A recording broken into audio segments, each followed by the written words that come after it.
8.5 feet. It's been raining on and off now for about the past 12 hours.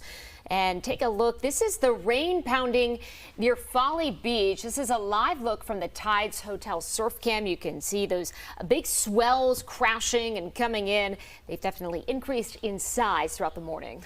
That's right. And our traffic tracker trooper Bob is showing us what driving conditions are looking like on the roads right now.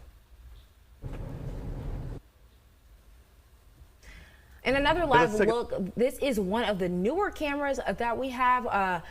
We are seeing as we are driving through the low country, you can see rains just still coming. This is a storm chaser video, actually, rain just coming down.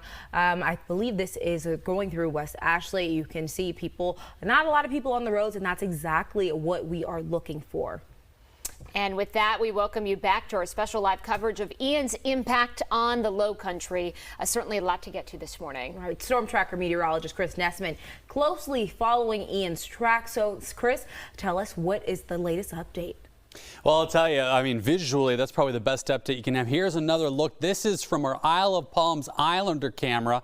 And when you can see through the giant droplets on the window, very rough out there. You can see those gusts of wind moving along the water. So very much tropical storm-like, pushing near hurricane-like conditions right now, though we're not quite to that second step just yet. Temperatures, though, this is probably the one thing that isn't feeling so tropical. It's quite mild out, or quite cool, excuse me. We're down to 61 degrees. Typically, you feel the warm, the mugginess with the hurricane. Not feeling that right now. Now, Ian is getting close to landfall. We're seeing those outer bands make their way into Georgetown, McClellanville, approaching Mount Pleasant. So it's going to start to rain real heavy here at our studio in just a bit. Downtown, starting to see it pick up as well. They do still have that flash flood warning in effect. That is until noon. And while they did have a brief reprieve for about an hour between about 8:30-ish and close to 10 o'clock, but you see now that we're at 10, all that rain is moving back in rapidly. This goes until noon. Would not be surprised if they did not extend it or at least adjust that as we get a little bit further and maybe a little bit closer. So Ian, moving on up. Notice though how a lot of clear skies out to the west. It is dragging in dry air behind it. There's a lot of dry air out there. That is one of the factors kind of helping to limit its strength. I mean, obviously it's still gained some strength. It's over those warm waters. But there are a few factors kind of helping us out. Now, currently it is a Category 1 winds at 85 miles an hour. It's not too far from shore. It is forecast to make landfall. Likely northern Charleston County is where the center is, possibly nudging southern southern Georgetown County. And as it moves inland, it will slowly weaken, or quite quickly. And then after that, it will fall apart as it moves into North Carolina. Now, currently, we're seeing steady winds in the 20s and 30s. And those wind gusts, look at this. We're seeing wind gusts in the 40s. And we've had briefly a couple push close to that 50 mark. And we have seen wind gusts well over the 50, even the 60 mark, especially from some of those buoys offshore as the system makes its way closer. As far as those watches and warnings, just kind of we'll do a quick rundown of all of them. We've got hurricane warnings in place for every county on our map except for Dorchester and inland Colleton County. They are currently under tropical storm warnings, just indicating they're just far enough from the center and inland, a little bit less impact. They're still going to see a lot of rain, a lot of wind, and of course, still everybody is going to be watching that storm surge right near the coast. Flood watch in effect, that goes through this evening, and then we have that storm surge warning. However, I do want to emphasize, with the shift of that track just a tad north, northern Charleston County, closer to McClellanville, further to the south, the effects are going to be significantly less. That is good news for Charleston Harbor. We are still going to be watching for that high tide, which, as Alyssa mentioned, is going to be about an hour and a half away. We're talking 11:41 a.m. is when we're going to see that tide. So here's the rest of today. 60s, windy, rainy, wet. We're going to continue to update you on Ivan, get you more Ian, get you more impacts, looking at what you can expect here coming up. All right, but first, though, let's go out to our Floriana Boardman, who, first off, has been doing a marvelous job despite the fact that she has been literally getting rained on all morning long. Floriana, tell us, where are you now? And looking kind of rough as far as that surf and sea behind you. What's going on? Hey Chris, yeah, the wind is really picking up, the rain as well. You can see if you look out onto the ocean, the waves are picking up. It was a little calmer before, but it's starting to, the wind is really starting to make some waves, and lots of rain is now coming down. If you look over at the palm trees, those are also just being tousled left and right. We spoke to the mayor earlier today. He really is urging everyone to stay safe and stay home. This is what he had to say. The city has an amazing team of first responders, and when I say that, I mean not just police and fire, but our public works and environmental services all together. Amazing team. They are ready. Ian is here. Our hearts go out to the folks in Florida that were so tragically impacted. And so with those first responders, I'm just asking our citizens, if you really love these guys, stay home today. This storm will pass. It's going to be by us by late today, early this evening. Let's just everybody stay put, stay home, stay safe, and we're going to be ready to come out tomorrow and clean up and get right back to business as normal. But today is the day to hunker down and batten down the hatches and stay safe.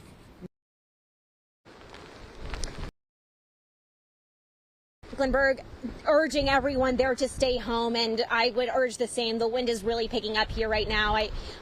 The rain is also just coming down even stronger and stronger, and as we await high tide, we'll be here to give you those latest updates. Working for you live in downtown Charleston, I'm Floriana Boardman.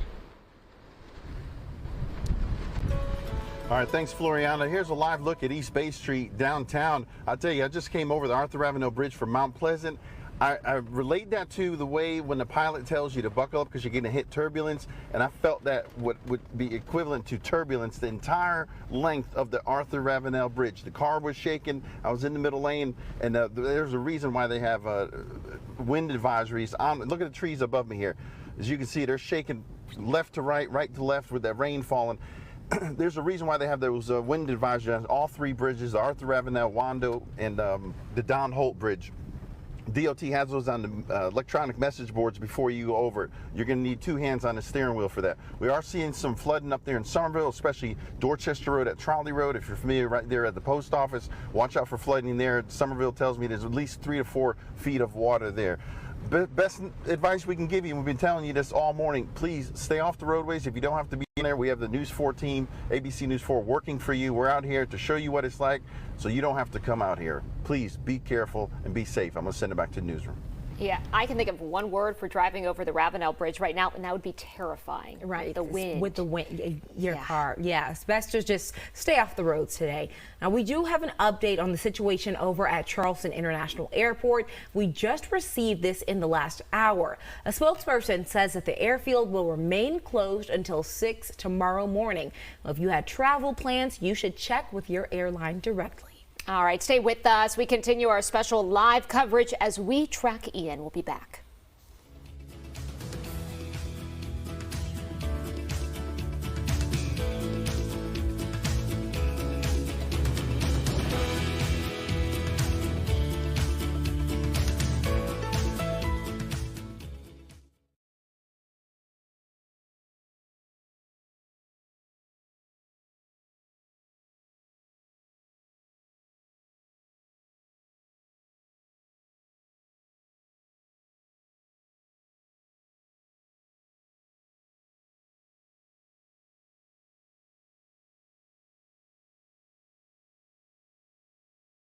Here.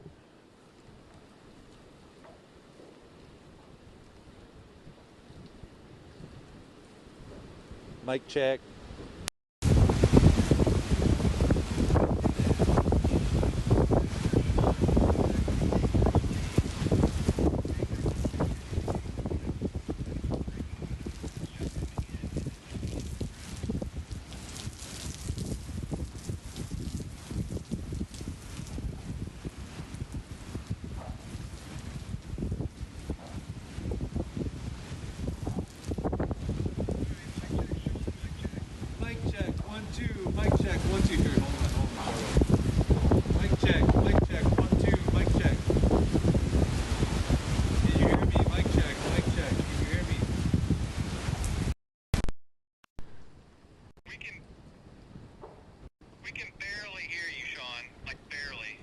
Mic check, 1, 2.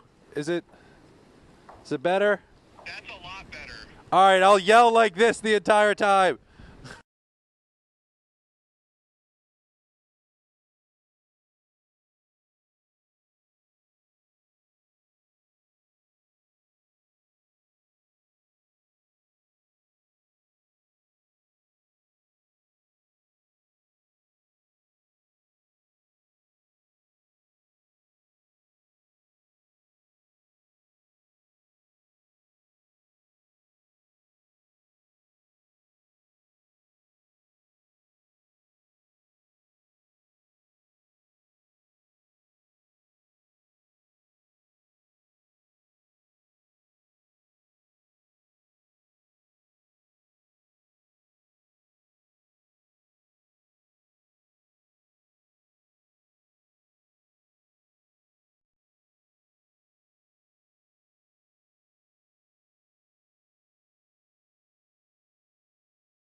This is an ABC News 4 Tracking Ian update.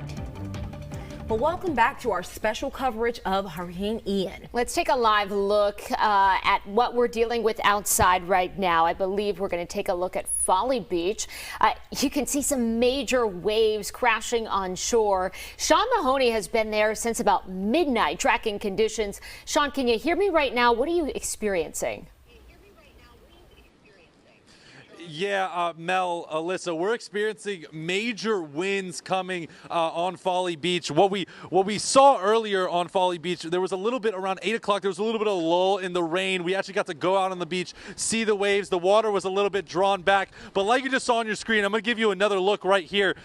Big, massive waves coming into Folly Beach, bigger than we have seen all day. We've gone as soon as the sun came up. We've been tracking these waves, and you can really see the strength of the rip currents and the strength of the wind gusts that we're experiencing here on Folly Beach. I mean, oh my goodness, that one was massive. And the biggest thing to look at here too is that there are no surfers out here at all. And that's something to say. That's something to say too.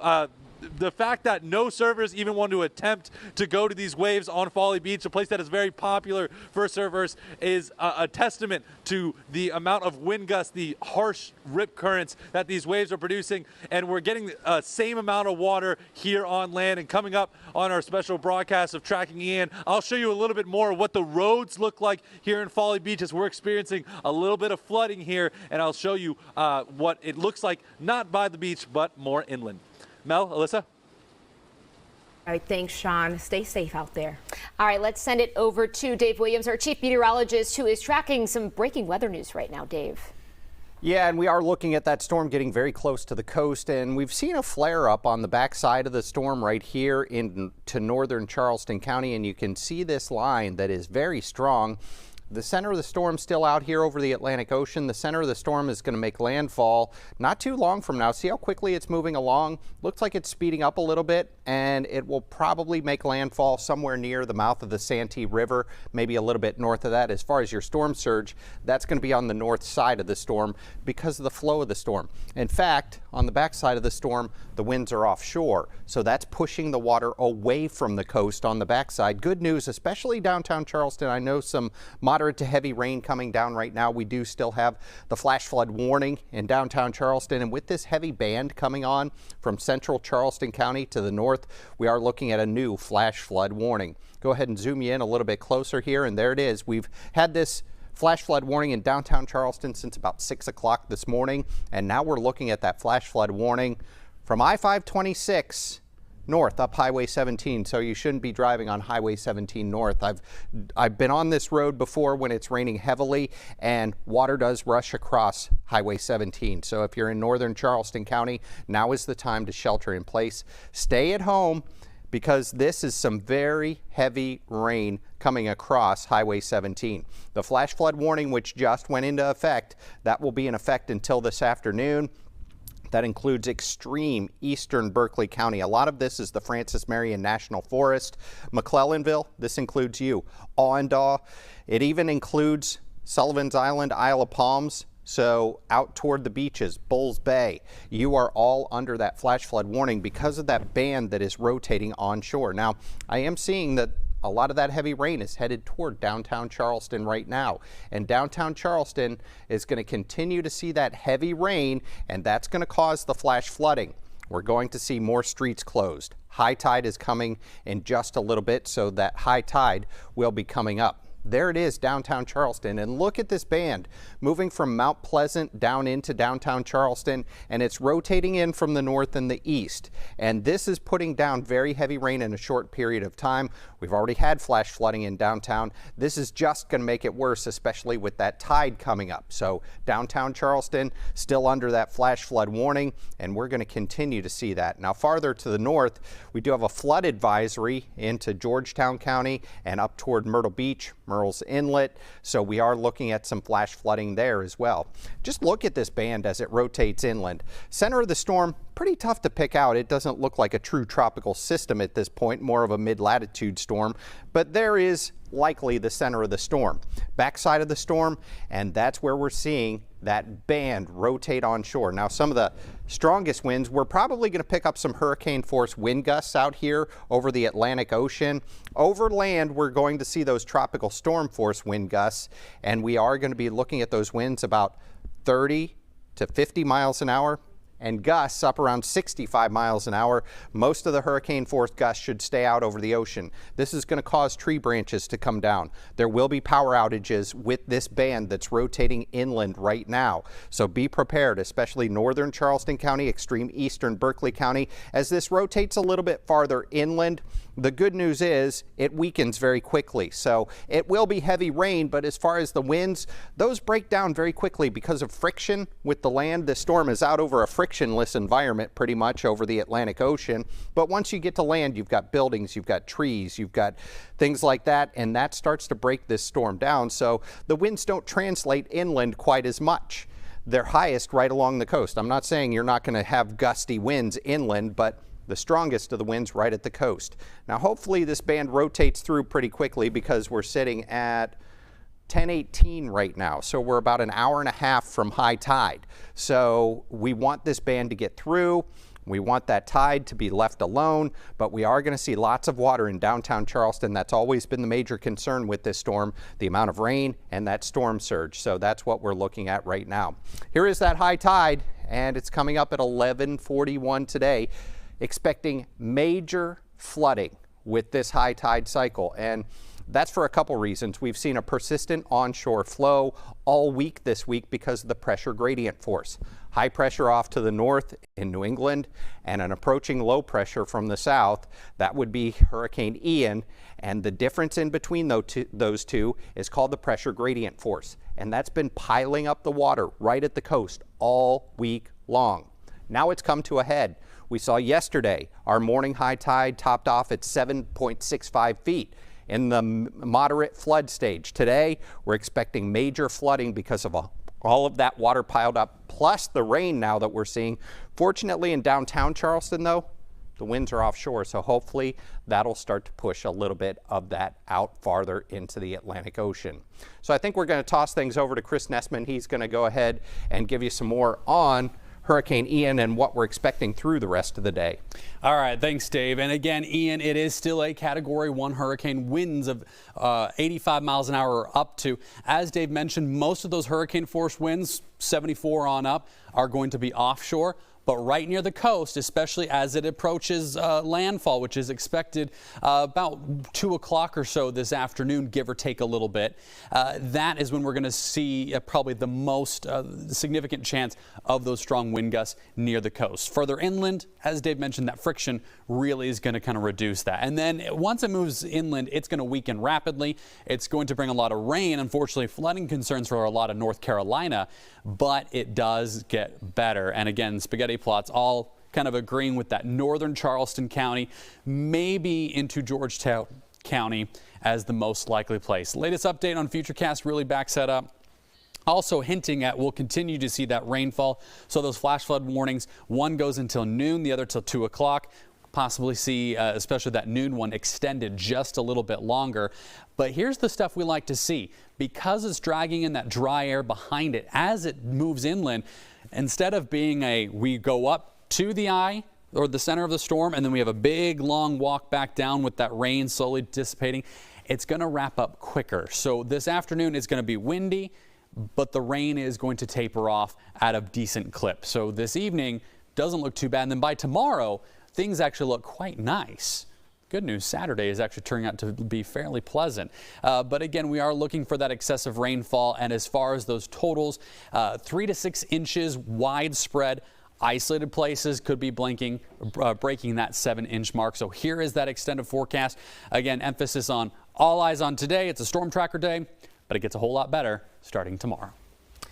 All right, Chris, thank you. Right now we're taking a live look. This is Pawleys Island, and actually a few moments ago on the left side of the screen, we were able to see a church. Looks like they're dealing with some ponding on the roads here. Definitely high waters, and it looks like that rain is really coming down. You can also see those trees shaking there. The wind is whipping up. Again, this is Pawleys Island right next to the water. We will continue to keep an eye on this situation in this area. That was from our storm tracker, Bryce Shelton, with that video.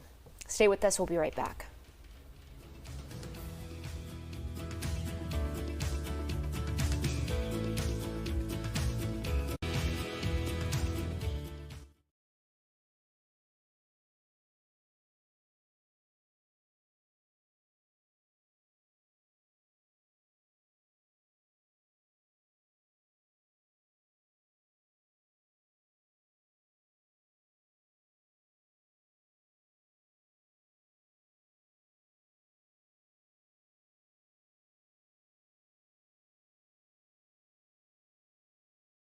Hard at work here in Georgetown, boarding up businesses that want to get the last second boards up. And Paul has been in Georgetown for quite a while, a Georgetown native, I'm assuming, right? I'm 60 years old and I was born and raised in Georgetown.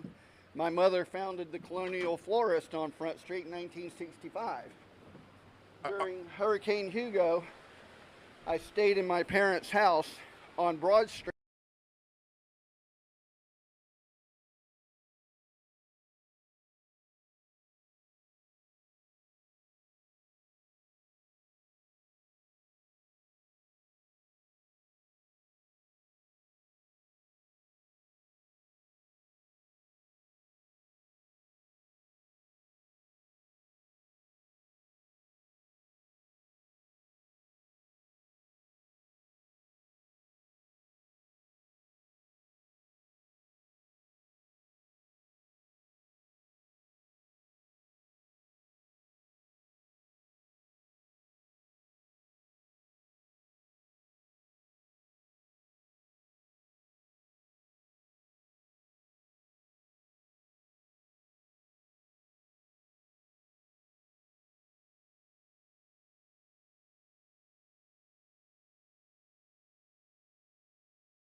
This is an ABC News 4 Tracking Ian update.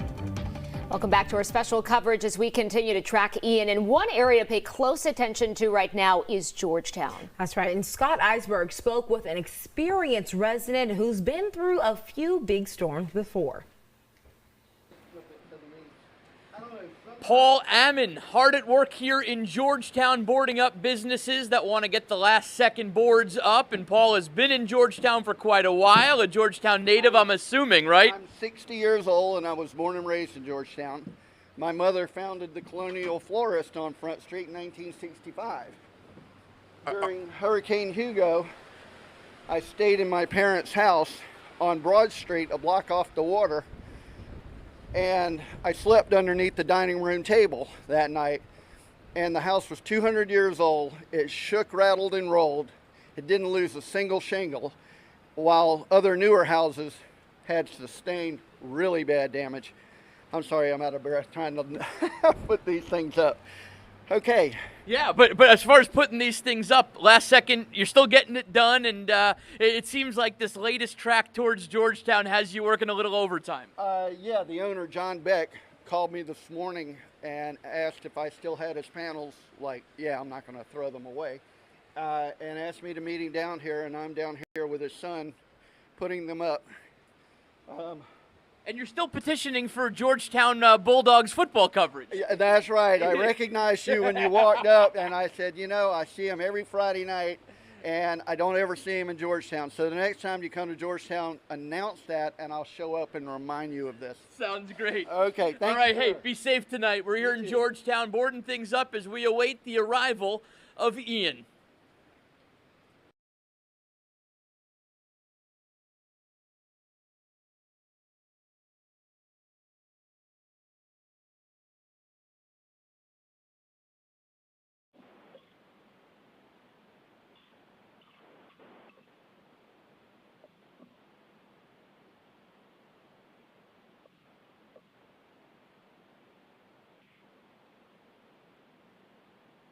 Chris, we're about 2.5 minutes out from you, good sir. You'll be talking with Mel and Alyssa. Okay, Mel and Alyssa? Yes, sir. And if not, okay, sounds good. we can do this again at 11, around the same time in the 11 o'clock hour? Yeah.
This is an ABC News 4 Tracking Ian update.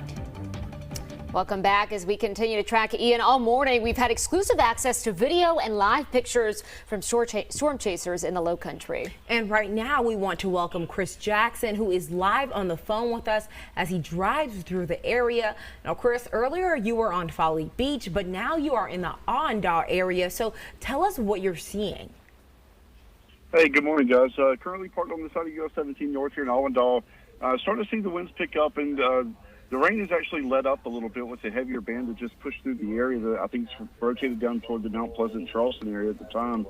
But right now the winds are beginning to pick up. You can see the roads are mostly empty, which is a good thing. People are heeding the warnings put out and staying off the roadways because it looks like the conditions are going to just deteriorate throughout the rest of the afternoon. Tell me about the wind, because I know driving in the rain is one thing, but when you're dealing with that wind and you're gripping that steering wheel, it can be terrifying. Right. You know, once you start getting into this really strong wind, you got to just slow down, use both hands, and really pay attention to the road. A lot of times with these hurricanes, you can see the wind gusts coming because it looks like a big ball of rain just coming right at you. And usually when those hit you, it can rock you pretty good. So just staying alert is really important. Right. And what's the worst area that you've seen as you've been driving throughout the Low Country? So far this morning across the Low Country, probably the worst weather I've encountered was just a couple minutes ago coming out of Mount Pleasant, heading up here toward Allendale. Gotten some solid tropical storm force winds, probably a few gusts in there, maybe over 60, just inland. I've been looking at some of the weather stations just off the coast here, and I see Bulls Bay and Winyah Bay is gusting up to closer to 80 miles an hour. So just waiting for those winds to push on shore here in the next couple of hours. And Chris, you're a storm chaser, so obviously this isn't your first rodeo. I want to know how this ranks in comparison to other storms that you have tracked in the recent years. Right. So far, well, Ian as a whole is probably the second best storm I'm going to say second best, but probably the second most intense storm I've chased. I was actually down in Punta Gorda, Florida for the Landfall of Ian 2 days ago, and we were in the eye of it, and it was a pretty intense hurricane, probably behind Hurricane Laura. As far as South Carolina is concerned, it's so far I haven't seen much of in the way of intensity yet, but we'll see what happens throughout the next couple of hours. All right, storm chaser Chris, thank you so much for joining us. Of course, Chris Jackson on the roads this morning for us. Stay safe. Now we want to go and toss it over to Dave with another check at weather. And Chris does such a great job. He's based out of the Midlands, and he looks out for the entire state of South Carolina, especially puts out lots of good information. We thank Chris for his hard work because most meteorologists are inside, and he's our eyes and ears out in the field, and that is exactly what we need. He puts himself in a dangerous situation, but makes sure that he stays safe during the storm, and just some great information there. What we're looking at now is Hurricane Ian, and Ian getting very close to the South Carolina coast. Now, it doesn't really look like a traditional hurricane because it doesn't have the convection wrapped all the way around the center of the storm. In fact, as we've seen for the last 24 to 36 hours, the rain has been on the west side of this storm since it emerged yesterday morning off the coast of Florida about 8 o'clock in the morning. There's been a lot of dry air getting sucked into this system, and that's why it is a little lopsided and ragged, but it's still packing heavy rain and those very gusty winds. Some of the heaviest rain right now sneaking out there onto Folly Beach, headed down toward Kiowa, Seabrook, inland toward West Ashley, picking up some very heavy rain now. James Island, Johns Island, headed over toward Wadmalaw. Heavy rain, some gusty winds there. And as Chris said, he said out here in Bulls Bay, there are some wind gusts up around 80 miles an hour, so hurricane strength, and that's what I expected, those hurricane strength wind gusts on the buoys and out over the ocean. Fortunately, I don't think we're getting those winds pushing inland, but we are seeing the tropical storm winds, and this is the strongest band that we're going to see with Ian. As it pushes up to the north, the storm will take this band along with it. In fact, if you look back here around Beaufort, this is the back edge of the storm. Over the next couple of hours, this line is going to continue to march north, up toward Edisto Beach, up toward downtown Charleston, up toward McClellanville, and as that works north, that'll be the end of the storm. Right now is the worst of the storm over the next 2 to 3 hours with this band and the center of the storm likely coming on shore somewhere near the mouth of the Santee River up toward Georgetown. Center of the storm kind of hard to pick out, but it looks like it's right there. And if you draw a straight line, it would go like that. So it would take you up toward Georgetown, up toward Debadew there, up toward Pawleys Island. So I'm thinking that's about where this storm is going to go. Now, as far as the storm surge, that is coming onshore north of the storm. We've actually got offshore winds, and you remember how we were watching that major flooding possible with high tide? With the offshore winds, things are looking much better for that. So we're not expecting a major flooding event. We have the flash flooding going on, but that's because of the rain that we saw earlier this morning and the heavy rain that we've got going on right now. And there it is, the entire county, all of Charleston County, under a flash flood warning. Also, eastern Berkeley County, so Hollywood, Wadmalaw, those places I just mentioned, Johns Island, James Island, you're under a flash flood warning. Downtown Charleston, North Charleston, Mount Pleasant, Folly Beach, Sullivan's Island, Isle of Palms, headed up toward 6 Mile, continuing up toward Chalmers and into Wando. We're seeing that flash flooding, Awendaw, McClellanville. So seek higher ground if you're in Charleston County or extreme eastern Berkeley County. Also Georgetown County, flash flood warning. So make sure that's right along the coast there, just off to the east of Georgetown. Flash flooding is occurring because of that band that's coming in. Now here is Ian. Like I said, on the backside of this storm, nothing. It's completely dry. All the rain off to the north. So give it a couple hours and things will look much better as we push through the afternoon. Now look at these winds. Winds right now, there's the center of our storm, just off to the south and east of Charleston. 35-mile-an-hour winds from the north in Charleston, 23 in Somerville, and those wind gusts even higher, up around 50 miles an hour in Charleston. Out over the ocean where this storm is located, that's where we have the gusts up around hurricane strength. Here's the good news. With the offshore flow, things are looking much better. The predicted tide has come down to 7.5 feet.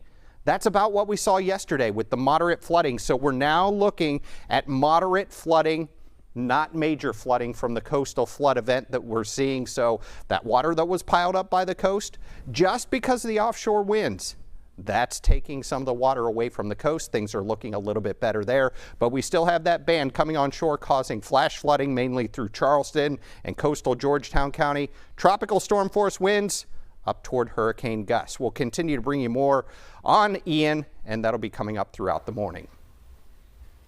All right, Dave, thank you. All right, and now we want to go to Floriana Boardman, who is live downtown. She has been down there all morning. We want to know what she is seeing now out near the Battery. Hi, Alyssa and Mel. So the rain is just coming down harder than ever right now. If you take a look out at the water, you can see the tide is slowly starting to come up. Those waves are getting just bigger and bigger. The wind is just moving all of the water. It just shows just how strong this wind is. It's really moving all of these trees. The rain on the ground is moving so quickly as well. We're just getting soaking wet out here, to be quite honest. It has really been a very wet day with lots of rain, lots of wind. So we're urging everyone, and Mayor Tecklenburg is urging everyone to stay home and stay safe. I'm going to toss it over to Trooper Bob, who has been on our roadways all morning. He's going to give you a traffic update. All right, hey, here's a live look at the Murray Boulevard here, right at the tip of the Battery here, right where it meets East Bay Street. As you can see, the palm trees there, palmetto trees there blowing there. Let me show you the water here while we talk for a minute here. Here's a live look at the ocean. As far as the wind advisories, they still remain for all three bridges, the Arthur Ravenel, the Don Holt, and the Wando Bridge. Please use caution going over them. The message is written on the message boards before you even get on the bridge. Now, as far as the roadways are concerned, they're seeing some flooding up there in Somerville.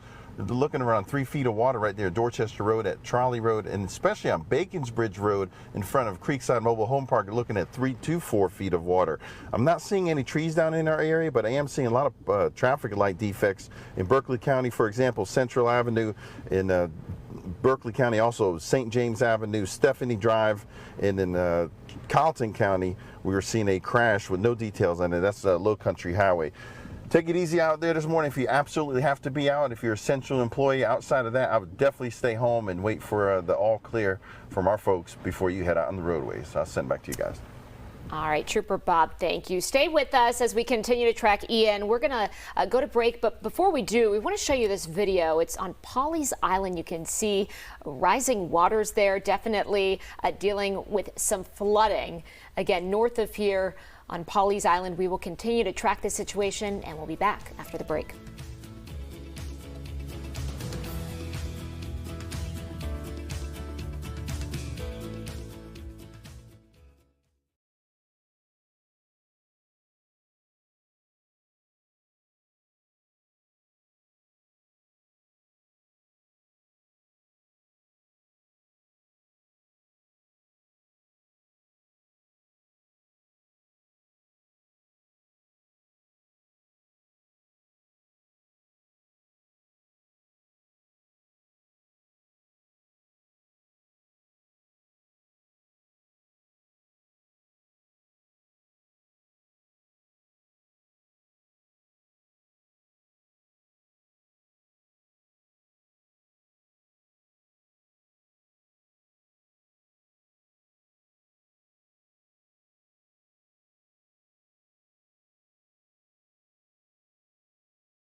This is an ABC News 4 Tracking Ian update.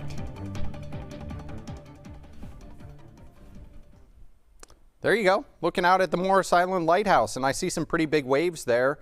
The waves are actually pushing out of the Charleston Harbor now with offshore winds. Good news, because we want that water to move out of the Charleston Harbor out into the Atlantic Ocean. You can also see the white caps out there. That's because of the gusty winds blowing about 30 to 40 miles an hour, and gusts up around hurricane strength.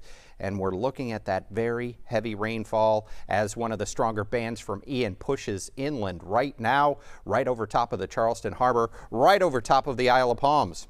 This is the Intercoastal Waterway, and we're looking north. Normally you can see all the way up toward Bulls Bay.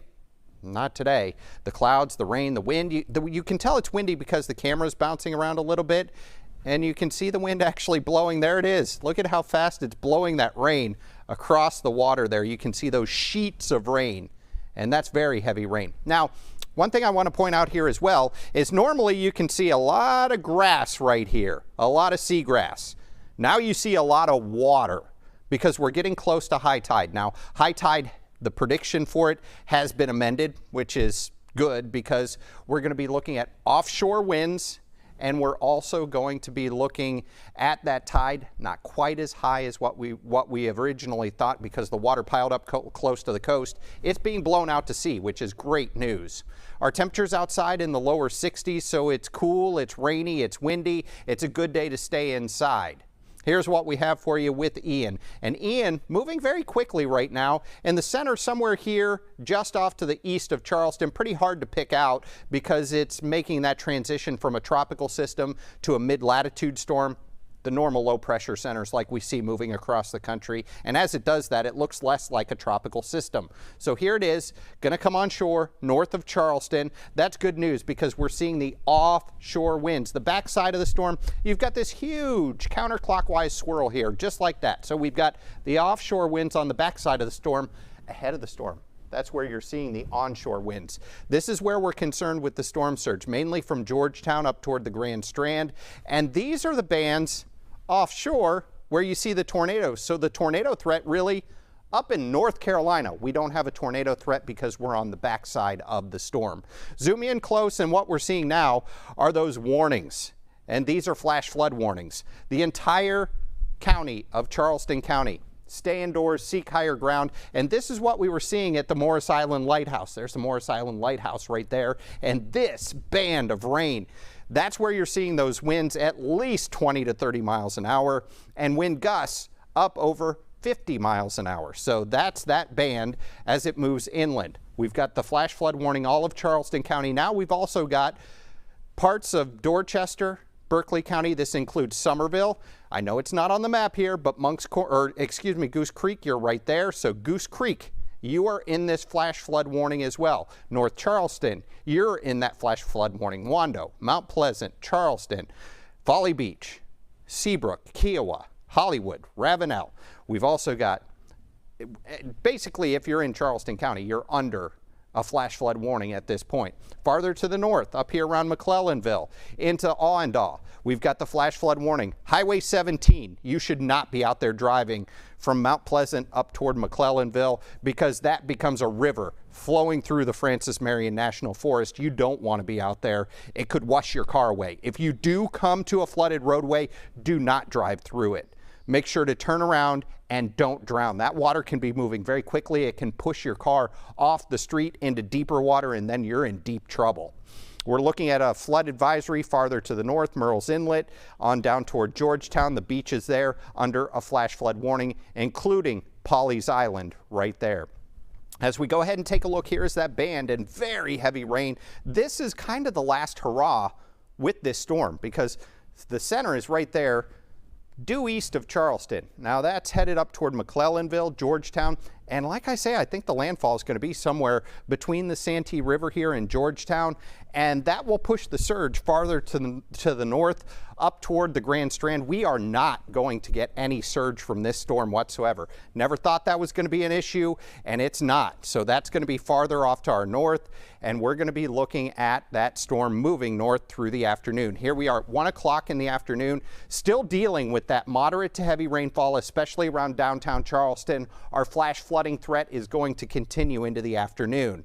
3 o'clock, here's some moderate rain coming down in Charleston. The heavier rain now shifting up into Berkeley County and northern Charleston County, headed up toward Georgetown and Williamsburg County, and then that continues even farther to the north. We start to clear out late this afternoon in Charleston, and then that's it. A little breezy tonight, maybe a leftover shower, but there goes Ian. Moving farther inland, weakening as it goes, and headed into your Saturday, we're going to be looking at much nicer weather. Winds right now out of the north at 35 miles an hour, 23 in Beaufort, Look at those gusts, 47-mile-an-hour wind gusts, Charleston, 43 in Georgetown. Even inland, 39-mile-an-hour is tropical storm force, so we're right around tropical storm force winds even in Somerville. A look at the forecast for those winds as we head into the afternoon. 1:30, still dealing with those 45 to 50-mile-an-hour wind gusts. 50 to 55. Now on the back side of the storm, as the dry air comes from higher levels of the atmosphere and gets pulled into that system, we're still going to see those gusty winds through the afternoon. Finally tonight, those winds will start to slow just a bit. Georgetown's still seeing some high gusts tonight. And then as we go into the day tomorrow, we'll be looking at those wind gusts calming down even more. Here's a look at the rainfall that we're expecting, and most of that heavy rain from downtown Charleston up to the north. Farther south, not quite as much, but we're all expecting about 3 to 6 inches of rain. Some spots will get 7 inches or more, so it's always been about the rain with this storm system, and then we have the tropical storm force winds to go along with it. We'll get you a more detailed look at Ian here again. That'll be coming up in just a few minutes. All right, thanks, Dave. Well, the town of Somerville has declared a state of emergency. Now, that's after a special council meeting today, and we're getting word of flooding in several areas, and we have a crew checking it out right now. As of now, there is no curfew in the town of Somerville. All right, and some really important information to pass along right now about Georgetown. Georgetown County currently, of course, feeling really bad effects from Hurricane Ian. We know there are down limbs and power lines all throughout the county. Currently, about 900 customers are without power. Here's a live look on your screen right now. An important note from the mayor. They're asking people to shelter in place, do not go outside. Winyah Bay recorded its highest wind gusts of about 84 miles per hour, and Pawleys Island has closed its north and south causeways because of flooding again. Folks in Georgetown County asked to shelter in place. Stay with us. We'll be right back with our team coverage of Hurricane Ian.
Yeah.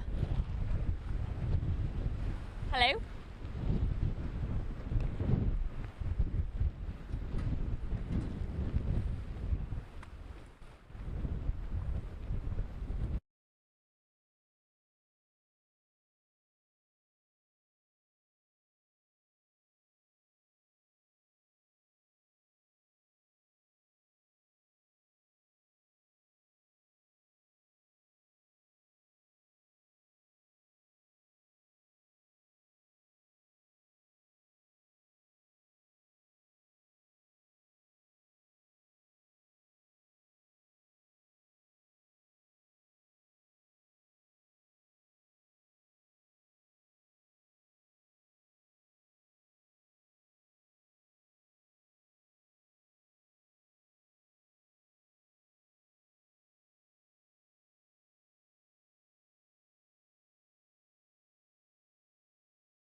This is an ABC News 4 Tracking Ian update. 10:55 right now. We continue our team coverage of Hurricane Ian with Natalie Spalla. Now she joins us from Georgetown, where we just learned that the mayor has told people who live there to shelter in place. Now, Natalie, you tell us what the conditions are like by you.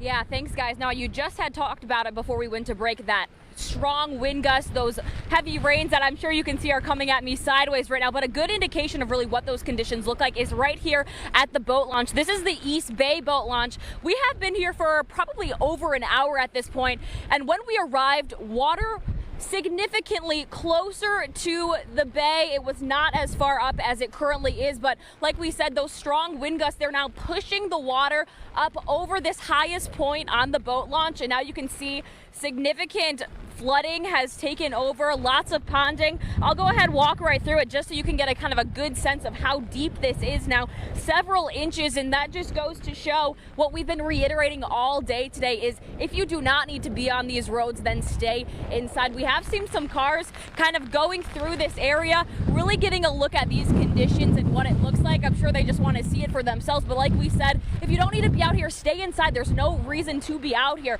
But in terms of what we're looking at now, as opposed to just that flooding, you can get a sense of all these trees around us blowing every which way. The wind again coming at me sideways. And like you said, the mayor here, she has reached out to residents. She even said earlier that Governor McMaster has reached out to Georgetown and says that they will offer all of the support they have, and really just everyone throwing their support behind Georgetown right now, because this is an area that is expected to get hit hard as Ian makes its way closer to the shore. So I'll go ahead and send it back to you guys reporting live in Georgetown right now. I'm Natalie Spalla, ABC News 4. Yeah, you can really hear the wind whipping out there. Natalie, thank you. Stay safe. All right, now we're going to take one final look at weather. Yeah, and right now we're seeing the worst of the storm right through downtown Charleston on over toward James Island, Johns Island, Folly Beach, seeing some lightning strikes there along the beaches. So this is the strongest band that we're going to see. This is slowly going to lift off to the north with the storm system. I know it's rotating inland now, but we'll be dealing with this for the next couple of hours. Weather will improve through the afternoon. We'll bring you all the latest on Ian. We've got more coming up for you all through the morning into the early afternoon on ABC News 4.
This is an ABC News 4 Tracking Ian update.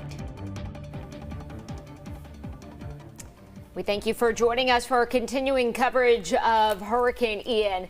Look at this. It's hard to see exactly what you're looking at because of the gray skies, the mist, the rain. We're about 40 minutes from high tide, where we're expecting a tide of about 7.5 feet, which has gone down. It's been raining now on and off for about the past 13 hours. Our crews in the field reporting that rain is starting to pick up.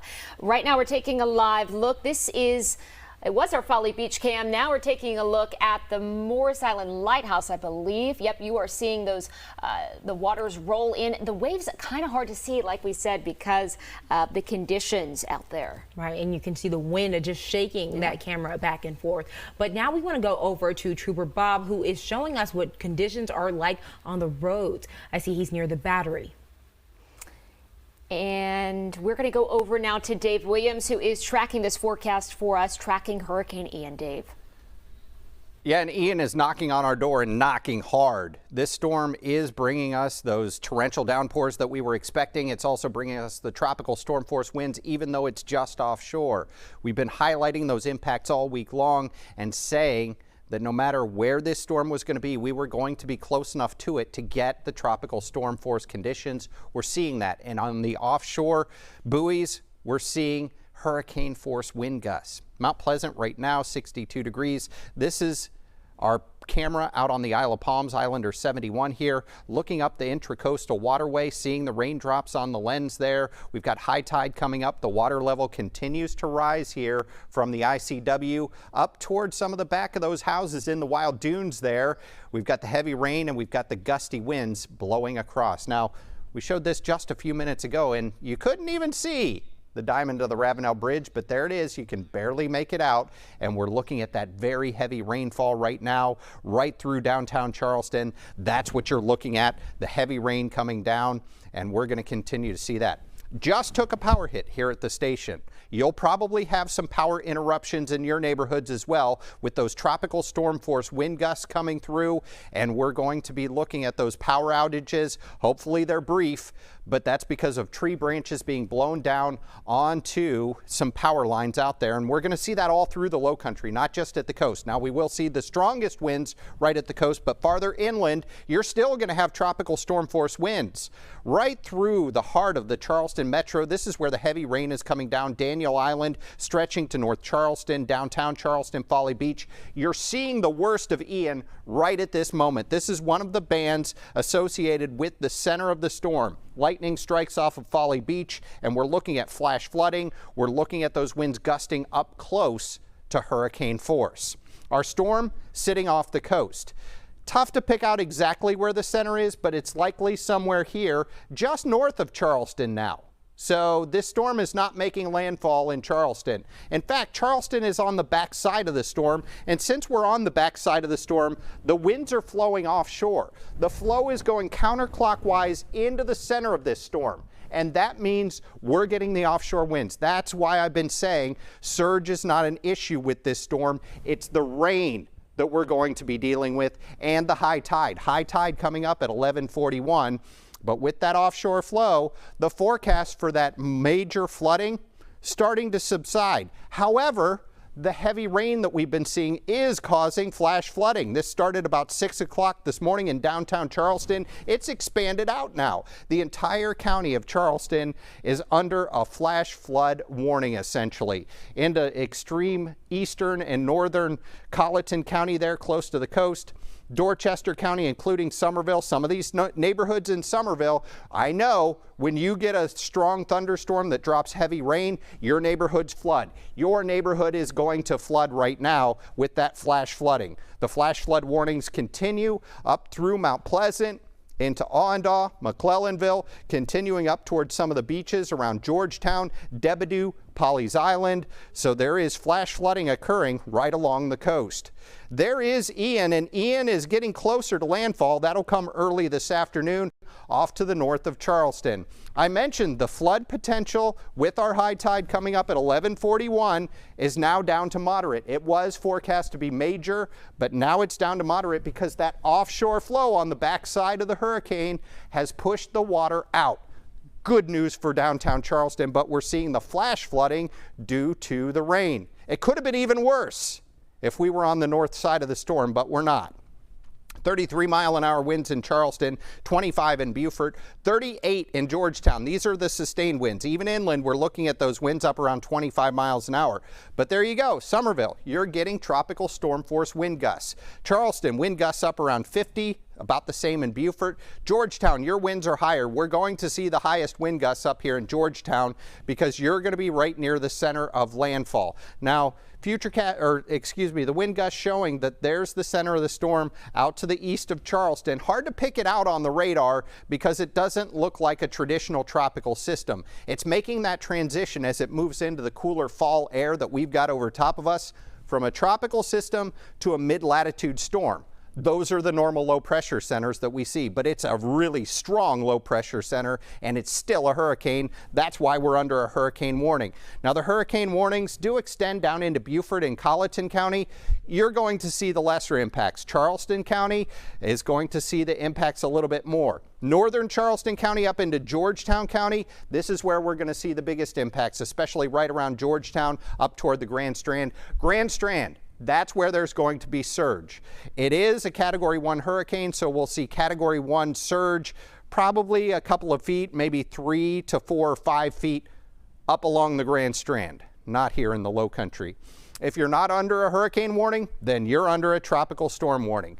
It's surprising to see that we've got a tropical storm warning in Georgetown County and a tropical storm warning in Dorchester and Colleton County. I believe Georgetown County is also under a hurricane warning, so that should cover it. As far as what we're expecting through the rest of the day, gusty winds, heavy rainfall, this will wrap up from the south to the north. The weather will improve later this afternoon. We'll get you more on Ian, try to get you some more wind gusts and some of those rain totals. That's all coming up in just a few minutes. All right, Dave, thank you. Right now it is a little after 11 o'clock, and I believe we're going to go talk to Trooper Bob. Yeah, you're seeing a live look at the Murray Boulevard right here at the edge of the Battery, or East Battery Street. You're seeing people there in front of me parking, and I've seen it for the last hour. They'll get out and park and get out and take a selfie and then get back in the car and drive off, and a couple minutes later the next car will pull up. Listen, folks, stay home. Please don't be on the roadways. This rain, this is doing everything Dave was talking about. You can see the wind beating against the car. You could probably hear it on my microphone right now also. And let me take a look at give you a look at the ocean here, the harbor water. Listen, you do not need to be out here. There's wind advisory on the bridges right now, all three bridges, the Wando, the Don Holt, and the Arthur Ravenel Bridge. We have traffic lights out throughout the low country, such as College Park Road there in Berkeley County. You have another traffic light out. I've got other people calling me here too. You've got other traffic lights out there at Goose Creek Boulevard, at Montague Plantation Road. And you have flooding up there in Somerville. Bacon's Bridge Road, near the mobile home park, Creekside Mobile Home Park, they're seeing 3 to 4 feet of water. That came out of the town of Somerville. Also in Dorchester County, right there in Oak Brook, by the post office, Trolley Road and Dorchester Road, they're seeing 3 feet of water. So please be careful. Only be out here if you absolutely have to. Look at the tops of these trees right here, blowing left to right. And we also had a tree down earlier on Bohicket Road, a very large tree. This is what happened. This ground takes a soaking, and then you got the wind, and you don't know which tree is going to come down. That's why we don't want you out here. We're the eyes and ears for you. Please stay tuned to ABC News 4. We're working for you. We're going to show you what you're curious about. I'll send it back to you guys. All right. Well, thanks, Bob. We do have an update on the situation over at Charleston International Airport, and we just received this information to our newsroom. A spokesperson says that the airfield will remain closed until 6 tomorrow morning. If you had any travel plans, you should check directly with your airline. All right, stay with us. We continue our special live coverage as we track Hurricane Ian. Take a look right now at your screen. This is video as it's happening right now from our storm chaser, Brandon Kopic. This is in Charleston. You can see the rain coming down, folks. A couple cars on the roads, but if you do not have to go out, stay home, stay inside. Our continuing coverage after the break.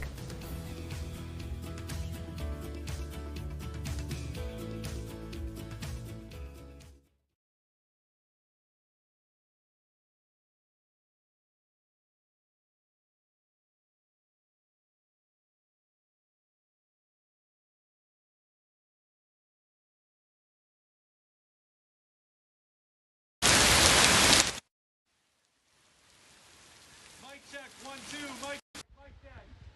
Can you hear me? Can you hear me? Mic check 1, 2. I'm talking. I'm in the middle of the hurricane here on Folly Beach. Mic check 1, 2. Is that any better? Mic check. Can you hear me? Mic check. Can you hear me? Can you hear me? Okay, I'm gonna scream into the mic.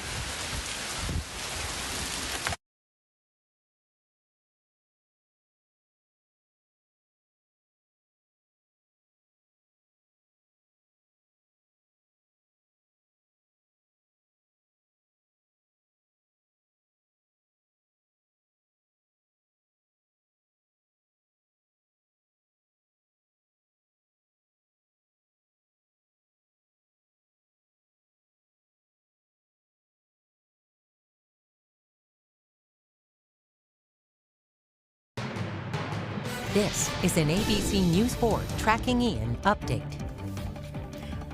Well, welcome back to our coverage of Hurricane Ian. We are giving you special coverage. This is a live look at the ocean. This is Folly Beach, I believe. You can see okay, now you can see the waves are actually just really high and moving very quickly. The winds just whipping across the top of the water. Yeah, some major swells we're watching this morning.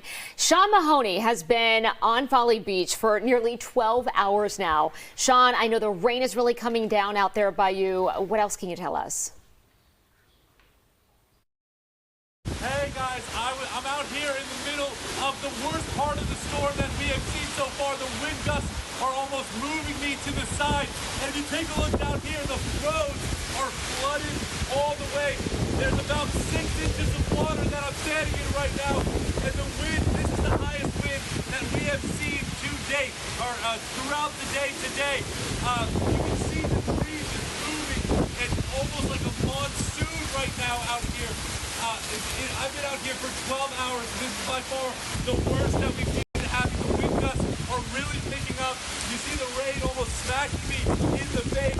And this run, if you are out on Folly Beach, you should not be driving on the roads right now. The roads are completely flooded down. The one I'm standing on right here has about 6 inches of water and it's only continuing to grow. There's a lot of flooding all the way down. I don't see any dry part of the road that doesn't have at least 2 to 3 inches on the water. Now, like we said, you can just see the power of this storm coming through. Like we heard with Dave, this is the thick of it here on Folly. You just saw the waves, you just saw the wind gusts, and this is what we've been waiting for. This is what we've been bracing for impact all day. And I wanted to come out here just to show you what it is like here on the road. And I can tell you, it's not fun. It is miserable out here, and there is so much water on the road that I would be afraid of cars getting stuck out here. So just if you're in Folly Beach, be careful, make sure you guys are staying safe. And I'm assuming we're seeing a lot of this in the low country, especially as we get closer to high tide. So this is the thick of it. Make sure you're staying indoors and staying safe. But for now, Melissa, I'll send it back to you guys. You can tell the urgency in Sean's voice there, just the intensity of the storm that he's experiencing. And we definitely hope that he is staying safe while trying to help other people stay safe. But we're going to get another look at weather with Dave.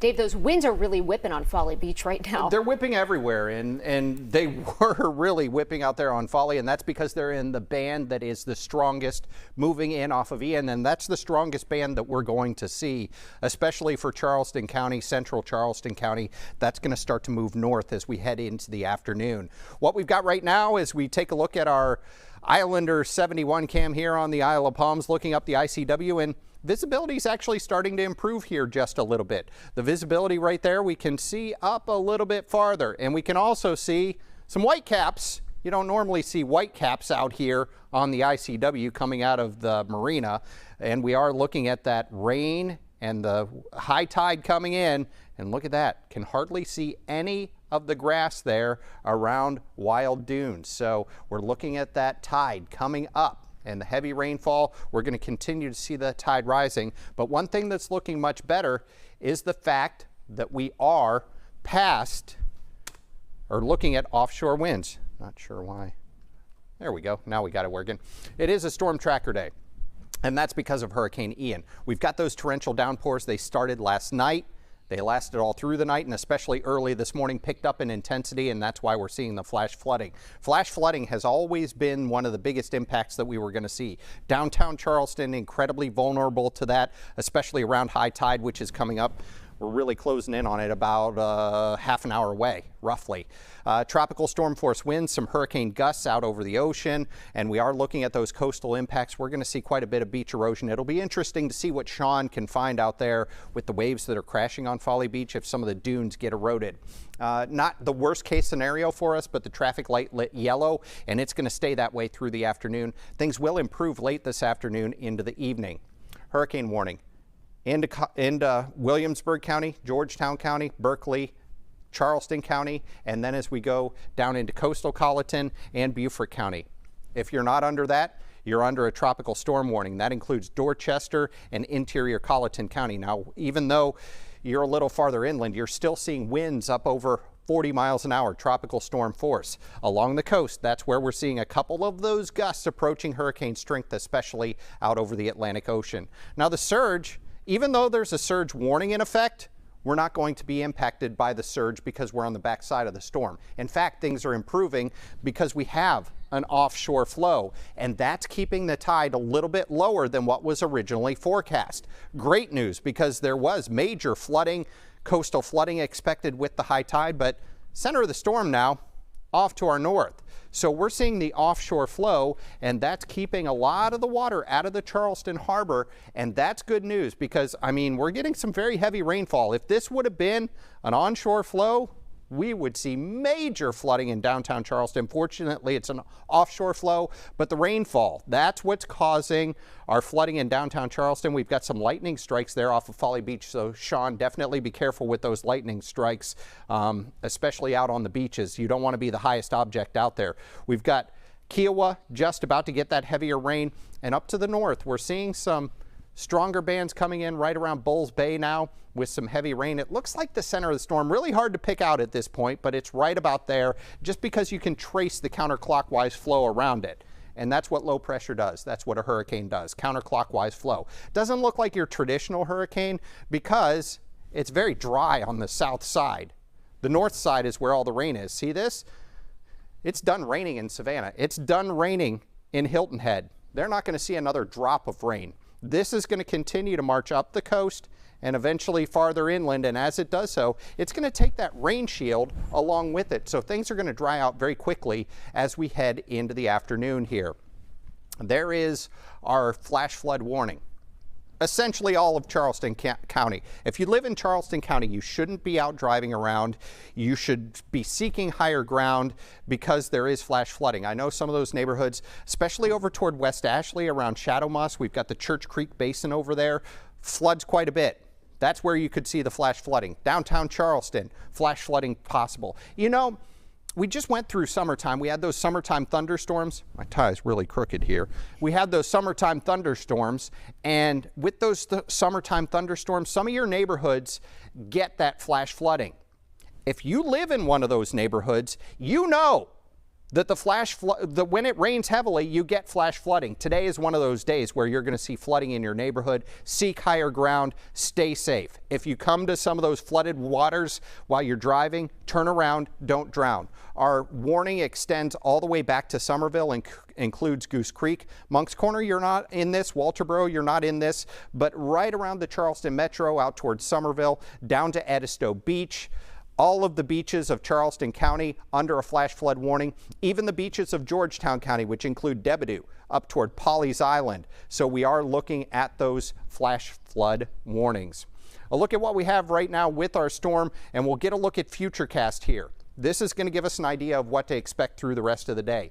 That heavy rain right over top of us right now. Wind forward in time, and we're still dealing with that around 1 o'clock, but the heavier rain now starting to shift up into northern Berkeley County, northern Charleston, Georgetown, and Williamsburg County.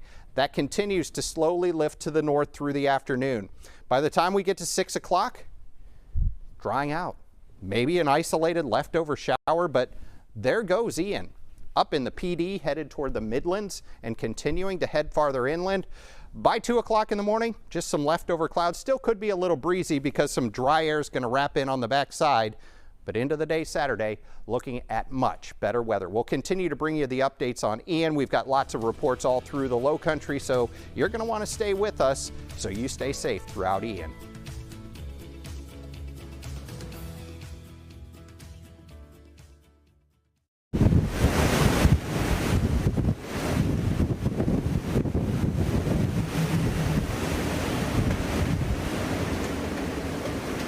Yeah.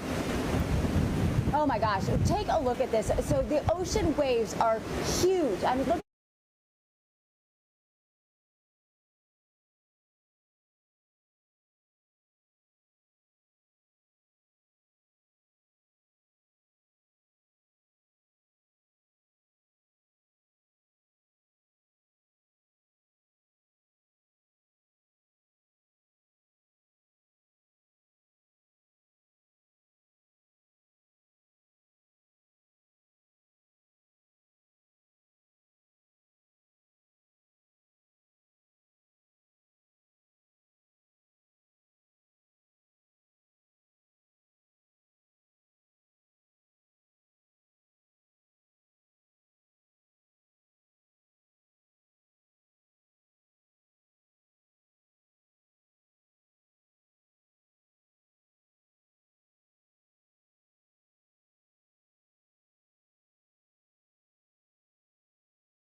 This is an ABC News 4 Tracking Ian update.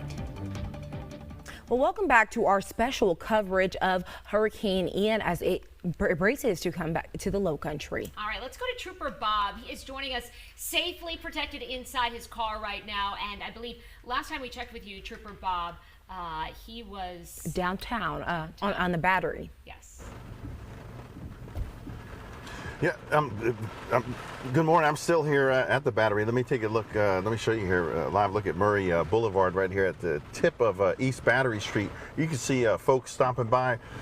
All I've been seeing all morning. Matter of fact, let me tell you, I've been out here since 4 o'clock this morning until now, and this is the worst I've seen it. The wind and the rain all combined together. But folks are coming down here, stopping by, saying hi to the traffic tracker, but also getting out and taking selfies and jumping in and driving off. Listen, don't be out here. We got plenty of traffic lights that are down right now throughout Berkeley and Charleston County. For example, if you're headed out towards Kiowa, Seabrook Island, you got one there, Bohicket and Maybank Road. Berkeley County, College Park Road, you got traffic light out right there at I-26 at Treeland Drive. Heavy rains, heavy winds. Please don't be out here. There's winds advisories for all 3 bridges in the local area. The Arthur Ravenel Bridge, the Don Holt and the Wando Bridge. There's really no reason to be out here. Let me show you the water here also. This is what everyone comes to see. See, we could do it right here for you from your TV where you don't have to be out here and put yourself in danger. Or if you do get stuck out here on one of these roadways that have been barricaded up because of flooding, first responders have to come get you, and now their lives are in danger. So please be smart about it. Don't be out here, and we'll give you the latest as we get it right here on ABC News 4. I'll send it back to you guys. All right, Trooper Bob, thanks so much. I don't know if we can ask him a quick question. I know he's been on the roads for us all morning. What area, Trooper Bob, did you think was the worst, and how have you been watching conditions deteriorate? Well, I'm telling you, as far as the wind, the Arthur Ravenel Bridge, because when you're up that high in the middle of the bridge, there's nothing to block the wind. Like here, I've got these trees, and you can see the top of these trees, how bad they're shaking. So we've got, White Point Gardens here. They're blocking the wind for me. But Arthur Ravenel Bridge right there at the peak, it was really just, I compared it to being on an airplane with when the pilot tells you to buckle up because we're going to hit some turbulence. I pretty much felt that turbulence from Mount Pleasant all the way to the city of Charleston, and there's definitely both two hands on the wheel. And as far as flooding, down here, the normal spots that flood, like Berry Street, Haygood Street, that's what I'm seeing. But right now, this is the worst of it since I've been out since 4 o'clock this morning. All right, stay safe. And I know when we talked to him earlier, he mentioned that people were coming down to take selfies and then drive away, and the next car was coming down. Of course, that is not advised, definitely don't want to be traveling over those bridges right now with the wind. If you want to see, you can just tune in. Yeah, stay with us. And we are showing you exactly what you're going down there to look for. Absolutely. All right, one area to pay close attention to right now is Georgetown. We will get to that in just a bit, but first we want to get to what you're seeing right now on your screen from the Department of Transportation. Look at this tree blocking part of the road right now. Now, this is on Johns Island. Now, they've said that they've had close to 200 reports of trees down across the state. You can see this is a pretty massive tree. Again, on Johns Island here, DOT working to get that out of the way. And I believe now we are going to go to Georgetown, where residents are being told to shelter in place. Our Scott Eisberg spoke to an experienced resident who's been through these big storms before. Paul Ammon, hard at work here in Georgetown, boarding up businesses that want to get the last second boards up. And Paul has been in Georgetown for quite a while, a Georgetown native, I'm assuming, right? I'm 60 years old, and I was born and raised in Georgetown. My mother founded the Colonial Florist on Front Street in 1965. During Hurricane Hugo, I stayed in my parents' house on Broad Street, a block off the water, and I slept underneath the dining room table that night. And the house was 200 years old. It shook, rattled, and rolled. It didn't lose a single shingle, while other newer houses had sustained really bad damage. I'm sorry, I'm out of breath trying to put these things up. Okay. Yeah, but as far as putting these things up, last second, you're still getting it done, and it seems like this latest track towards Georgetown has you working a little overtime. Yeah, the owner, John Beck, called me this morning and asked if I still had his panels. Like, yeah, I'm not going to throw them away. And asked me to meet him down here, and I'm down here with his son putting them up. And you're still petitioning for Georgetown Bulldogs football coverage. Yeah, that's right. I recognized you when you walked up, and I said, I see him every Friday night, and I don't ever see him in Georgetown. So the next time you come to Georgetown, announce that, and I'll show up and remind you of this. Sounds great. Okay, thank you. All right, hey, be safe tonight. We're here in Georgetown boarding things up as we await the arrival of Ian.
This is an ABC News 4 Tracking Ian update.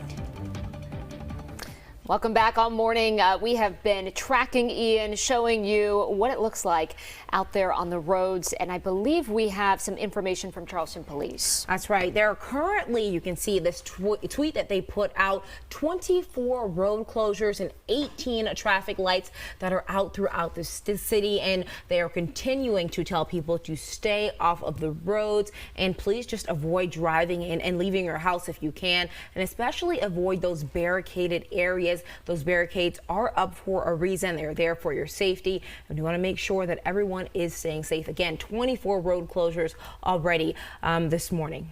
Yeah, and definitely you don't want to be driving over the Ravenel Bridge. I know it is so dangerous with the wind.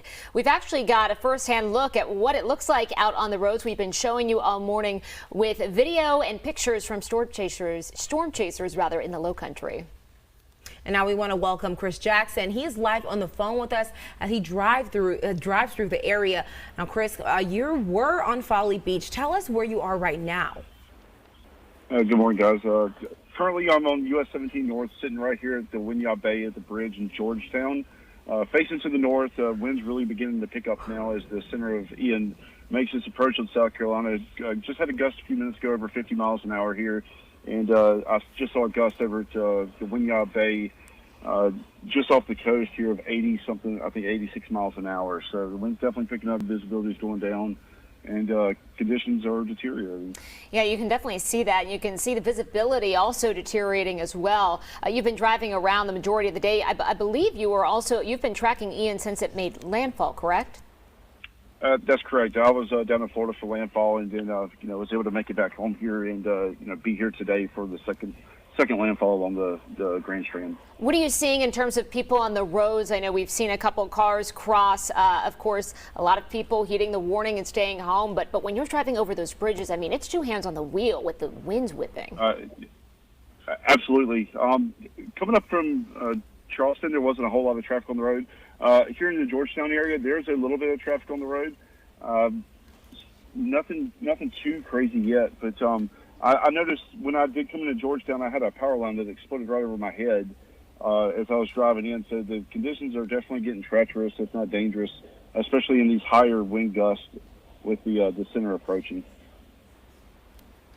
Wow, yes, seems like a very dangerous situation for people out there who aren't as experienced as you, who have not been dealing with storms like this. So we want to make sure that people are staying off the roads. But thank you so much for speaking with us and showing us what you are doing out there across the Low Country. Now we want to go to another check of weather. All right, so here we go. We're looking outside right now at the ICW. This is the Isle of Palms. We're looking up to the north. Still have the heavy rainfall, but the visibility is getting a little better. That's because the rain is letting up just a little bit in this spot. But what I'm watching now, we're, let's see, about 15 minutes. Yeah, actually about 9. Let me do the math here.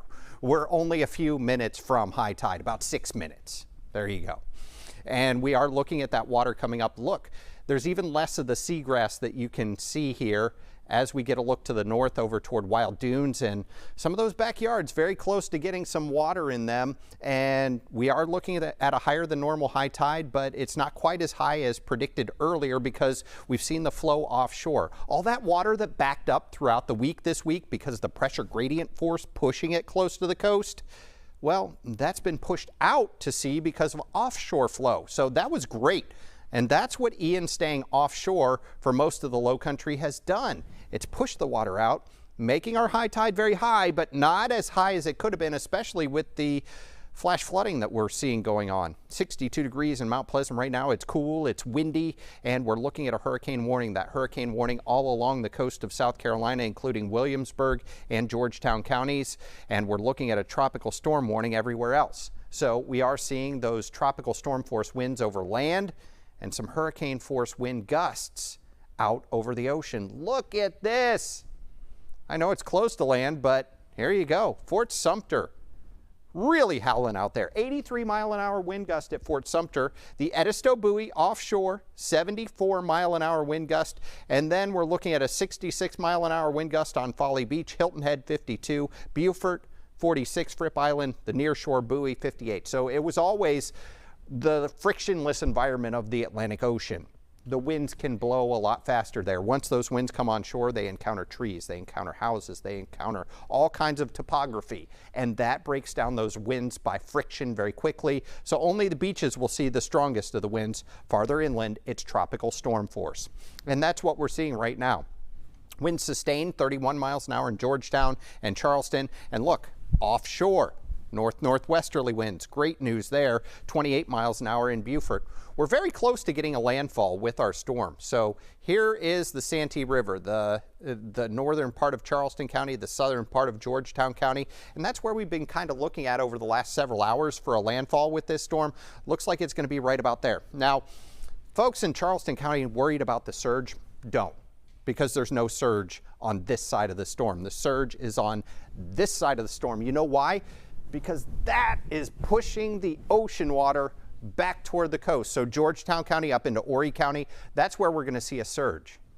Here the winds are offshore. That's pushing the ocean away from the coast at 30 to 40 miles an hour. That's pretty strong and significant. So the water is actually rushing out on the backside of the storm. 53 mile an hour wind gusts, that's at the Charleston airport. So inland a little ways, we're still seeing those 50 mile an hour wind gusts. Tropical storm force wind gusts, Somerville, Moncks Corner. So all the way inland, we're seeing the tropical storm force winds. Been saying all along that rain would be the biggest impact from this storm, which so far it has, and then those tropical storm force winds, which we're seeing all through the low country. Everybody's asking what's going to be in my neighborhood, what's going to be in my backyard, and I've been stressing this all week. Rain and tropical storm force winds. That's what we're seeing. Tree branches are coming down. Power lines are being impacted by that. As we heard our storm chaser Chris Jackson say, he saw some power lines exploding, and that's because of the strong gusty winds. I'm not sure that's the exact term, power lines exploding, but it is causing power outages regardless of what's happening there. This heavy band, there goes our power here in the studio. Just had a power hit here in Mount Pleasant. So we're going to see a lot of those throughout the low country because of tree branches being blown down. And here's the worst of the storm right now, sneaking over toward West Ashley and continuing on over toward Johns Island, James Island, Wadmalaw, out toward Kiowa, Seabrook. You're starting to see the worst of this storm. Now this is all going to be moving slowly off to the north, and things will improve as we head into the afternoon. Southern Beaufort County, you're done with this. The rain is letting up, and that's going to march its way north through the area as we head through the afternoon. There's the center of the storm. Looks like it's going to come on shore, likely in southern Georgetown County. So some surge headed toward downtown Georgetown. It'll be interesting to see what Scotty's looking at here within about the next hour or so and points north where that storm comes on shore. We're seeing one of the outer bands of the eye here in downtown Charleston. Very heavy rain, and this is where we're seeing our flash flood warning. There is our hurricane coming very close to moving on shore. And as this moves on shore, keep in mind what the weather has been like here the last couple of days. Cool, cloudy, very fall-like, dry air. As this moves inland, it's going to move straight into that air mass.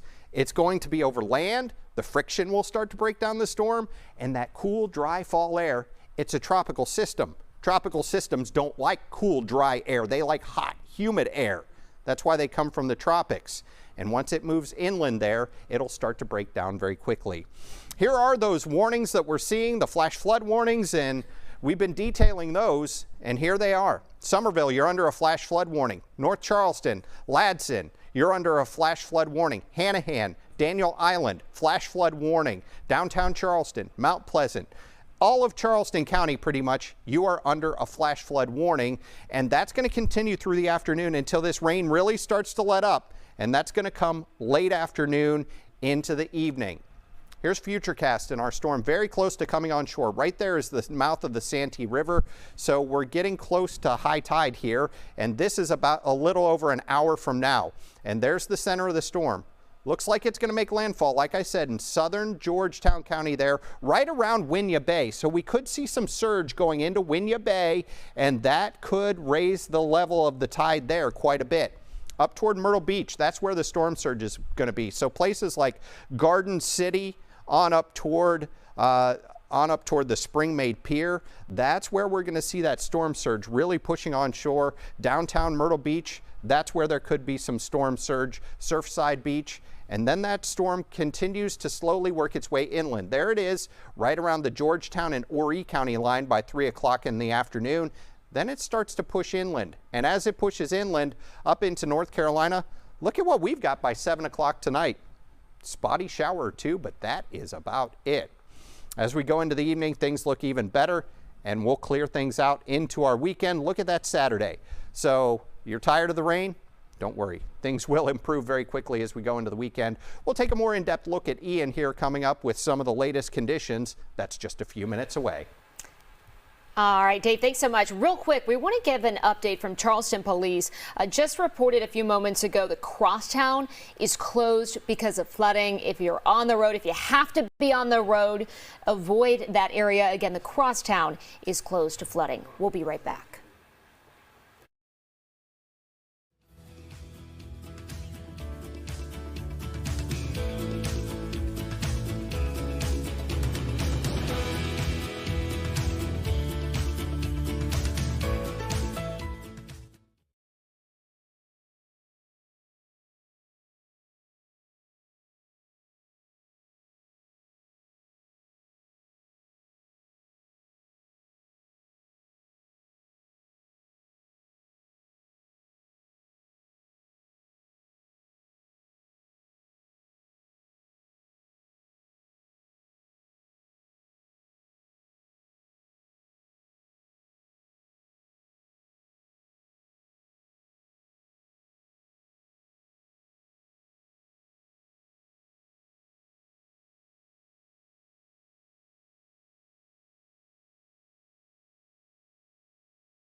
This is an ABC News 4 Tracking Ian update. Well, welcome back. We are continuing our coverage of Hurricane Ian as it makes its impact to the low country. All right, let's get right to Trooper Bob. Bob, you've got some breaking news to report. Charleston police actually just shutting down Murray Boulevard on the Battery. Tell us what you're seeing. Yeah, Mel, you can see it right here in front of me. This is East Battery Street right here at South Battery, and if I went further, that's Murray Boulevard on the other side where I was positioned before. Charleston police officer told me to please leave because they are worried about the water potentially coming over the wall and flooding this area. As you can see, they shut it down just 2 minutes ago. I turned it down. He's actually directing traffic for all those vehicles that were stopped to leave this area because of potential flooding. There's a fire truck coming through. As you can see, the water, look how it's starting to accumulate here on East Battery Street. I'm also going to head to the crosstown. According to CPD, the crosstown is shut down right now because of flooding. I'm going to try to get at least close to it as I can safely to show you what that looks like. But again, the Battery, if you're just tuning in, the Battery right here, East Bay Street, excuse me, I'm on East Bay, but East Battery Street and Murray Boulevard, the very tip of the Battery, White Point Guards, that is shut down by Charleston Police Department because they're worried about the water potentially coming over. It's getting close to the top of the wall, and they're worried about it coming over and flooding and getting people stuck here and then having to get rescued. So please avoid the area. Stay tuned to ABC News 4, and you can follow us on air and online for more information. But don't come out here to get a selfie like these other folks were doing. Don't endanger yourself or endanger the first responders that have to come get you. And let's check on weather right now, because I've been out since 4 o'clock this morning, and this is the worst I've seen as far as the wind and rain combined. Let's find out what's going on and what we can expect by checking in with our meteorologist.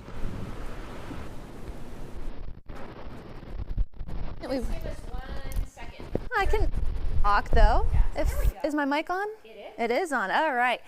Dave stepped out. We were hearing what sounded like almost like thunder, but it was deeper and more, I don't know, rumbly, roaring. So he went outside to check on that really quick just to make sure it's nothing more serious. But this is a live look right now at our radar, and you can see that the heaviest bands still moving on through. I'll go ahead and zoom this in just a little bit so you can see Folly Beach getting some of that heavier downpours out there, seeing some lightning just offshore. So I believe it was Sean that's out on Folly, so hopefully he is seeking cover from that. Just to go over a couple of warnings right now, if I can go ahead and find them. Here we go. We do have some flash flood warnings in effect for portions of Colleton, Charleston County, Dorchester, Berkeley, even up into Georgetown counties. So we've got lots to talk about there, but again, the heaviest bands moving on through right now. And then, yeah, so I'll let Dave take over here in just a second, but actually, we're actually going to toss the break here in just a second. So we do have flash flood warnings, and the heaviest rain still moving on through portions of the area.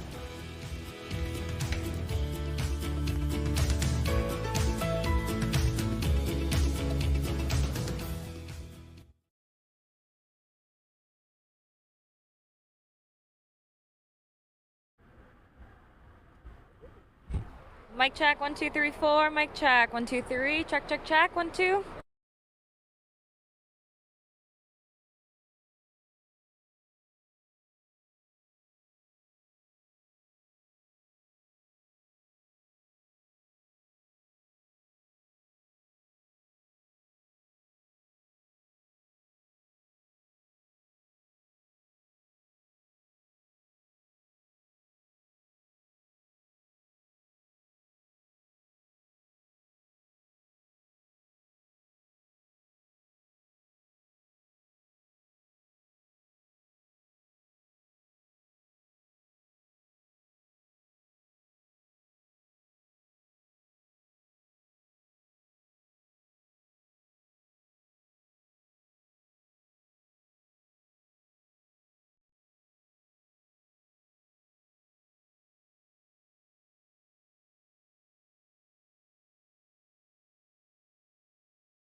This is an ABC News 4 Tracking Ian update. Welcome back. We continue our team coverage of Hurricane Ian with Natalie Spalla. Now, Natalie is in Georgetown. The mayor actually told everyone to shelter in place there. But Natalie, please tell us what you have been seeing since you've been out there. Yeah, hey guys, we are really starting to see the wind ramping up here, and it's gotten to the point where I don't even know what direction it's coming in anymore. It's coming at me from the left, from the right, all which way, and we're really starting to see what those impacts of that heavy rain are causing here. We are starting to see more fallen trees. I'm going to show you this one here. We're off of River Walk. We're just off of 17, and we're on the Charleston side of the bridge if you are heading into Georgetown. But this is a pretty significant size tree that has fallen here, and I want to go ahead. Let's run that video from just within this last hour. What you're looking at, this is a home off of Graham Lane rather, and you can see the significant impact of this huge tree. It fell on this home, on this car. We have video of these people in this home leaving. They're vacating themselves, vacating their pets. Just not a good situation. We know one person was sent to the hospital as a result of that. So we are keeping an eye on that situation, as well as many situations as they begin to pop up here in Georgetown and really across the low country, but specifically here in Georgetown, where things are expected to get significantly worse as Ian makes its way onto shore. But that's going to do it for us here in Georgetown. We'll continue to check in with everyone back in our studios and everything. So we'll see really those conditions ramp up here within the next few hours. So I'll sign off now. We will have more coverage really this hour and throughout the whole night. So stay with us here on ABC News 4.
Okay, we're going to take a look at Ian, and here it is. Ian is making its way up the coast, getting close to landfall, which is likely going to occur in southern Georgetown County here. We're looking at the heaviest of the rain right now through downtown Charleston County. I want to add a few things on here and show you what's going on. So the wind on this side of the storm is pushing offshore. So the backside of the storm, which is where most of the low country is, including this area right here, is all offshore.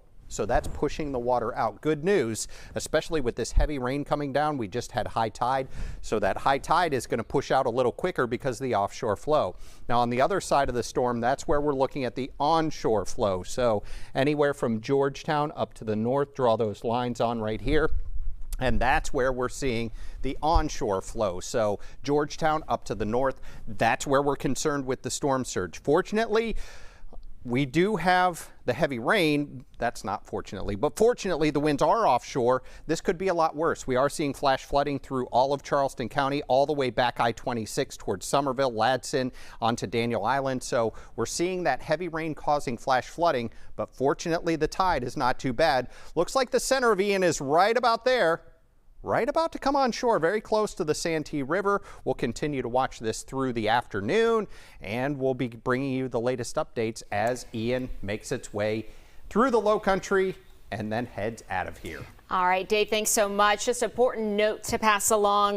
Trooper Bob is down at the Battery telling us that they shut down Murray Boulevard because of the concern of the water coming onto the roadway and causing some flooding there. An important note, also important note, folks in Georgetown are told to shelter in place.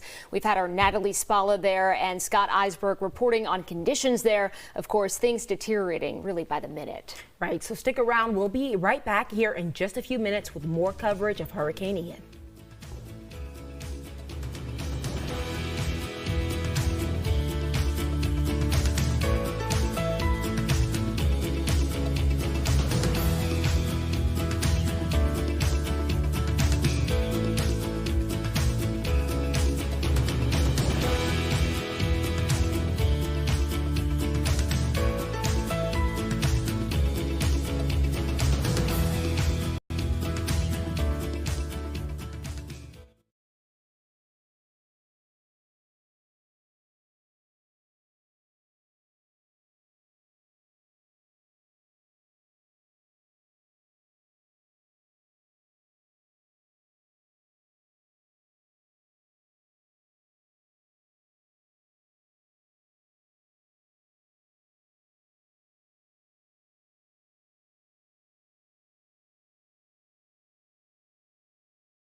This is an ABC News 4 Tracking Ian update.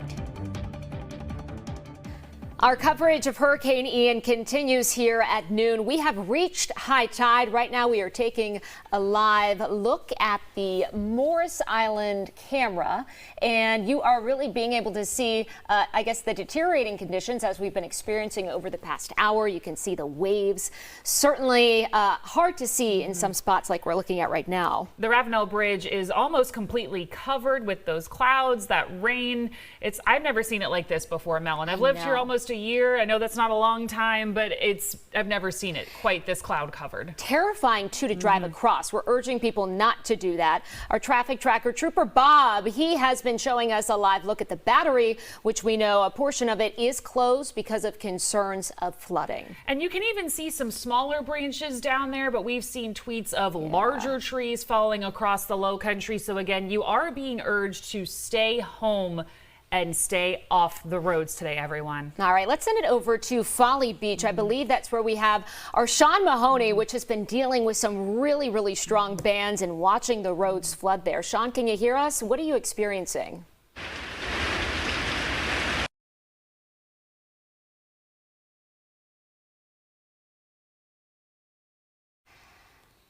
Unfortunately, having some technical difficulties. We can see it's really intense there. Unfortunately, can't hear Sean. Waterlogged, I think, is the best way to describe it. He's a trooper. He's been out there, I think he said 12 hours now. You can see he moved in to try to get some coverage, but even still looked like that wind really whipping through, that rain still hitting him, even though Sean was under that coverage there. Let's go to our chief meteorologist, Dave Williams, who has been watching Hurricane Ian since we've been really tracking it in the tropics. We were talking about potentially making landfall very shortly. It is getting very close to the coast, and I want to do some analysis on the fly here, and that's what we do during these situations because it unfolds very quickly. My mic is on. No, my mic's on. Unfortunately, we might have run out of battery. Oh, no. I think it should be good. So, yeah, mic's on. But what we are looking at, the cloudy skies out there, and can we pull up that Morris Island lighthouse and put that behind me? I know my production crew doing an awesome job here. Can I be in front of that? Do I have to step out here? Let's see if we can get me in front of that, because I want to do a little analysis on the fly here, especially from this view. We're looking at the Morris Island Lighthouse, and what we've got, the water's going that way. See, now we're looking out toward the Atlantic Ocean. So what's going on here is the strong winds are blowing offshore, and that's pushing the water out. There it goes, out into the Atlantic Ocean. Why is that good news? Because it's high tide, and we have that torrential rain. So we could be looking at some massive flooding right now. We do have flash flooding going on, but imagine how bad it would be if those winds were coming inland. That would be blowing that water in toward the coast, but it's going out. And that's great news because that's keeping our flooding at a moderate level. These clouds I've been watching, and they're going offshore too. There's inshore, there's offshore. This is the Intercoastal Waterway looking up toward Bulls Bay, Capers, Dewey's, and we can see a little bit farther now. The visibility is improving and these clouds are just howling across the sky, just ripping across the sky from inland to offshore. Even seen some whitecaps out there on the ICW. 62 degrees outside right now. We are looking at a hurricane warning in effect all along the coast, including Berkeley County and Williamsburg County inland. We could see some hurricane force wind gusts. The hurricane force wind gusts that I've seen so far have been offshore. Farther inland, it's all tropical storm force winds, and that's why we're under a tropical storm warning in Dorchester County and interior Colleton County. Look at these winds, 38-mile-an-hour sustained winds. That's not at the coast. This is North Charleston at the airport. Add in the gusts, 53. And the gusts inland are a little bit weaker. We've got those tropical storm force wind gusts around Somerville, even Orangeburg, Moncks Corner, 41, 44-mile-an-hour wind gust in Beaufort, 49-mile-an-hour wind gust in Georgetown. Lost some power here at the station, and I know a lot of folks losing power at their houses as well.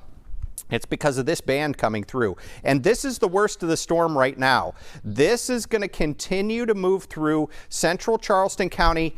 And we've got the center of Ian right about here. McClellanville, you're just on the south side of that. It looks like this is going to make landfall just south of Georgetown. That's not great. It is high tide right now. There is a storm surge on the north side of this storm. So the storm surge, unfortunately, over the next hour or so is going to go right up the mouth of the Winyah Bay into Georgetown. We could see some serious flooding coming up here within the next hour or two in downtown Georgetown. So Georgetown, get ready.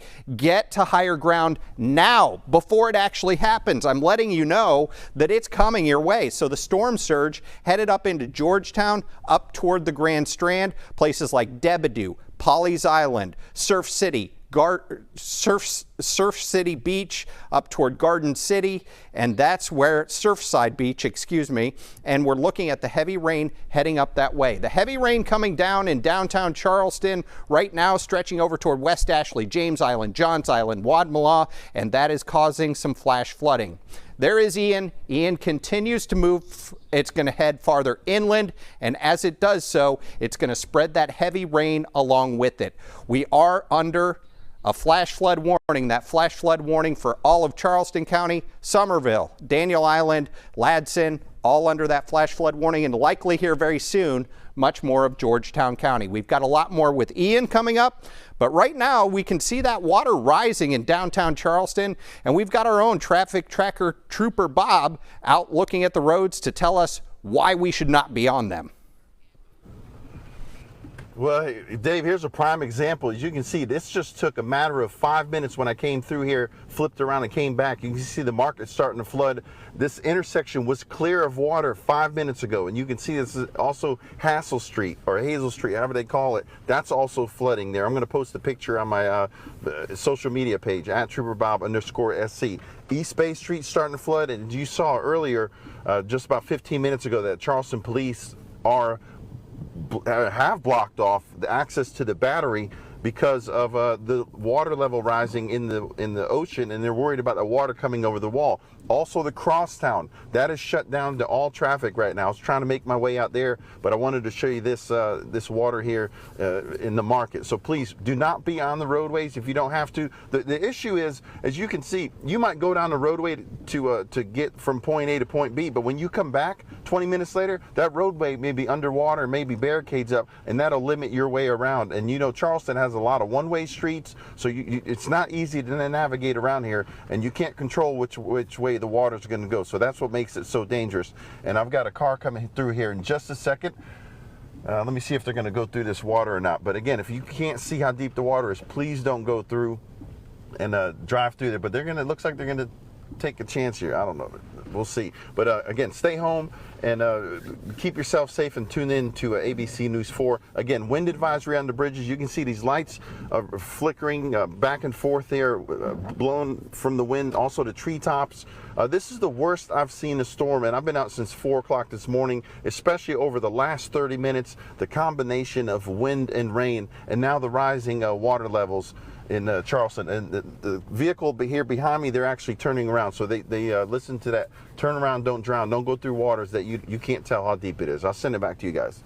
All right, thank you, Trooper Bob. Very important note there. We were both nervous waiting to see if that car would try to drive through. The city of Charleston tweeted out close to 30 roads already closed, more than a dozen power lights out. Trooper Bob seeing those conditions firsthand, and listen to his and every other city official's advice. Turn around, stay home today, everyone. Hopefully they saw Trooper Bob's car and they said, I know Trooper Bob's watching. I don't want to be on TV, and decided to turn around. All right, stay with us. Our continuing coverage of Hurricane Ian happens after the break.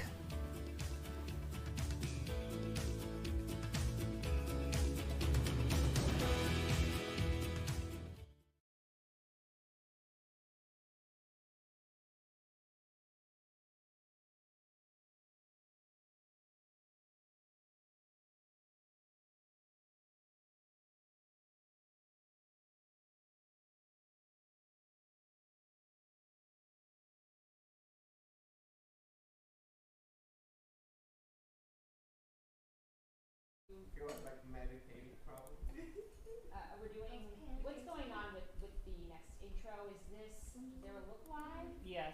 Okay. Because I tweaked it. I didn't know what you wanted to tweak it to. The look live after. Oops. And I'm like, all right, whoa. What did I just do?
Avenue right here by the causeway, and the road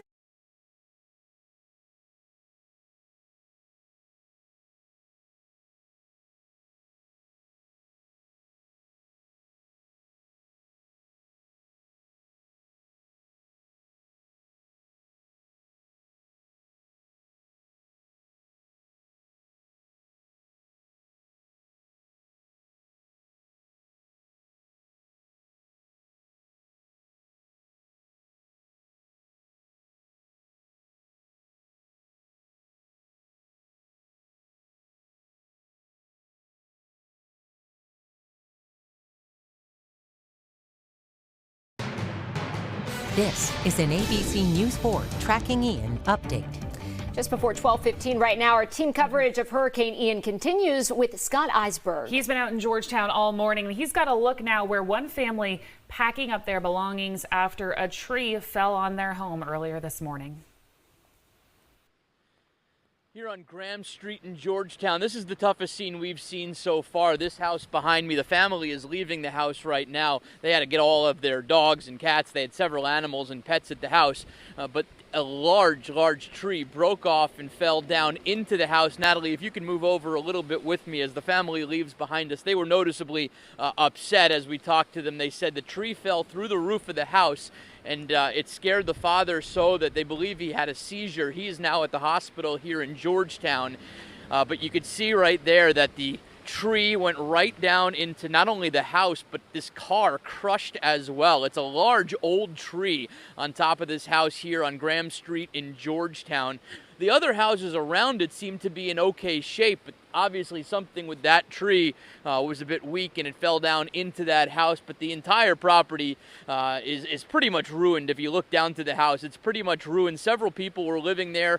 They said there were injuries. The one woman who was loading up her pet said she had minor injuries, but her dad was the one that they were worried about at the hospital here in Georgetown. But it looks like an isolated sort of thing. The rest of the houses around here seem to be okay. So we're going to send it back to you now from Georgetown, but we'll certainly keep you updated on anything that happens in this neck of the woods as the day progresses and Ian comes on shore. For now, I'm Scott Eisberg. I'll send it back to you. Such a devastating situation. Of course, we are hoping that that gentleman that was taken to the hospital is okay. And thankfully, you know, of course he's in the hospital, but thankfully it wasn't worse. Yeah. And as you can see, there are more trees down throughout the area as well. This is from the SCDOT this morning. Yeah, crews are on Johns Island working to move trees. I know that they were able to make progress within the past hour.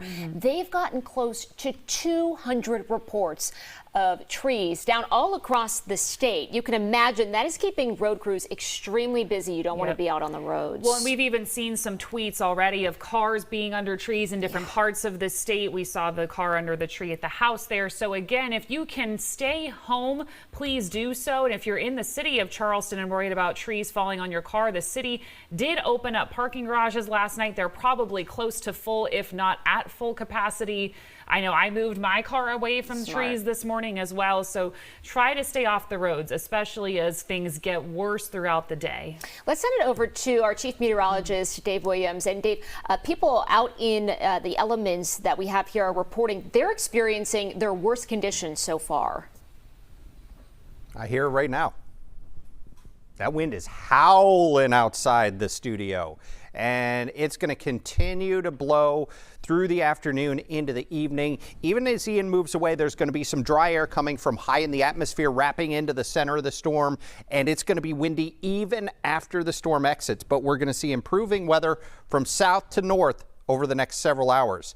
North of Charleston, things are going to go downhill over the next hour or two before they get better. As we get a look out at the Ravenel Bridge, very quiet.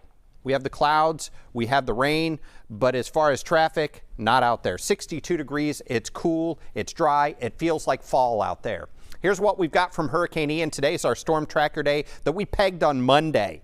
We're looking at torrential downpours, and that's causing flash flooding. Fortunately, the winds have been offshore in the low country. That's prevented any storm surge whatsoever, and it's pushing the tide out much quicker, so we're not looking at that coastal flooding quite as much, but we are seeing some large waves on the beaches, which will cause coastal erosion. Tropical storm force winds, higher gusts. We have seen hurricane force gusts off the coast out on some buoys, and we are looking at our traffic light lit yellow. It's not the most devastating situation, but it certainly is not good out there right now, and we're going to continue to see power outages and that flash flooding. We've got a hurricane warning in effect for just about everyone except inland areas here into Dorchester and interior Colleton County, where you're under a tropical storm warning. So you're seeing those winds even through Dorchester County and coastal or interior Colleton County of 40 to 50 miles an hour with higher gusts. So tropical storm conditions there as well. We've known everyone was going to be impacted by this storm.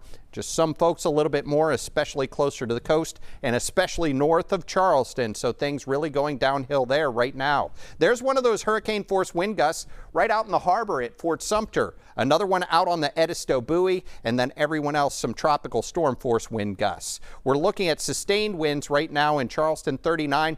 Here's the center of the storm. It's past Charleston.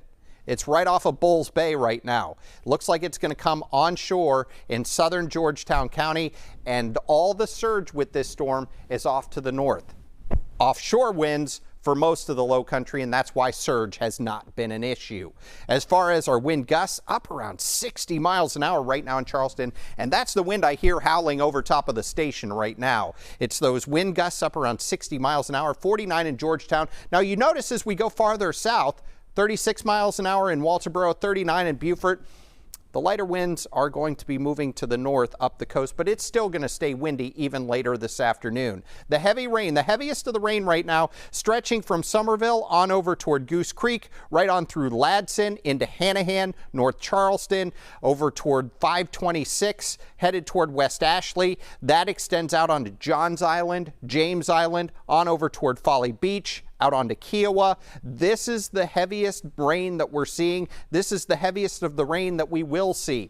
This is all going to shift to the north through Charleston into Berkeley County, eventually Georgetown and Williamsburg County as our storm makes landfall. Looks like it's very close to landfall right now, right near the mouth of the Santee River, and that's going to be somewhere in southern Georgetown County. So we're very close to our landfall, possibly within minutes of that. The weather conditions in Georgetown are going to go downhill very quickly, and we're going to see the storm surge coming onshore from Georgetown to the north. The rest of the low country has had offshore winds. That's why there's no storm surge. Flash flood warning. Coastal Georgetown County, including Debedew, Pawleys Island, up toward Garden City and Surfside. We're looking at that flash flood warning pretty much for all of Charleston County, and where we're seeing that heavy band going through from Somerville on over toward Goose Creek. Stay indoors. This is not a time to go out because this is when we're seeing our strongest winds. There is that band coming inland and heavy rain, especially out toward Folly Beach. This is Folly Road right there, so very heavy rain along Folly Road right now onto James Island. There's our storm.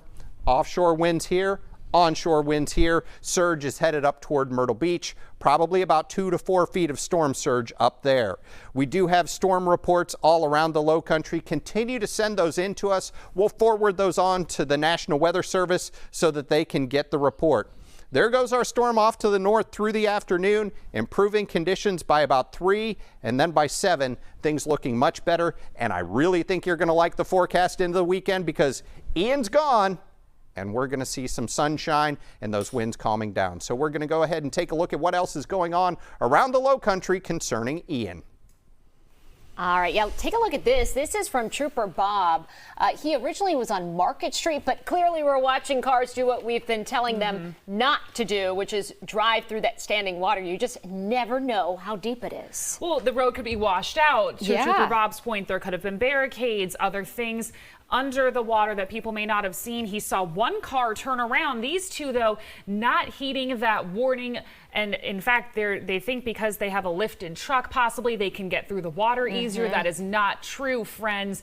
Even a couple inches of water can do serious damage and hurt or even worse in these situations. So please, please, please turn around. Don't drown. We sound like broken records and we understand that, but it is for your safety as Ian continues to head our way. I think so many people, too, they just want to see what it looks like out there. They're curious. It might be somebody's first major storm, but stay with us. We will show you the images that you are so desperate to see. He reported earlier that Murray Boulevard on the Battery has been closed because of flooding. So really, just stay home. And don't forget, if you do want to see those images, follow us on social media. Follow us on our web pages. You can see any pictures and videos from our live field crews. They are scattered throughout the low country to bring you those images safely. So follow our crews and follow ABC News 4 for the latest updates and alerts. We'll be right back.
This is an ABC News 4 Tracking Ian update.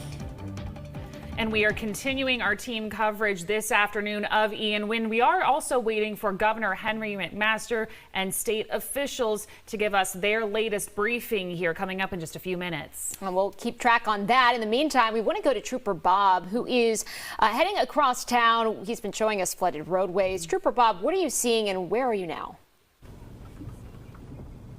I'm seeing a lot of wind, Mel. This is a Calhoun Street right here at Meeting Street. You can see the top of these trees and the traffic lights are blowing left to right. I actually had a cooler blow by me about 5 minutes ago on my way over here. Heavy winds, heavy rain, and the market is flooded right now. The battery is closed to traffic and for onlookers, so there's no reason to even head out here because businesses are closed. Nothing is open downtown, but the streets are starting to flood, and this is what makes it so dangerous. You can see the cars in front of me barreling through that water. That's why I'm not going out that direction. I'm gonna make a right on the Meeting Street here in just a minute once it's safe to do so. What makes it so dangerous is you don't know what's underneath the water. You don't know the depth of the water level, and if there was any construction done earlier, or this is the tide that's coming in, and also in combination of the rain that's falling, but the tide levels are rising, so you don't know if it lifted a manhole cover up, and that's what makes it so dangerous. And to top it off, on top of that, that's salt water. You don't want salt water anywhere near your car, underneath, or especially in your car if you go through some flooded waters. And I'll send it back to you guys on that note.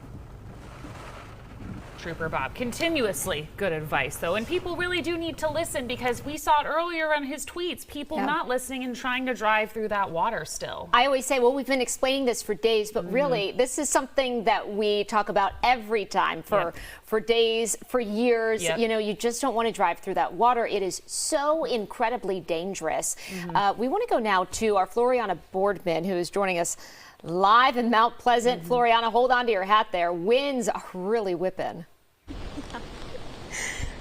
Oh, yes. I mean, we've been out here almost 12 hours. We were in downtown initially and had to come back due to some camera issues, but this is the strongest we have felt the wind all day. I mean, it is nearly about to knock us over. Look at these waves. They are just so incredibly strong under the Ravenel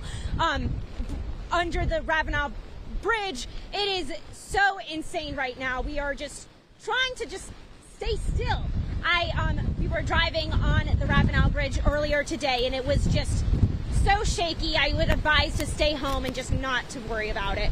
So stay safe, stay home, stay secure, because this wind is absolutely insane. I'm going to toss it back to you in the studio. Our crews are safe. Floriana, go run for cover, but really, you don't know what is moving through the air. We heard from Trooper Bob. He saw a cooler go right past him. So there is damage with the debris that is flying around. Well, you never know if a tree branch could fall. A lot of these older trees in Charleston, they become waterlogged. They could fall. Tree branches could snap off. I believe we've seen some tweets about that as well. So again, staying indoors, certainly your best and safest option today as well. Again, our crews, as Mel said, they are taking all the necessary safety precautions, moving as things get worse, but it's still, you just saw Floriana, looked like she was going to fly away almost. I know, really. So she's safe. We had Sean at Folly Beach. He is safe. But right now we want to leave you with some video from our storm chaser here. He is looking at a down tree, I believe. This is live right now. Brandon Kopic, one of the storm chasers. Stay with us. Our continuing coverage of Hurricane Ian here in the Low Country continues after the break.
This is an ABC News 4 Tracking Ian update. And Ian is just about to make landfall right now on the southern coast of Georgetown County. We're looking at the heavy rain still working through the Charleston Harbor. A few folks trying to cross the bridge. Now's not the time to do that. If you can wait 2 hours, things will get much better as we go through the afternoon. You can see the heavy rain. There are gusty winds out there. Temperatures are cool. It's fall-like air. Now, with Ian about to push inland, it's moving into that cool, dry air mass that's been in place here for the last several days. This storm is going to weaken very quickly as it moves inland and start to evaporate because the humidity levels throughout the southeast are so dry. A tropical system comes from the tropics. They don't like cool, dry air. What they like is hot, humid air with warm water. And once they're off the warm water, then they start to weaken very quickly. Here's what we have for you. The torrential downpours with our storm tracker day. We're seeing the tropical storm force winds causing trees and power lines to come down. And we're looking at some higher gusts, especially over the ocean. And we've seen some hurricane force wind gusts in the Charleston Harbor and out on some of the buoys. Flash flooding has been ongoing since early this morning, and those coastal impacts mainly with some beach erosion due to the large waves. But what was never an issue for us, the storm surge, because we're on the backside of the storm, we're seeing the offshore flow. We are looking at the traffic light lit yellow. Now, unfortunately for our friends up in Georgetown County headed toward Myrtle Beach, here's where you're going to see the storm surge from here to the north. And that's because we have Ian coming on shore right now, very close to the Santee River. Hurricane warnings are in effect, and we're looking at tropical storm warnings where the hurricane warnings are not in effect. We're even seeing the tropical storm force winds into Dorchester and interior Colleton County. Look at these winds. Calm wind there. Inland, we've got those winds about 15 to 20 miles an hour. Surprising that wind in Charleston is calm. I wonder if the anemometer got knocked out there, because look at Georgetown, wind gusts up around 52 miles an hour. We're looking at those rain bands coming through Summerville into Charleston, but notice the reds are fading away. These are now oranges. So as the oranges come in, that means this rain is weakening, and we're looking at the center of the storm coming on shore right now, somewhere very close to southern Georgetown County and pushing the surge right up into Winyah Bay. I saw some video earlier from up here around Pawleys Island, and there is a lot of water being pushed inland off the Atlantic Ocean. They've got high tide going on, and this is where your surge is, northern Georgetown County up toward the Grand Strand. We do have flash flood warnings in effect right now. Summerville on over toward Goose Creek into Ladson, North Charleston, downtown Charleston, West Ashley, Folly Beach, James Island, Johns Island, Wadmalaw, on down toward Hollywood and Ravenel, north side of town, Mount Pleasant, on up toward Awendaw and McClellanville, all under those warnings right now for flash flooding. The heaviest of the rain right now just south of downtown Charleston over toward West Ashley. This is Folly Road right here. So Folly Beach picking up the heaviest of the rain right now. Look up here toward Awendaw, a little bit lighter rain. And as this storm continues to transition up to the north, we are going to see that rain letting up as we go through the afternoon. So the worst of the storm right now for the next hour or two, and then things will improve later this afternoon. We'll get you more updates with Ian from the weather side here coming up in just a couple of minutes. All right, Dave, thank you. Our team coverage of Hurricane Ian continues right now with Scott Eisberg. He has a look at conditions on Front Street in Georgetown. Scotty, how are things looking out there? Hey guys, here from Front Street. By the way, I just want to let you know, first off, I can't hear you. You'll have to cue Natalie if the governor is going to come up and speak. But Front Street is doing what Front Street does in every hurricane we've seen here over the years. The flooding really starts right around Groucho's Deli and goes down about 3 or 4 blocks as you go down towards Winyah Bay. Also, the Harbor Walk would be on our right-hand side. So that Harbor Walk is that way. And if you're looking straight down Front Street, it's just typical Georgetown flooding. There's no reason to come down here. The police are already down here, and they have marked off the territory right here, if you will. And then if you look down here 1 block, I don't know if you could see it, but those trees, I don't know, about 15 minutes ago when we got here, those trees were not buried nearly that much. So you can tell the water certainly is rising. I believe high tide was somewhere around noon. So this is really typical stuff around Georgetown. But I can tell you this from experience. we have seen cars that have been parked floating down this street. This is not anything new to have that happen, so don't bring your car down here to see it. As for the rest of Georgetown, typical Georgetown flooding is what we're getting in the places where we get it. We've had some trees down. Natalie showed you a limb down over the bridge towards Charleston, right on the other side of it.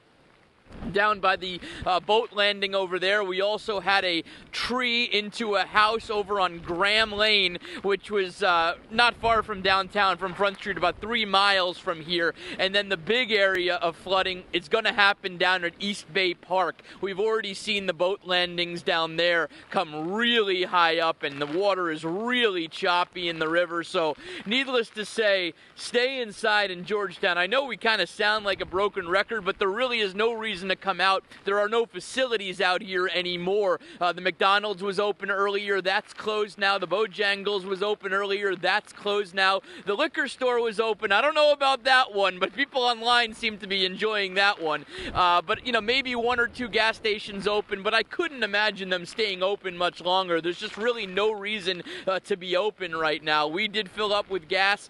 The Marathon station right there where all of the roads kind of meet up by Tony's Pizza, if you know Georgetown well, that was open, but everything else has been closed. The Food Lion is closed, so there's really no facilities open here in Georgetown. The wind is, you know, picking up. It's nasty out.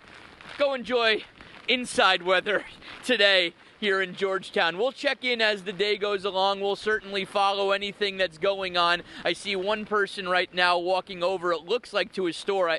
You know, we've seen this so many times in the past where store owners just want to make sure their sandbags are working and their sandbags are keeping the water out. They know you need to sandbag here on Front Street. It's just what they do.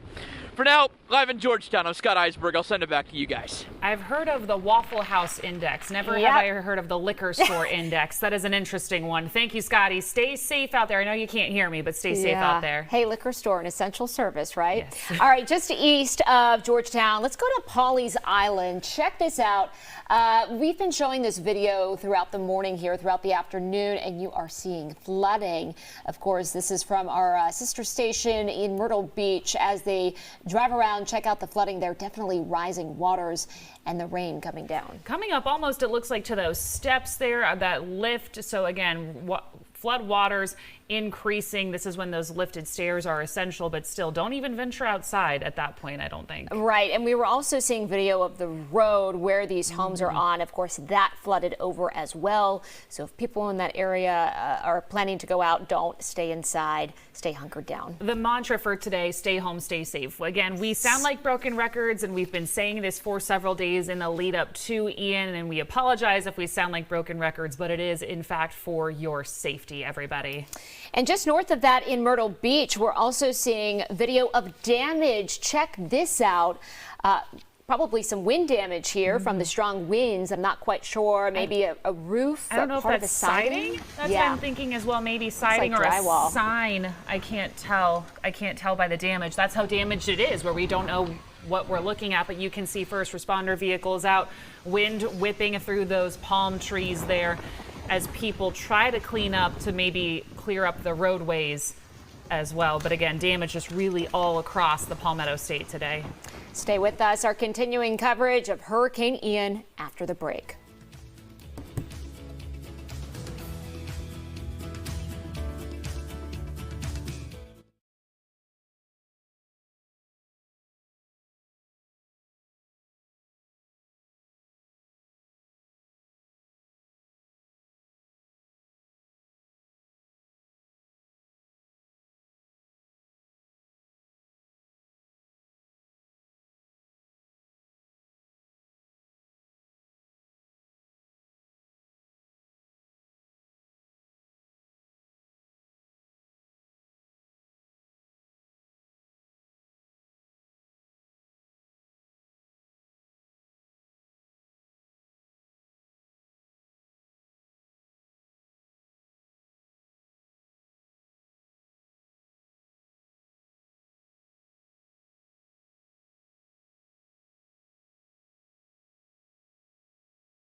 This is an ABC News 4 Tracking Ian update.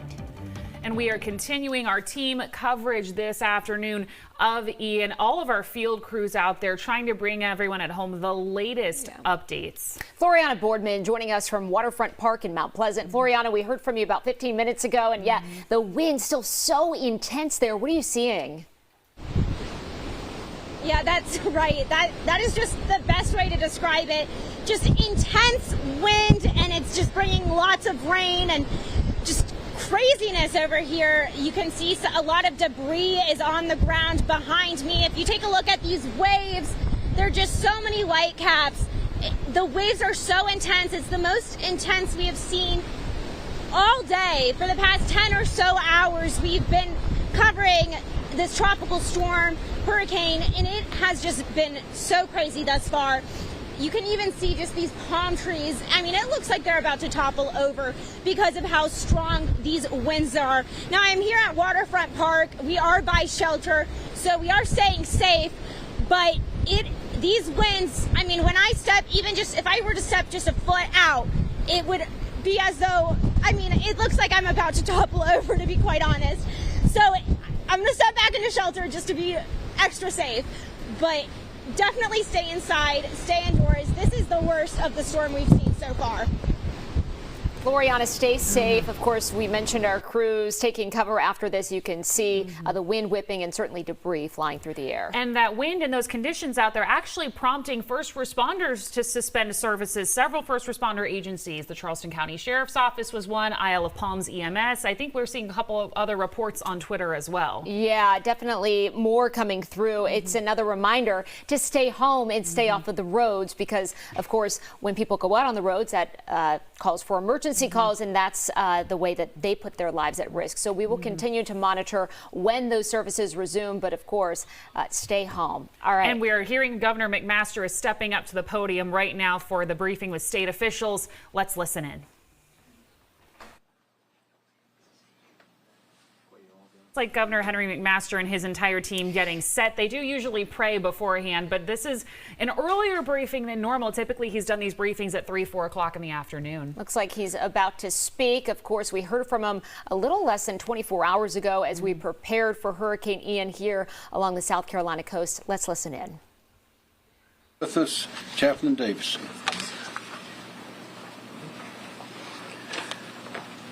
Psalm 37, verse 23 and 24. The Lord directs the steps of the godly. He delights in every detail of their lives. Though they stumble, they will never fall, for the Lord holds them by the hand. Let us pray. Gracious Heavenly Father, we know that you are with us in both the calm and the storm. Even when the disciples began to fear, Jesus showed he was Lord over the waters. We ask that you would calm the wind and the waters of the approaching hurricane and spare those in the path from harm. Open our hearts in love and generosity to all who need help in the coming days. In all things and at all times, help us to remember that even when life seems dark and stormy, you are in the boat with us, guiding us to safety. In your most holy name we pray. Amen. Amen. Okay, John Quarello, National Weather Service. Thank you, Governor. John Quayle, the National Weather Service. Hurricane Ian's landfall is imminent along the northern Charleston County coast.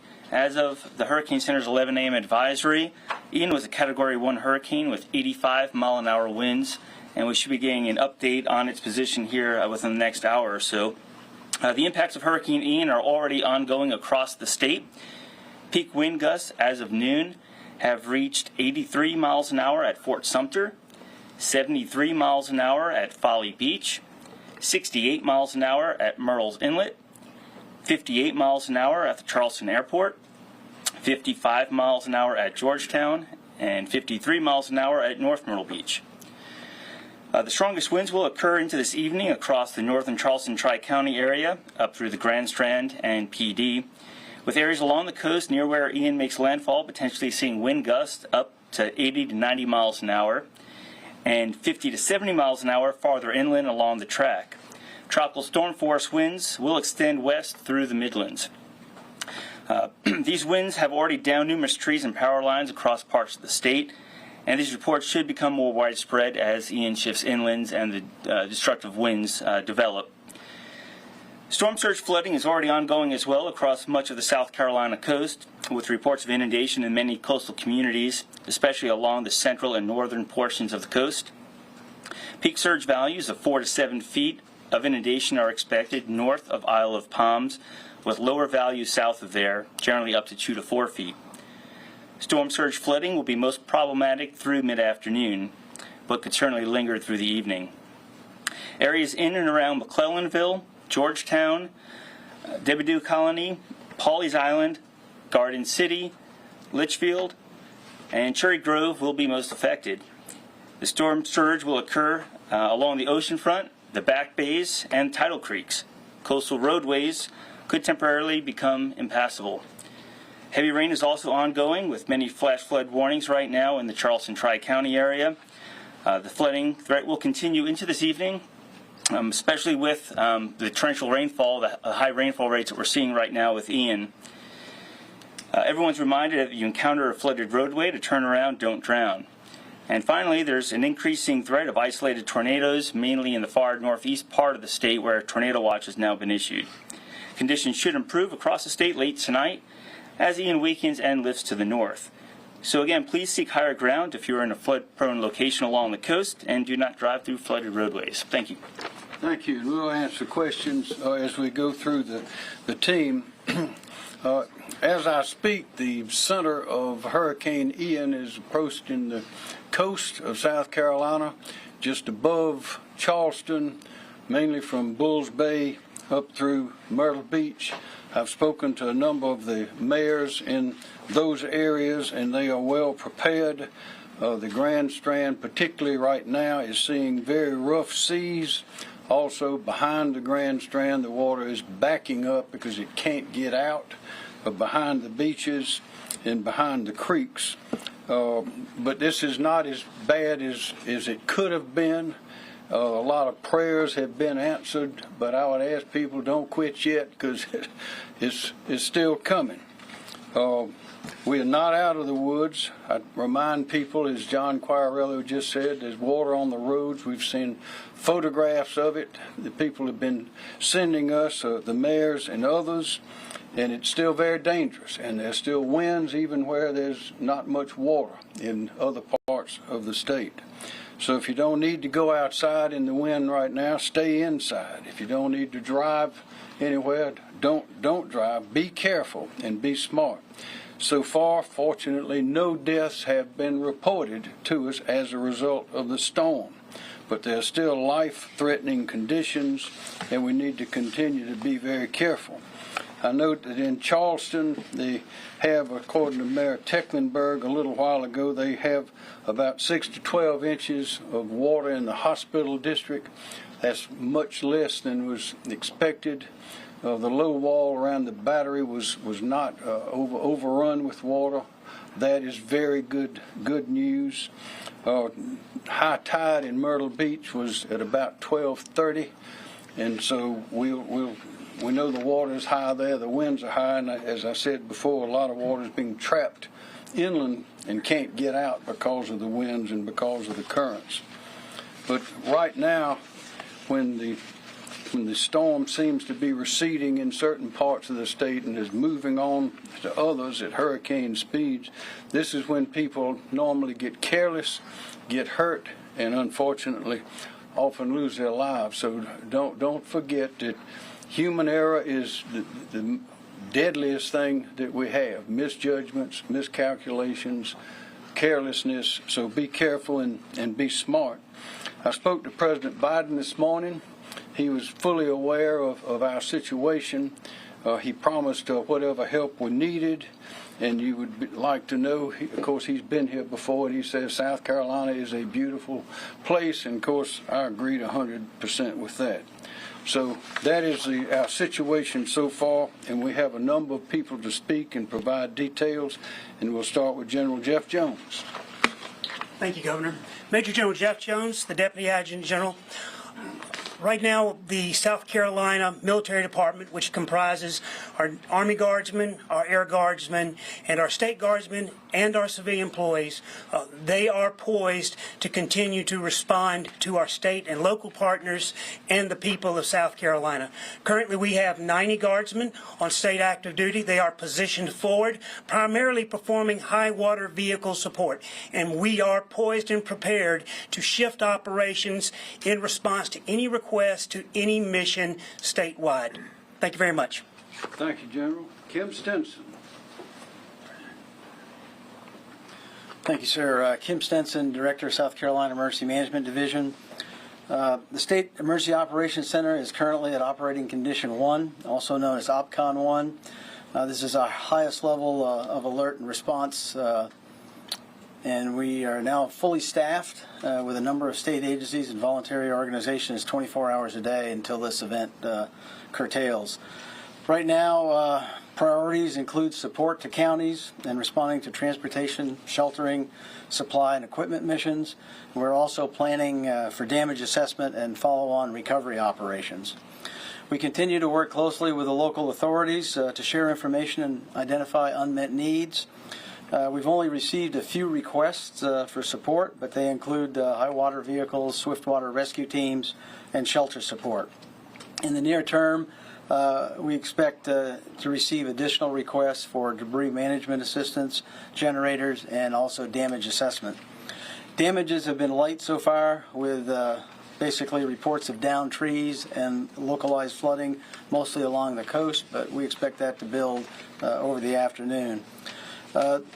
The governor mentioned talking to President Biden, and last night we received a federal emergency declaration which will allow us to seek reimbursement for response costs and any direct federal assistance we might request.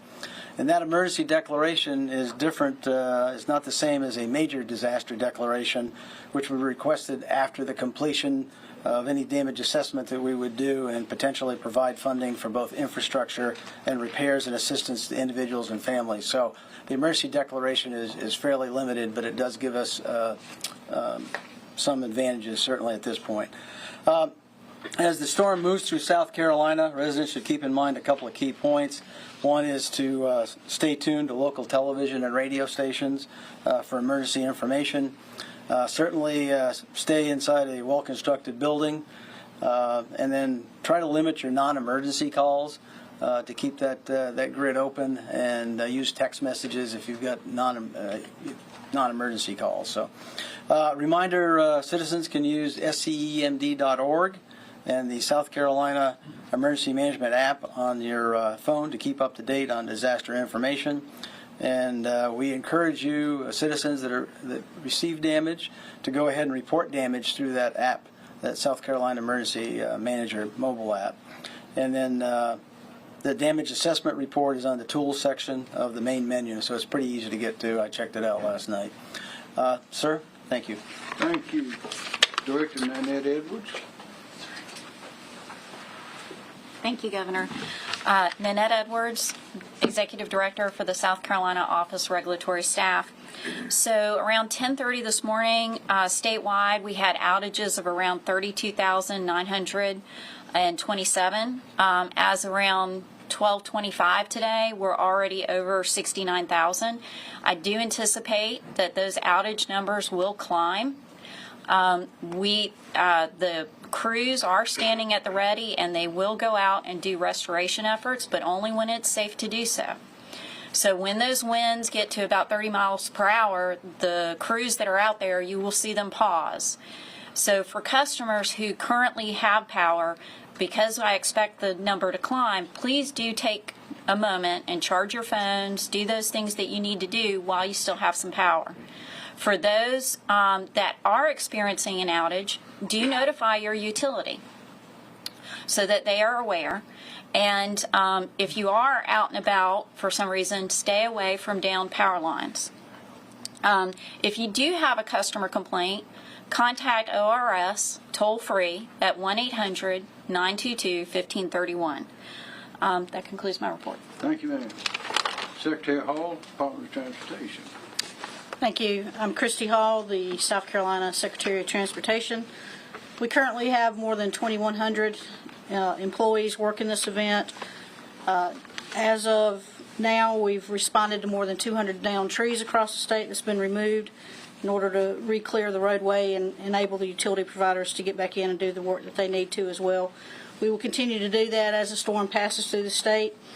We are also aware of water on some of the roadways across the state. There are currently no major closures that we are aware of. However, we are closely watching with the local officials some of the causeways in the areas that John Q mentioned, really north of Charleston all the way up to Myrtle Beach area. As mentioned earlier, we urge people to avoid travel if at all possible today as the storm works its way through the state. And Governor, that completes my report. Thank you. Thank you, ma'am. Director Ben Duncan. Thank you, Governor. Ben Duncan, Chief Resilience Officer, South Carolina Office of Resilience. We are staying ready at this time to assist citizens who may have damage or may have some need for assistance from the hurricane. We help with short-term problems, we help with long-term problems, and we are here until we take care of those problems for you. We're here to assist the governor, we're here to help citizens, and we provide information that you may need in the short term or long term. Thank you. Thank you. Director Emily Farr. Thank you, sir. Emily Farr, Director of the Department of Labor Licensing and Regulation. Throughout this event, the agency, through its division State Fire, has been prepared should any search and rescue efforts be needed. Earlier this week, we mobilized Task Force 1 with collapse and water rescue capability at the State Fire campus here in Columbia, so that we were prepared to back up the regional search and rescue teams that are located in Charleston, Hilton Head, and Myrtle Beach. Last night, North Charleston did request 2 boat teams, so we did deploy Task Force 1, and they arrived there at about 10 p.m. last night. We backfilled those teams by requesting 2 boat teams through firefighter mobilization, and Anderson County and Oconee County answered that call, and their boat teams are now here in Columbia, ready to deploy if needed.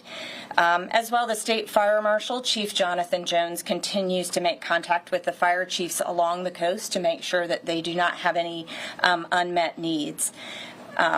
We appreciate all of the first responders who volunteer and stand ready to ensure South Carolina is prepared if any search and rescue is necessary. And just remind those viewers, if you ever do find yourself in an emergency situation needing those sort of assistance, to dial 911.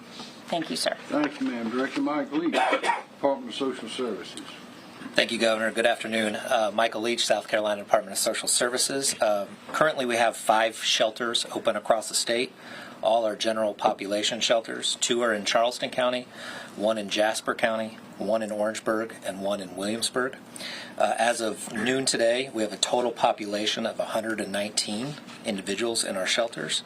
Our current total capacity is 759, and so we are about 15% of that capacity.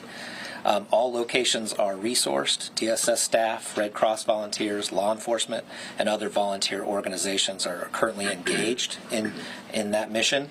There are 0 medical needs shelters open at this time, and we recommend anyone who needs a shelter to bring blankets, sleeping bags, pillows, medications, any personal hygiene or personal items, or special foods if you're on restricted diet.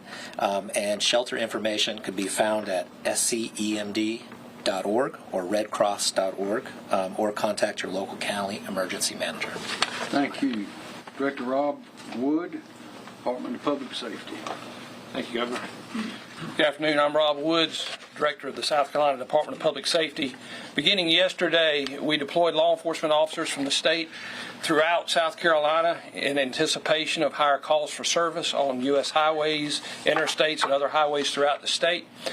We have, in fact, seen an uptick in calls for service. Starting last night, we were over 90 calls for service from 6 p.m. until 6 a.m. this morning, and we're currently over 131 calls for service from 6 a.m. until noon today. and those calls for service were primarily for assisting motorists and for trees and other objects in the roadway. As it stands now, we have over 300 law enforcement officers from the Department of Public Safety, from SLED, Triple P, and DNR who are patrolling the highways. We'll have those folks out there with the expectation that those calls for service will continue to increase as the storm moves ashore. Again, and just to echo the advice given by Secretary Hall, given what we see with these increased calls for service, with these increased traffic incidents, please stay off the roadways until the storm passes. Thank you, Governor. Thank you, sir. Dr. Ed Simmer, DHEC. Thank you, Governor. Good afternoon, everyone. I'm Dr. Ed Simmer, Director of the South Carolina Department of Health and Environmental Control. We have been working very closely with our healthcare facilities, dam owners, drinking and wastewater facilities to ensure that they are ready. We are very confident that they are ready and prepared to weather this storm successfully, but we do have teams ready to deploy on a moment's notice if we do have any problems. Most important right now as the storm is passing through is to be safe. As the governor said, we've had no one die. We want to keep that going. We don't want anyone seriously injured in that storm. To do that, we need folks to make good decisions. Please stay indoors. If the winds are blowing hard, be away from windows. Stay out of the floodwaters. The floodwaters not only have a risk of drowning, they can have bacteria, they can have toxic substances. If somehow you do end up in the floodwater, as soon as you possibly can, rinse off, get fresh clothes on. That will help protect you. Please be careful with carbon monoxide. People may be using generators as the power goes out. Make sure that generator is outside, vented outside, so you don't have carbon monoxide, which is colorless, odorless. You will never know it's there, but it will kill you. So please be careful with that. Also, never add fuel to a hot generator because that can cause an explosion. Remember that all shellfish beds are currently closed to harvesting in the state because, again, of the toxic potential of the water, so please do not be harvesting shellfish right now. And finally, sometimes when we have flooding like this, we can have coffins float to the surface. I know that doesn't sound very pleasant, but if you find that, please call us, and we will help manage that. We will make sure that gets taken care of. And the number for that is 803-622-7259. I'd also note that many of our emergency medical services, as the storm is coming in along the coast, are no longer able to operate safely. So if you do call for help, you may not be able to be responded to right away.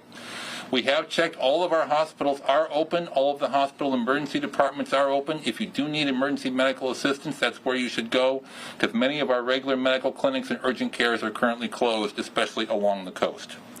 If you do have questions as the storm passes about things like mold, your private well, food in your refrigerator if your power has gone off, and when is that safe? Please go to our website, scdhec.gov. We have information about each of those topics and also hotline numbers you can call for things like mold, dam safety, and those sorts of issues. Finally, let me just say, South Carolina is great because we take care of each other.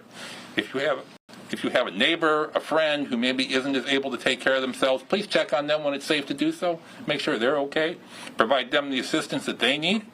And, working together, we will be safe and we'll get through this successfully. Thank you, Governor. Thank you, Dr. Silva. Chief Mark Keel, SLED. Good afternoon. I'm Mark Keel, Chief of SLED.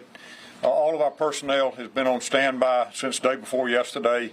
We began assisting ESF 16 Highway Patrol with patrols of our major highways, interstate, major roadways. We started that at 3 p.m. yesterday afternoon, and we'll continue that until after the storm. At that point, if there are areas of the state that we need to transition into security missions at request of chiefs and sheriffs, we'll do that. I've personally been in contact with the chiefs and sheriffs along our coastal this morning, as well as our regional captains are maintaining contact with them. We will continue to talk to them, communicate with them, and if they have any needs after the storm has passed, we will assist them with any of those security missions. Thank you. Thank you, Chief. Are there any questions? Governor, are you recommending a certain time when people can actually leave their structures, leave their safe spaces? Well, we prefer the wind to be gone and the water to be gone, of course. But we'll be providing that information. It'll be available online, and we'll be having another press conference to provide that. But this is something where people need to use their own judgment. If it's dangerous outside, they should not go. And these winds are high; they can blow projectiles through the air.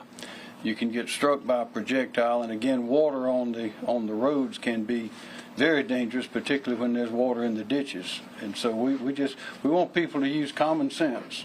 Stay tuned to the channels. We don't know exactly how the water is going to flow or how deep it's going to be in various places. And there may be some flooding that we haven't seen yet as the water makes its way down to towards the coast.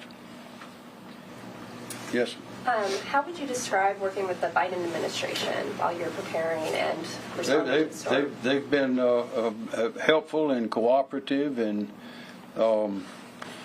as we all know, when there's a hurricane, there's no politics involved there. And everybody agrees that we want to keep everyone safe and protect people, help people recover as well. For the South Carolina Department of Transportation, are there any specific areas where we're seeing the most flooding or trees down that people need to avoid, like certain locations in Columbia that people may need to avoid? Just sporadic trees down in the Midlands and the upstate as these strong gusts move through the state, as described by John Q. with the Weather Service. Of course, in the coastal areas, really from Charleston all the way up to Myrtle Beach, as the tide, currently at high tide, so as that tide is here and the storm's coming in at the same time, there will be elevated water levels across some of the roads. We're seeing that today as we speak, and of course, it'll take a little bit of time for that water to recede, but as soon as it recedes, we're prepared to go in immediately. We've pre-positioned assets to go in and clear any sand or debris or anything that may be blocking those roads immediately to restore service. Question, Director Woods. You said there was about 221 calls for service to your agency. Are they concentrated in any certain areas right now? No, what we're experiencing, obviously in the coastal area, that's where we're seeing the highest increase. We see some sporadically statewide, but mostly it's in the coastal areas where the storm's impacting us. One question, with the conditions the way they are now, do you see anything that may suggest that there could be severe weather such as tornadic, any activity and things of that nature? Yeah, there appears to be an increasing threat right now. There could be some isolated tornadoes. That threat is really just limited to the far northeast part of the state, so right along parts of the Grand Strand. I believe a tornado watch was just issued for the northeast part of the state for that threat. And they'll continue through the afternoon, maybe into the early evening hours. But it looks really localized just in that one part of the state. The rest of the state, the threat for tornadoes looks very, very low. More questions? Yes, sir. Director Edwards, you mentioned power outages. Are those largely in the Charleston, Tri-County area, or are you seeing those across the state? Well, we track all outages. Our system, the Palmetto system, does record statewide. So as you can imagine, the ones that are in the up part of the state, they're lower. You are correct. As I was coming in for this meeting, Dominion, I think, was already over 23,000 because they had to pause restoration efforts. The winds had gotten high enough in Charleston. I'm hoping maybe around 2 o'clock, as the winds die down, they'll be able to get their crews back out. I anticipate that the outages will be along the track that you expect, Charleston, Georgetown, on Myrtle Beach. I have a question from John Q. You said, when it'll hit the coast and then come through the Midlands, will it hit around 5 or 6 o'clock? Do people who are at work right now maybe need to head home early? So the track of the storm has shifted a little bit, so it's going to make landfall along the coast, and then it's going to track through the northeast part of the state. So the Midlands won't be experiencing the brunt of the storm, but we're already seeing the high wind gusts out there now, up over 40 miles an hour in many areas. So I think that threat will certainly just continue to increase here over the next couple of hours, and I think be with us through the afternoon and the commute home for many people. So I think people just need to use caution. With those kind of winds, even in the Midlands, while they're not as strong, we're still going to expect to see some trees coming down. So people just need to use caution with that. But I think overall conditions will begin to rapidly improve once we get into tonight and the winds start to diminish. So yeah, certainly the rush hour this evening, everyone needs to be cautious, whether you're on the coast or even, in the central part of the state. We even had some gusts near tropical storm force in Greenville earlier this morning. So even parts of the upstate are seeing those winds as well. So just everyone really should just use caution. John, while you're up there, can you talk about the timing of landfall in relation to high tide versus low tide?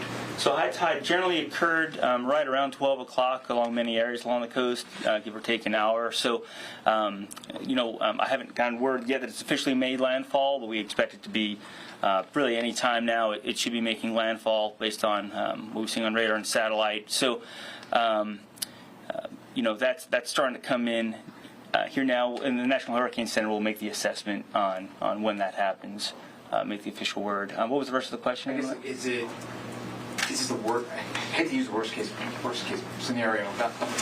Yeah. So the tides were coming off of high tide. So the water's already built up essentially. That the tides come in and it's not able to flow back out as the storm approaches. So it's just going to continue to build up. So we really expect the worst of the conditions here in the next 1 to 2 hours, we think, as we're coming off of high tide and the waters continue to come in with the approach of Ian. So that surge isn't right with the eye wall, it's usually just out ahead of it. So that's coming in right now with the time of high tide. So the next several hours will probably be the key time to focus on that storm surge threat. For a little more detail on that, John Tecklenburg, Mayor of Charleston, the high tide there was around noon. But, of course, the storm hit a little north of there, so that was good news for Charleston. As I mentioned earlier, the water did not go over the battery, the low wall at the battery, which is good news, but it was 6 inches to a foot at that time when I spoke to him about an hour ago, I guess, in the hospital district, which usually flood. Whenever there's flooding, it seems it's always there. But in the Grand Strand, Mayor Brenda Bethune in Myrtle Beach, Marion Hatley in North Myrtle Beach, and also Bob Heller in Surfside, we're expecting high tide there. Of course, the farther north you go, the later the high tides are. And it was around 12:30 was when they usually, and where they would begin today.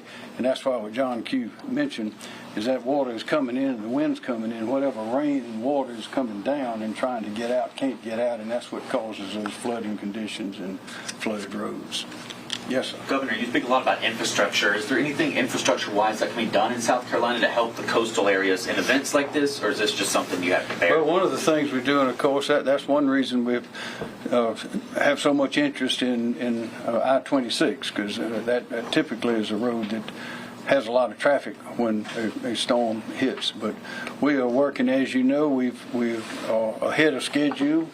Sir. I'll ask Ms. Hall to address that question on our roads, and that's really the main thing we can do is get those roads, and also to have the people understand the danger that they face in providing them timely and good information, as we attempt to do by having this full team here for your questions.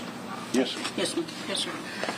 Yeah, it's exactly what the governor said. I mean, clearly focused on the evacuation route of I-26, primarily making sure that gets widened using the resources available to the department, and those projects are progressing quite well.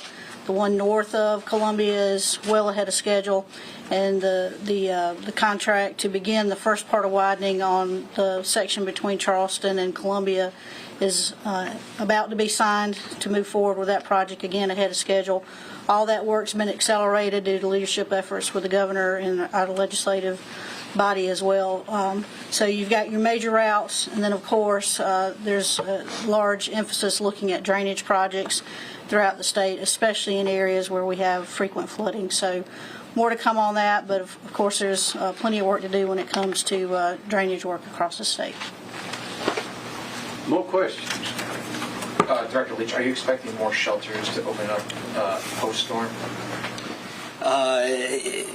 At this point in time, the local emergency management departments they're prepared. We have not said that they have not said that they're going to open any, but if we have to surge and get one up and ready, we can do that pretty quick. But there are, at this point in time, we don't have any word for any more at this moment. More questions? All right. Thank you very much.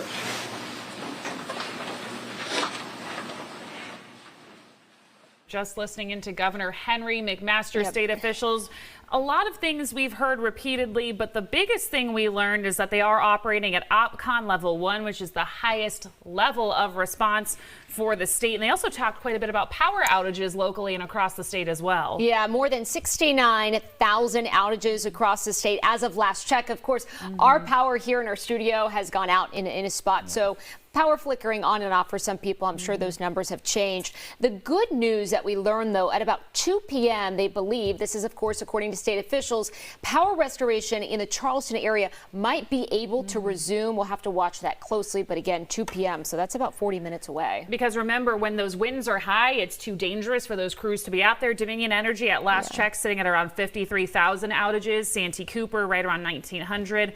And Berkeley 16,000 right in that area. So as you can see, Dominion with the most outages, but again, it's for safety of those line crews, so they're not up in the high winds when trying to fix those lines. And of course, the state also talking about how they're assisting local counties. We learned North Charleston requested 2 boat teams last night from the state, and they did indeed get those. Of course, we are seeing flooding, standing water, but nothing massive at this point. And we also learned that Governor McMaster spoke to President Biden about the storm as well. President Biden sending his support and saying we could get federal help as needed. So something we are continuing to monitor throughout the day here. Stay with us. Our continuing coverage after the break.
This is an ABC News 4 Tracking Ian update.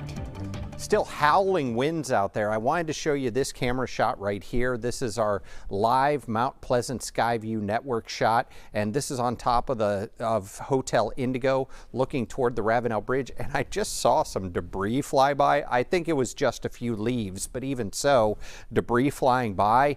You can see the heavy rain obscuring the Ravenel Bridge back there and gusty winds. The camera really bouncing around. That's because we're seeing tropical storm force winds, gusts up toward hurricane strength. Right now our temperature is 61. It feels like fall out there, but we've got a tropical system moving in. Ian is going to weaken very quickly now that it's about to head inland because it's running into that fall air mass. That's not tropical, that's fall. Tropical is hot and humid. We don't have that.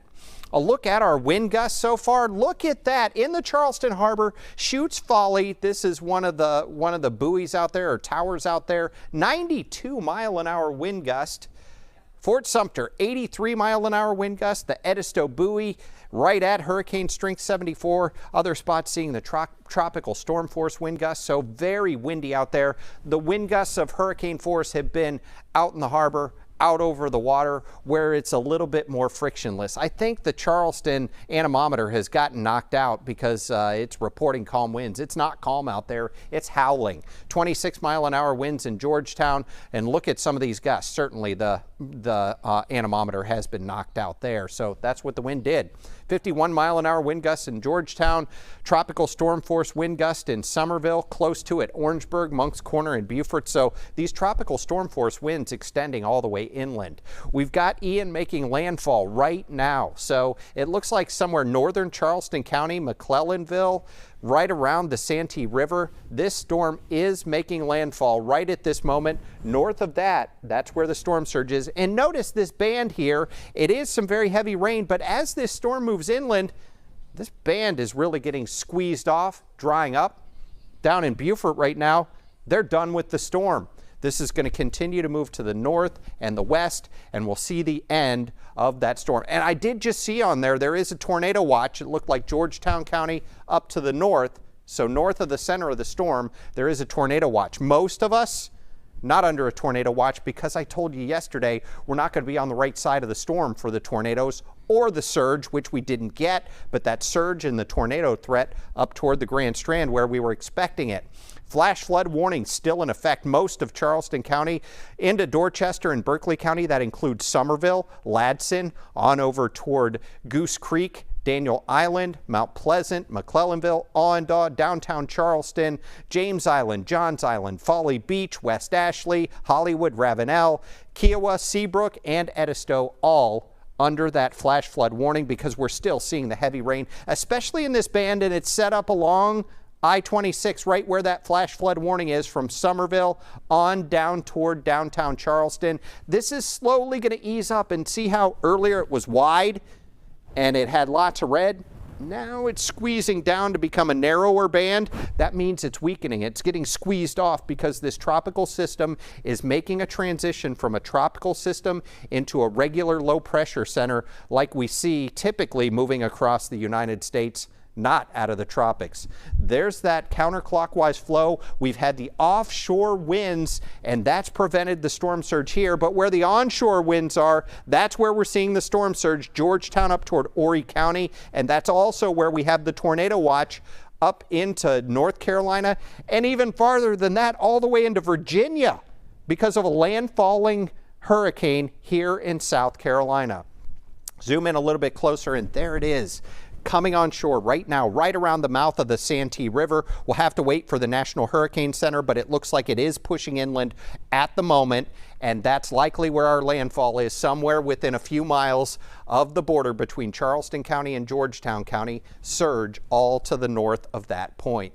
As we go ahead and take a look at Futurecast, there's the rain on the coast right now. As we wind forward in time, things start to dry out just a little bit. We're going to be looking at those showers through 3 p.m. But look at by the time we get to 4, around Berkeley, Dorchester, Colleton, Charleston County, things drying out, maybe a little leftover rain back toward I-95.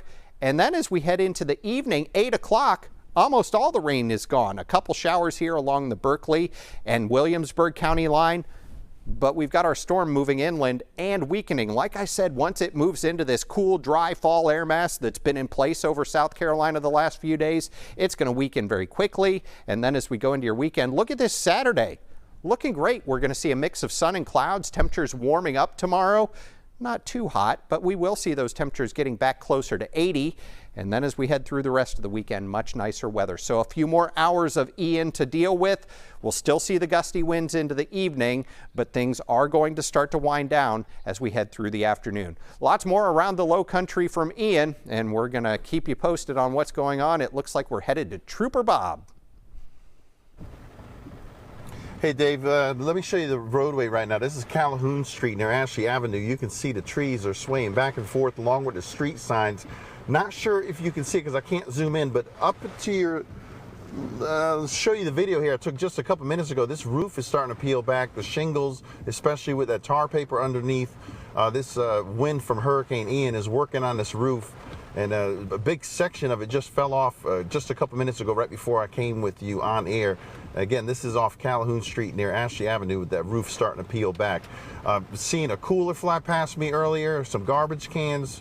I've also seen people out here walking around with a beer, and also seen people walking around with paddle boards and stuff. Listen, don't be out here. There's no reason to be out here. This wind is whipping through here. If you could see the top or towards the middle of your screen to the left, you can see that roof of that house. It's got a dark black roof, but it's starting to peel back on the front end with this wind. So again, wind advisory for all three bridges, and we had a tree down earlier, Highway 61 at 165. Thankfully, some good Samaritans came out with a chainsaw and chopped that tree up and cleared the roadway. But now we have another tree down in Berkeley County, Old Mount Holly Road. Excuse me, let me see here. Let me get this right. Tree down. There's a tree down in Berkeley County. I want to get the street right, and I'll go ahead and tweet that out. Also, we got some roadway flooding in Colleton County, and this is on I-95, 47 mile marker southbound. 47 mile marker southbound flooding on I-95. Look at this car coming through here. There's a pickup truck. Listen, you can't tell how deep this water is. That's what makes it so dangerous. So I'll leave it on that note and send it back to you guys. And you see a car driving through the water. Of course, what we've been saying countless times throughout the day, do not drive through standing water. Because part of that issue, there could be downed power lines. Absolutely. In those areas as well. And speaking of power, we want to send it over to Paul Fisher. He's joining us now by phone. Paul is with Dominion Energy. Thank you for joining us. We know your crews are very, very busy. Paul, can you give us a rough estimate of where those power outages stand right now? Yes, absolutely. So good afternoon, and thank you for having us. So approximately 80,000 customers are without power. Now, that's across our entire South Carolina service territory. About 50,000 of those customers without power are concentrated in Charleston County. So we really are seeing those direct impacts right now in Charleston and really the surrounding Tri-County area, making up the majority of those outages right now. And we just heard a few moments ago from Henry McMaster's team, specifically state officials, saying that they think that restoration might be able to resume in Charleston area at about 2 o'clock. Is that accurate information? Should people start to see crews out in about 30 minutes? Well, I don't have a specific time, but what I can tell you is we are very closely monitoring those weather conditions. Certainly, they are changing rapidly. Once the winds are safe, our crews will be back out in Charleston County working around the clock to restore customers until every last customer's lights are back on. And I think the important thing to note, even with people's power being out, don't venture outside to try to get some light in. Stay indoors. What else are you recommending people do right now as they're trying to wait out for power to be restored? Well, certainly the first thing is be safe, of course, and we want our customers to be safe. Certainly in the hours immediately following a storm, as you mentioned, customers can sometimes, residents, homeowners can be curious, but be very aware of down power lines. Down power lines certainly a large part of what we're seeing with the strong winds, trees and tree limbs coming in contact with our lines. Sometimes those down lines can be hidden under other debris. It's not safe to go out at this time, so we recommend stay indoors and make sure that outage is reported to us. And if you do see a down power line, stay away. Always assume it's energized, and certainly report that to us, and we'll come out and make that safe just as soon as we possibly can. The last thing I'd ask of our customers is that we understand this is frustrating. We can't give an exact time when power will be restored to every customer, but we do want our customers to know that crews have been working around the clock from last night and through the day today. Where it's safe to do so, we'll continue to do that through the day and through the night tonight until every last customer is restored. We appreciate everyone's patience as we work through this event together. All right, Paul Fisher with Dominion, we appreciate you joining us this afternoon. Of course, stay safe, and we wish your crews the best of luck as they work to get power back on here in the Charleston area. And we're looking at some pictures of those downed trees that Trooper Bob was talking about earlier. This is Highway 61 near Highway 165 up in Dorchester County. And as a reminder, this might be cleared. Good Samaritans looking like they were trying to cut that tree up there. But you can see power lines looks like were taken down as well. And we just heard from Paul Fisher, don't go near those down power lines. You could get shocked, electrocuted, hurt, all of the above. Absolutely. You got to treat every down line as if it's live. You know, so many people, I know I've got friends here in the area that want to go out and pick the trees up, pick the limbs up. Just stay inside right now because those crews will handle that, especially if it's on top of a power line. You just don't want to deal with that. You would risk your life. Leave it to the experts, folks. This is when you really, again, we've said it all morning, stay home. Saying it into the afternoon now. Stay home. And we want to send it out to our Kennedy Buck, who is live on Isle of Palms. This is our first look at Isle of Palms today. So, Kennedy, what are you seeing out there? Hey guys, so actually I'm right here at the marina, and if you can take a look right now where the camera is, people are still preparing for the worst. They're setting up their boats, tying things up, making sure their boats don't are really, really powerful down here at IOP. You probably can't tell because we're covered by the building, but step back here. The wind picks up right by the water. And the boats are being secured. Like I just saw, people are tying things up, just make sure that their boats don't go off into the water. Now, currently, IOP, the city of Isle of Palms did tweet out that IOP Fire Department has suspended their services just for temporarily. They're encouraging residents to be safe, to stay indoors. While driving here, we saw a few street signs down. The roads were covered in trees, but they are urging residents to just stay safe and be cautious. Winds are powerful here. And yeah, just everyone please stay safe. I'll send it back to you guys. Working for you at IOP, Kennedy Buck, ABC News 4.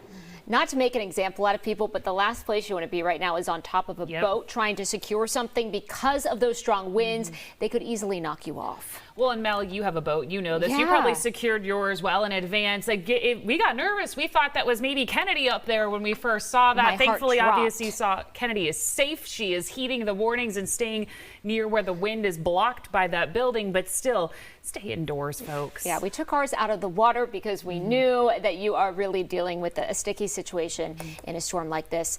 Taking a look at Trooper Bob's view as he is seeing some flooding on the roads. Stay with us. We will be right back.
This is an ABC News 4 Tracking Ian update.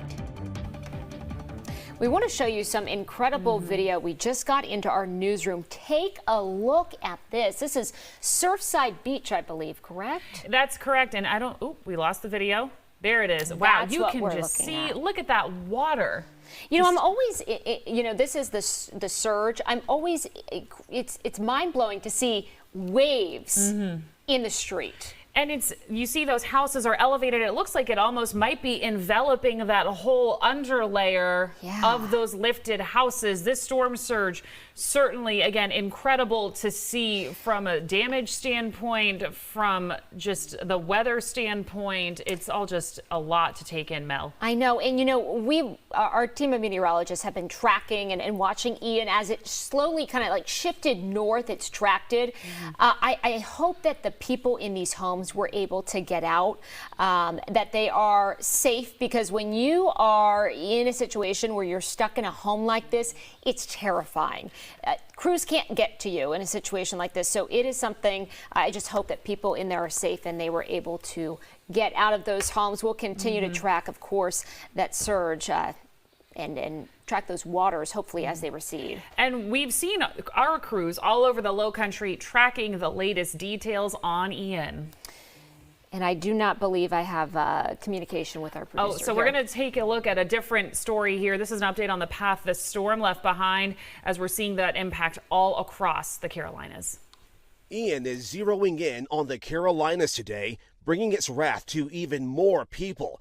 The governor of South Carolina issuing a state of emergency. The monster storm making history as one of the top 10 strongest on record in the United States after making landfall in Florida Wednesday. In southwest Florida, desperate search and rescue mission still underway. In addition to the rescues yesterday, rescue personnel have gone to more than 3,000 homes in the hardest hit areas. Going door to door to check on the occupants of those residences. There are over 1,000 dedicated rescue personnel who are going up and down the coastline. Paging Navy's here for you! This woman and her mother stranded for 24 hours, standing on top of this car as water levels rose. Scared to death.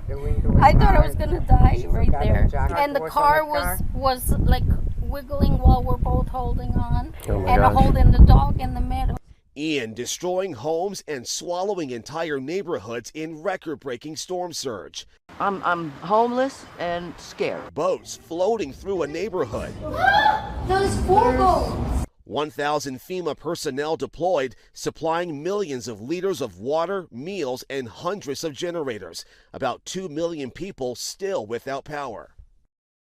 As search and rescue efforts resume, Florida's governor cautioning that the human toll will rise as teams are able to expand their efforts. Justin Finch, ABC News, St. Petersburg. Thankfully, nothing like what we saw out of Florida, but still downtown Charleston, parts of it underwater, especially near Market. And Trooper Bob is monitoring conditions down there. Yeah, Trooper Bob, can you hear us? Yes, I can hear you. I'm watching this truck coming through here. Look at it spraying water on both sides. Go ahead, Mel. That's insane. People still not heeding the turnaround, don't drown. This truck barreling through. It almost looked like Trooper Bob. How many cars have you seen do that? I mean, you know what I don't understand. What I don't understand is there's barricades put up. There's things in place to keep you from coming on the roadway. Look at the rain. It's not even raining up and down. It's raining sideways right now with this wind. That's why I haven't gone anywhere, because the majority of the streets are flooded through here. So I wanted to show you this, especially this spot right here, because to the left of your screen up top, you'll see that dark roof, and you'll see some plywood now because the wind from Hurricane Ian is starting to peel back this roof. It's taking the shingles off, taking that tar paper off underneath, and now it's working on the plywood. This is the wind in combination with the rain and the heavy rain that is falling right now. So please, you got to be careful. We have wind advisories for the bridges. I know it's very dangerous to be out here right now. Here's another alert going off on my phone. So please do not be on the roadways if you don't have to. We're out here showing you why you don't need to be out on the roadways. So please adhere to that message. Let's send it over to my colleague there, Ann Emerson in downtown Charleston. Ann?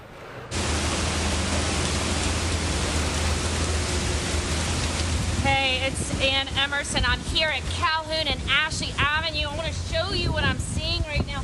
Look down here. These roads are flooded, everyone. They are absolutely flooded. We were just crossing over to the other side, and it is impassable. You need to stay inside. It is not safe conditions whatsoever. The wind is howling. At one point, I was holding on. We're actually in a safe area right now, but let me take you down to the other side. What we're also seeing on Calhoun, we just saw an emergency vehicle pass by for MUSC, and we've also seen down power lines on Calhoun. It stopped us in our tracks. We turned back, and we're staying safe in this cement alcove right now, right at a Walgreens, right here at Calhoun. And I want you to see the immensity of the power of this storm. It is unbelievable. You cannot tell how deep it really is out there. This went all the way up to my knees. So when we were just crossing right there, so you guys cannot get on these roads. We've got some emergency vehicles, but not the EMS. From what we've been told, Charleston County EMS has stopped. Now, we do see a public safety law enforcement vehicle, and we are about, I'd say about 5 blocks from where you saw Trooper Bob earlier down on Calhoun. These streets are impassable. Almost all of the ones that we have been on have been this condition. Now, until these high tides recede, this is what we're expecting. So we're going to be basically weathering it out in some very safe conditions under these alcoves. But everybody, stay off the roads. And stay safe out there. You can tell, I mean, certain roadways definitely becoming flooded, more flooded as the day goes on. And Ann made a good point. She couldn't even tell how flooded the roads were, and she was right up on the roads. So to Trooper Bob's point, again, we're broken records, but stay off the roads, because even a couple inches, that road could be washed out. There could be power lines, trash cans. Trooper Bob mentioned a cooler flew by or floated by. So really just some serious situations we're seeing. We want to get right to our chief meteorologist, Dave Williams. And Dave, I'm always just so impressed by the flooding video, and especially that storm surge that we've been seeing. Not specifically in Charleston, but north to us. Yep, and I'll detail that right now for you. The storm surge is from Georgetown up to the north, so the Grand Strand has gotten the storm surge. The heavy rain right here, right now. There you see it out behind me, and you can barely make out the Ravenel Bridge there. This is on top of Hotel Indigo in Mount Pleasant, looking over toward the Ravenel Bridge. Clouds, rain, wind, it's all going on right now. I am starting to see the wind calm down a little bit, but the heavy rain still ongoing. Temperature is very fall-like out there. It's cool, and we're looking at those fall temperatures sticking around. Here are some of the wind gusts out in the Charleston Harbor. Overwatered, this is where we expected some of those hurricane force wind gusts. We've seen it. Chutes Folly out in the Charleston Harbor, 92-mile-an-hour wind gust. Fort Sumter out in the Charleston Harbor, 85-mile-an-hour wind gust. Offshore on the Edisto Buoy, hurricane force wind gust there. Everybody else seeing tropical storm force wind gusts. Right now we're looking at those winds in Charleston, northwest, 47-mile-an-hour wind. That's the sustained wind, so it's blowing at 47 miles an hour. You can hear it high up in the atmosphere. It's like a howl, just like a hum. Ooh. You can hear it up there in the sky, and then you see the trees blowing around. We're looking at those winds in Georgetown from the north, but those winds blowing offshore, good news for us. 63-mile-an-hour wind gust. That's at the Charleston Airport. That's not at the coast. We've seen the winds at the coast gusting up to hurricane strength and higher. Now, here's that rain that I was talking about. The flooding that we're getting is not surge. The flooding that we're getting is because of the heavy rain. Look at this setup right here from Somerville along I-26 through North Charleston on over toward Folly Beach, right along Folly Road there, James Island, Johns Island, West Ashley. I want you to see some of these rainfall totals that we've had throughout the day today. Yes, the estimate here on Folly Beach, almost 10 inches of rain already. So Folly Beach underwater right now, not because of the surge, because the winds are blowing offshore here, but because of that rain band that's set up. Now, as we go toward downtown Charleston, where Ann Emerson was and where Trooper Bob was, 5.6 inches of rain, so that's causing the flash flooding. The flash flood warnings continue through the rest of the afternoon. Fortunately, the rain will start to wind down, and you can see it right here. Looks like our storm is making landfall here right around the Santee River on the Charleston and Georgetown County line, slowly pushing inland. And notice this rain band. It is finally starting to weaken, especially over downtown Charleston, Folly Beach. And the back end of the storm is working up on southern Charleston County right now. This is the back of the storm, and it's going to continue to work farther inland. Now, that cool air that I pointed out just a little bit ago, the fall air, tropical systems don't like fall air. Tropical systems like hot, humid, tropical air. So now that it's moving inland, it will weaken very quickly. It's going to move away from us, and the backside of the storm is not where the rain is. The rain is on the north side of the storm. Here's why they're getting the storm surge from Georgetown up toward Garden City and Surfside. It's because of that onshore flow, and that's brought the surge inland from the Atlantic Ocean. Fortunately here for most of us in the low country, including all of Charleston County, we've got the offshore winds. That's actually pushing the water away from the coast. So that's going to help our water to drain here very quickly. Through the afternoon, once the rain shuts off, the water will slowly start to recede. Plus, we already had high tide headed toward low tide. Those water levels will drop fairly quickly, even though we've gotten close to a foot of rain in some spots. Here's what we have with our flash flood warning. All of Charleston County under a flash flood warning, except the extreme southwestern corner, but pretty much if you live in Charleston County, you're under a flash flood warning. Do not drive on the roads right now. Do not go outside. And even if you're trying to avoid the water, that's only one of the concerns. With power outages, street signals could be out as well. Those traffic lights might not be operating. So stay off the road, stay home the rest of the afternoon into the evening. It's going to improve very quickly later today. Somerville, you're under that flash flood warning, also on over toward Goose Creek and Daniel Island. So we are looking at that, and it's because of this band. But notice the reds are fading. We're looking at yellows and oranges. So red indicates some very heavy rainfall. Yellow and orange, still moderate to heavy rainfall. And then the green, light to steady rain. So once we start to see this band shutting down, that's going to be the last of the very heavy rain. Fortunately, downtown Charleston looking much better right now. I mentioned the rain is loaded on the north side of this storm system. There's that rain. Northern South Carolina up through North Carolina and into Virginia. Yes, all the way into Virginia. That's where the rain is going from this storm as it moves inland. And here's your tornado watch north of the center of the storm. We've always been on the southwest side of the storm. Tornado threat and surge threat don't exist on that side of the storm because you get the offshore winds. Go ahead and zoom you in a little bit closer, and there's that moderate rain still falling through downtown Charleston, but things looking much better now. The heavier rain transitioning farther inland, right around Cross there, heading back toward I-95 around Somerton, and we're going to be looking at that rain wrapping up through the afternoon. Here's how Futurecast sees it, and we start our timeline at 3, wind forward to 4, and the rain gets even lighter. Later on this afternoon by 5, most of us should be done with the rain altogether. Still some gusty winds out there. I expect gusty winds to wrap into this storm through the evening. The winds will die down late tonight into early Saturday morning. And then as we go into your Saturday, look at this. We'll start to see some sunshine throughout the day. Here we are 4 in the morning. Here we are 7, some sun, and then into the afternoon. Lots of sunshine, warmer temperatures tomorrow. Winds will calm down. It's going to be beautiful weather. So we really just have to make it through the next few hours, and things will improve greatly later this afternoon, headed toward the evening. Lots more coverage of Ian coming up for you, and we'll go ahead and toss it over to Mel and Katie. It's great to know that we've got some light at the end of the tunnel. Hopefully coming up here soon. Thank you, Dave. And this is some pictures from Brandon Kopic. This is, I believe, Isle of Palms. If I heard that correctly, you can see cars just sitting in the water. Thankfully, no one is driving those cars, though. I know. You hate to see a car that is likely going to have some extensive damage to it. But as Katie mentioned, so many people we've seen out on the roads driving through standing water. You don't know how deep it is. You don't know what's in it. Right. We've been talking with, of course, folks from Dominion Energy, and they're saying live wires. You never know, and you would risk your life too. Well, and DHEC from the Governor McMaster press conference pointed out there could be toxins in the water. So not just debris down power lines, toxic chemicals. It's not clean water, friends. I think the other thing people tend to forget is when manhole covers come up, there could be sewage water in there. One of our chief photographers who's with Ann Emerson in downtown mentioned there's people trying to kayak through parts of downtown. Just not safe, not smart.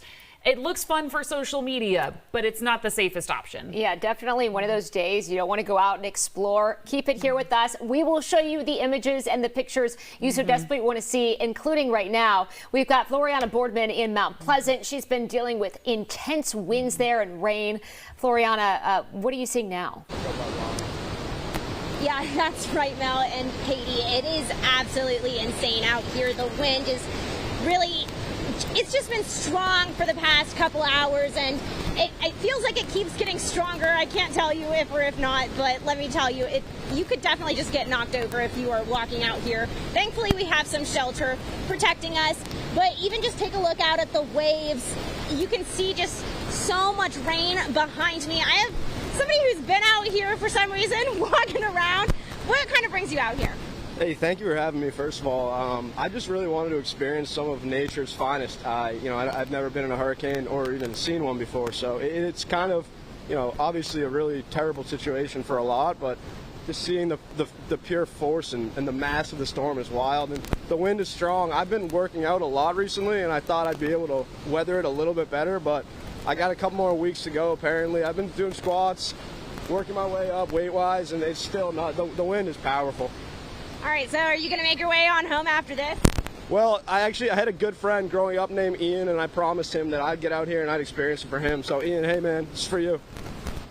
Yeah, I think that's a prime example maybe of what not to do. We appreciate his willingness to speak to Floriana, but yeah, don't be not like safe. him. Yeah, definitely not safe. Stay with us. Our important team coverage and the information you need to know continues right after the break.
This is an ABC News 4 Tracking Ian update.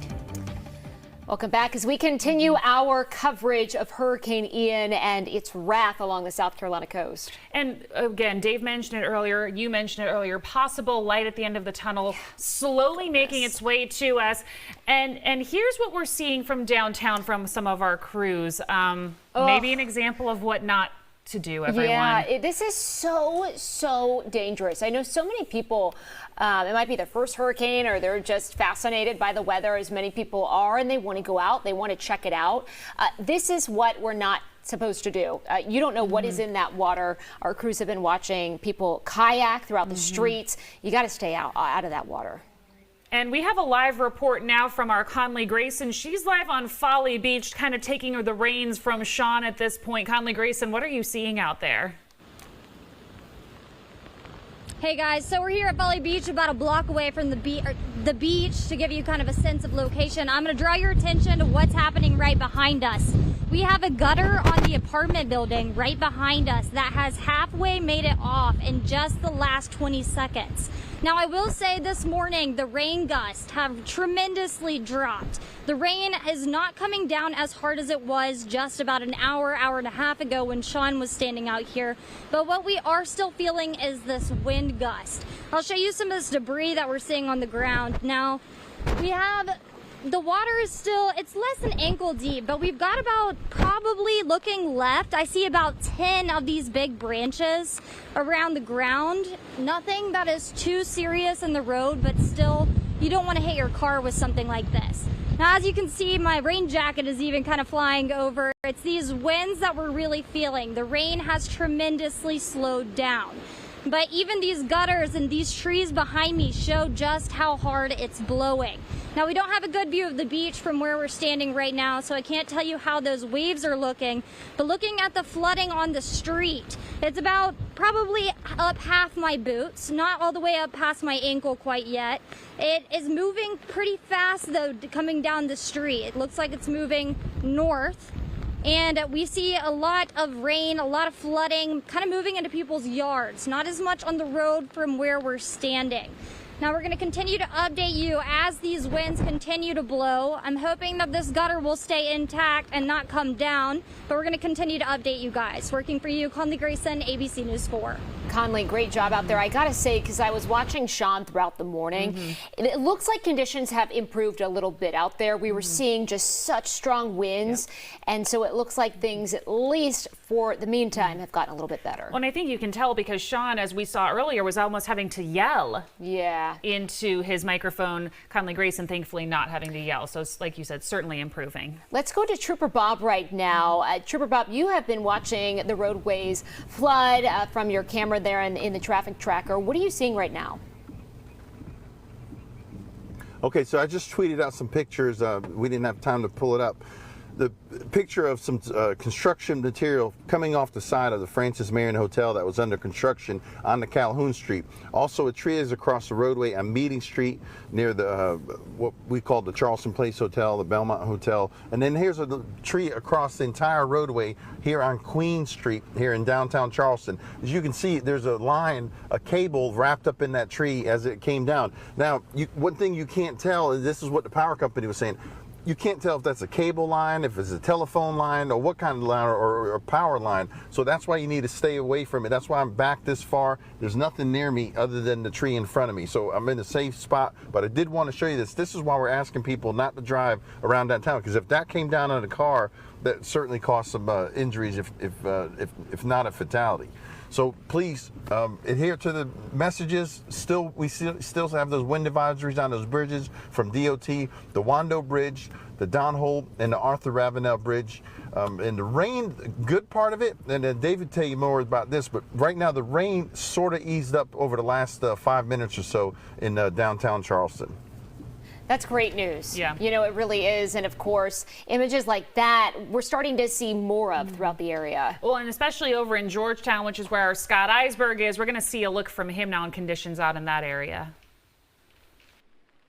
Pretty amazing stuff here in Georgetown. This one gentleman is literally trying to move an entire tree off the road. We're trying to head out to Belle Isle where there's been some reports of damage, but This massive tree is blocking the entire road. Another pickup truck just pulled up from the other direction trying to get through. So obviously this is going to stop traffic in and out of a pretty major neighborhood here in Georgetown. These two gentlemen, I think, are going to both try to get some branches off of this thing and at least clear off some of the road so somebody could pass through at least on one side. Of course, emergency vehicles need to get through there if they do. There is no way right now. Chainsaw is certainly needed. These guys are trying to do it with their own two hands. That's not exactly going to get the full job done, but you have to applaud their effort in trying to get this tree out of the way. It's one of several trees we've seen down in Georgetown. We're kind of on the outskirts. We're on the Charleston side of the Sandpit River.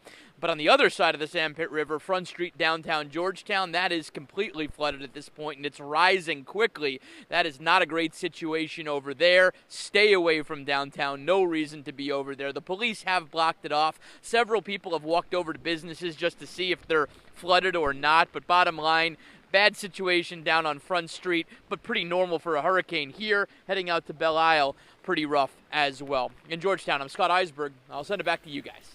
Trees just down everywhere. And Scott and Natalie seem to have seen it, not the worst, but really bad conditions. Although maybe Dave can correct me and say that it is the worst over in Georgetown. Yeah, we've seen some awful things. That we want to show you some pictures from Pawleys Island. Check out, or rather video.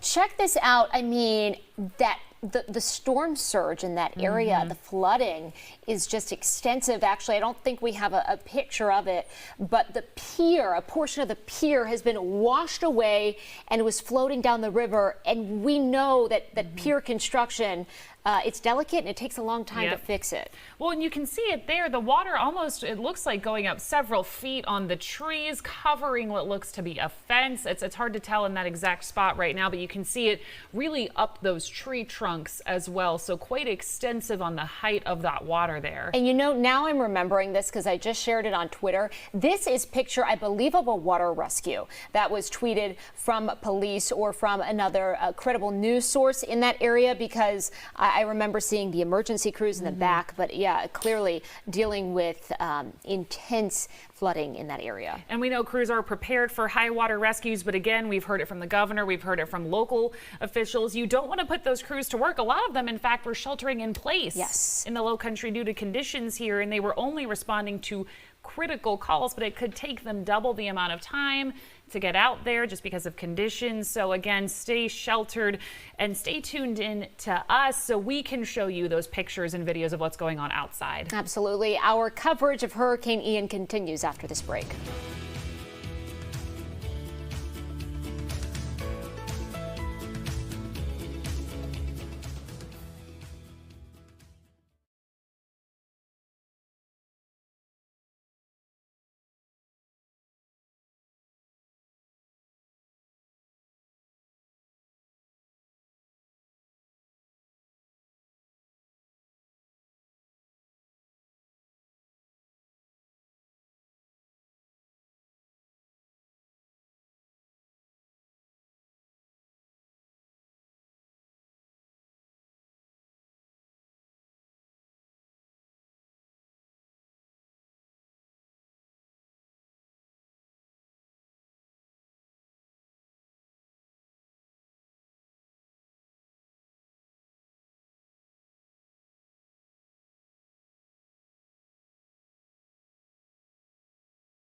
This is an ABC News 4 Tracking Ian update.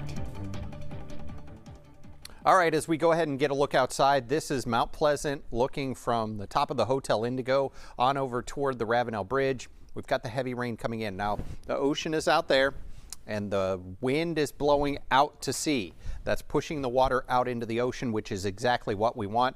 And that's because we're on the backside of the storm. Heavy rain coming down, still gusty winds, but conditions will improve through the afternoon. Temperatures have been sitting in the lower 60s. As we go ahead and take a look at some of those wind gusts, over water, that's where we expected the hurricane force wind gusts, and they were really gusty out there, especially in the Charleston harbor. 92-mile-an-hour wind gust at Chutes Folly, 85-mile-an-hour wind gust at Fort Sumter, 74 just offshore on the Edisto buoy, and then over land, we saw some of those wind gusts of tropical storm force. Here's what we have right now, and it looks like our storm is coming on shore right at the moment, right around southern Georgetown County. 29-mile-an-hour sustained winds in Georgetown, 51 in Charleston right now. And as cooler, drier air builds in from the top of the atmosphere down into this system, the backside of this storm is going to stay windy for the next couple of hours. Even once the rain lets up, things are going to stay windy.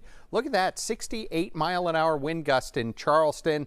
That's not at the coast. That's at the airport, so that's a few miles inland. That's that drier air from the jet stream coming in on the backside of this storm system. 39-mile-an-hour wind gust in Georgetown.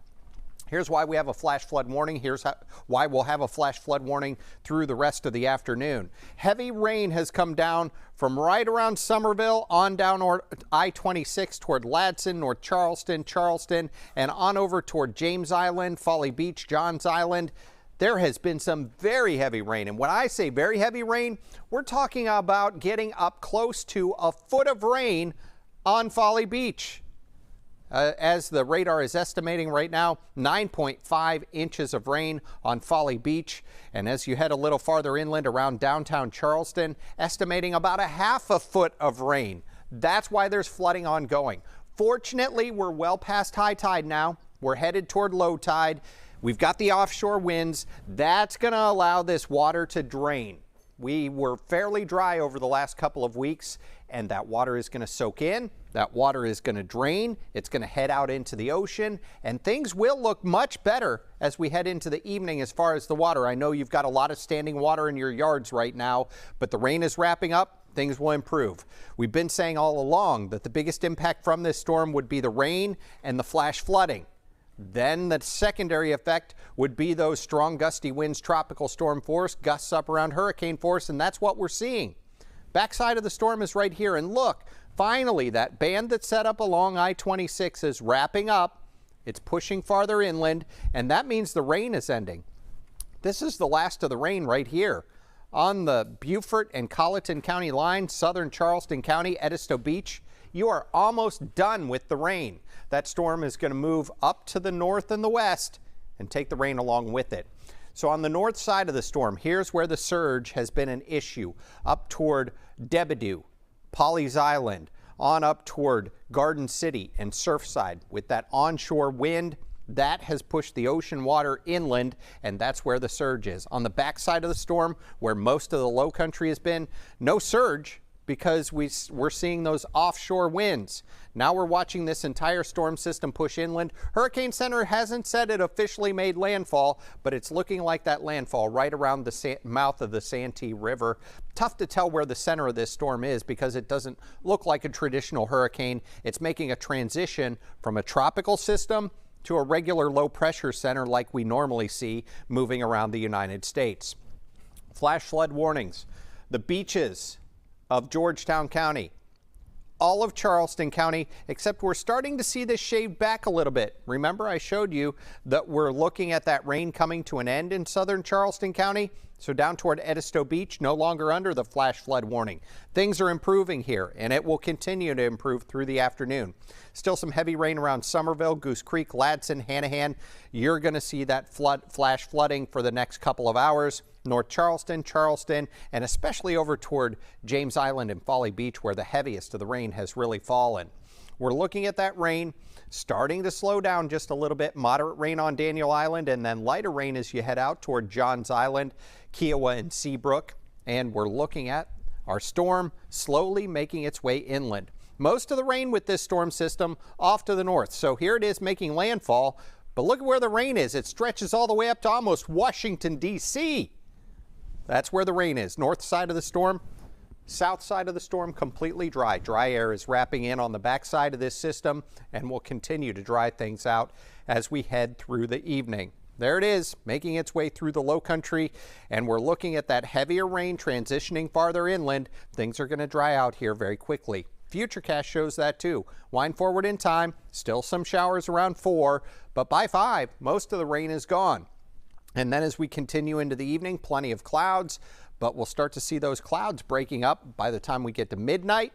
And by tomorrow morning, we're going to be looking at sunny skies to start off your Saturday, and we'll see a mix of sun and clouds into the afternoon. It's going to be a much nicer day tomorrow. Probably going to have to get out there and do some cleanup from the debris that's been blown down by Ian. And we'll go ahead and take a look at what is going on throughout the rest of the low country. We'll throw it back over to Mel and Katie. All right, thanks, Dave. And I think we want to send it back out to Conley Grayson, taking over at Folly Beach for Sean, who was out there quite a long time this morning. Conley, what are the conditions out by you right now? Mel and Katie, you just mentioned Sean. I've been watching him out here all morning, and when he was out here, he was having to scream. This rain was coming down so hard. Now, the good news for me and everyone at home is that it has slowed down tremendously. I'm going to bring your attention to what's behind me. We've got a gutter on this apartment building right behind me, and it looks like it's just hanging on about halfway. The good news is that the bottom of the gutter has actually tucked into the balcony. So it looks like it's kind of being almost held up by the second floor balcony because the bottom that's hanging is wrapped inside there. So I think that it might stay on, especially with this rain and wind slowing down. Now with that rain and wind slowing down, I'm starting to see more people out. I've seen about probably 10 people out of my peripheral vision to the right and the left of me, just kind of starting to make their way out of their homes, kind of check out what was going on in the hardest part of the storm this morning. The rain on the road, it looks like it's drifted a little bit, so there's not too much flooding near me. However, I will say it's moving pretty quickly down the road. As you can see, here's a car behind me. Like I said, more people getting out. You can still see that rain underneath their wheels. So there is still some rain on the road, but it's really, what I'm seeing is underneath the houses. You know, out here on the road, it seems like it's pretty clear, but this water has moved towards the homes, and I'm seeing all this debris and water really push underneath them. I see a lot of tree branches down. Nothing major, no major trees. However, I do see a lot of leaves, a lot of big branches like this one. I'll pick one up for you. We've got, looking right and left, I mean, I see these all the way down the road. And I mean, they're not big, they're not gonna, but I mean, at the speed that the wind is flying, if this hits you, you don't really know if it would hurt you or not. So I'll continue to keep y'all updated. It looks like the water is only to about half of my rain boots, not over my ankle by any means. But if you're looking in certain areas around this neighborhood, I could easily step in it and it looks like it would come up to the top. As Dave mentioned, we were just listening in with him. It seems that Folly Beach has gotten almost a foot of rain. Now, luckily that rain has been moving out, but right now, still coming down pretty sideways. So definitely check back in with us in a little bit. We're gonna keep an eye on this gutter and the rain on the roads. Working for you, Conley Grayson, ABC News 4. Conley brought up a really good point there. I know it's just a palm, but you never know the damage it can do, especially when it's whipping down the street like that. Well, and especially coming from an elevated angle too, could hit you on the head, could hit your car if you shouldn't be out driving, but if you decided to drive, it could damage a lot of things. Yeah, and speaking of damage and debris, let's go to our Natalie Spalla. She is giving us details about a downed tree in Georgetown. Yeah, hey guys, we're here in Georgetown. We're making our way towards the Belle Isle neighborhood because that's where we've been getting reports of trees down, power lines down, lots of damage here on Georgetown. But before we even got to the Belle Isle neighborhood, we're not going to get across because clearly a significant, huge tree, an issue here. But one guy, he is parked right in front of us. he's going to try to move this tree. So best of luck to you. Do you have some sort of a game plan here? Break limbs until it moves, he says. Okay, we might have to stop and help him out a little bit because you got to appreciate the effort. We're just going to try to maybe clear one lane because right now this is a 2-lane highway, or 2-lane road rather, and there is no getting through this. So we will have to see. Hopefully we'll be able to get to the other side and see, again, reports of more damage, reports of power lines down, trees in the road, really more of the same here on Georgetown, and things we're expected to see more of as Ian comes shore. So we will sign off right now. We'll continue to give you updates on this destruction that we see, and maybe an update on this if we get it out of the road. So for now, I'm Natalie Spalla signing off in Georgetown. Back to you guys. Admirable from that Good Samaritan. Yeah. But to Natalie's point, we don't know if power lines are underneath that tree, so leave it to the professionals, folks. Absolutely. I believe now we are going to go to Trooper Bob downtown. Excuse me, I apologize. We're going to go to our Ann Emerson, who is also downtown and seeing those flooded streets. Ann, what's it like by you? Hey, so we are seeing a little bit more light up in the skies right now as those bands move through, so we can see a little bit more of what's going on. Now we look over here, this is how deep it is still on these roads. Look at this, they are just and without having these sort of high-level vehicles, we've already watched some cars kind of just turn around. Another thing that we start seeing, see the barricades up there? They're there for a reason. It's because these roads are very, very deep and very flooded here at Rutledge and Calhoun. And down here, right where those trucks are passing, we saw a downed power line that was very close to the water line. So those are the kind of things that obviously officials and the folks coming out here now to check out what the situation is are going to be trying to find out if they can secure to some level. But that's why those barricades are up there. Just a few minutes ago, we had another emergency vehicle passing by. They were actually kitted up in in water rescue clothes. So there was a whole water rescue emergency personnel truck that was headed this way down Calhoun towards Ashley. So this is a very serious situation, folks. The emergency personnel that can't get out, obviously they're trying to help any kind of stranded cars, which I'm sure they're going to be absolutely an issue, especially up here towards this water. Now see, there's now some cars coming through. This is the issue right now. Like as the vans kind of go through, we get more light, and folks start thinking that it's safe to get out of the storm. And as we know, this could be a very dangerous time because of the gusts of wind that are blowing. The gusts are what start when these trees start feeling a little unstable. That's what's going to push them over. So once again, stay home, stay safe, stay out of the water, and we will keep on reporting and showing you what this looks like.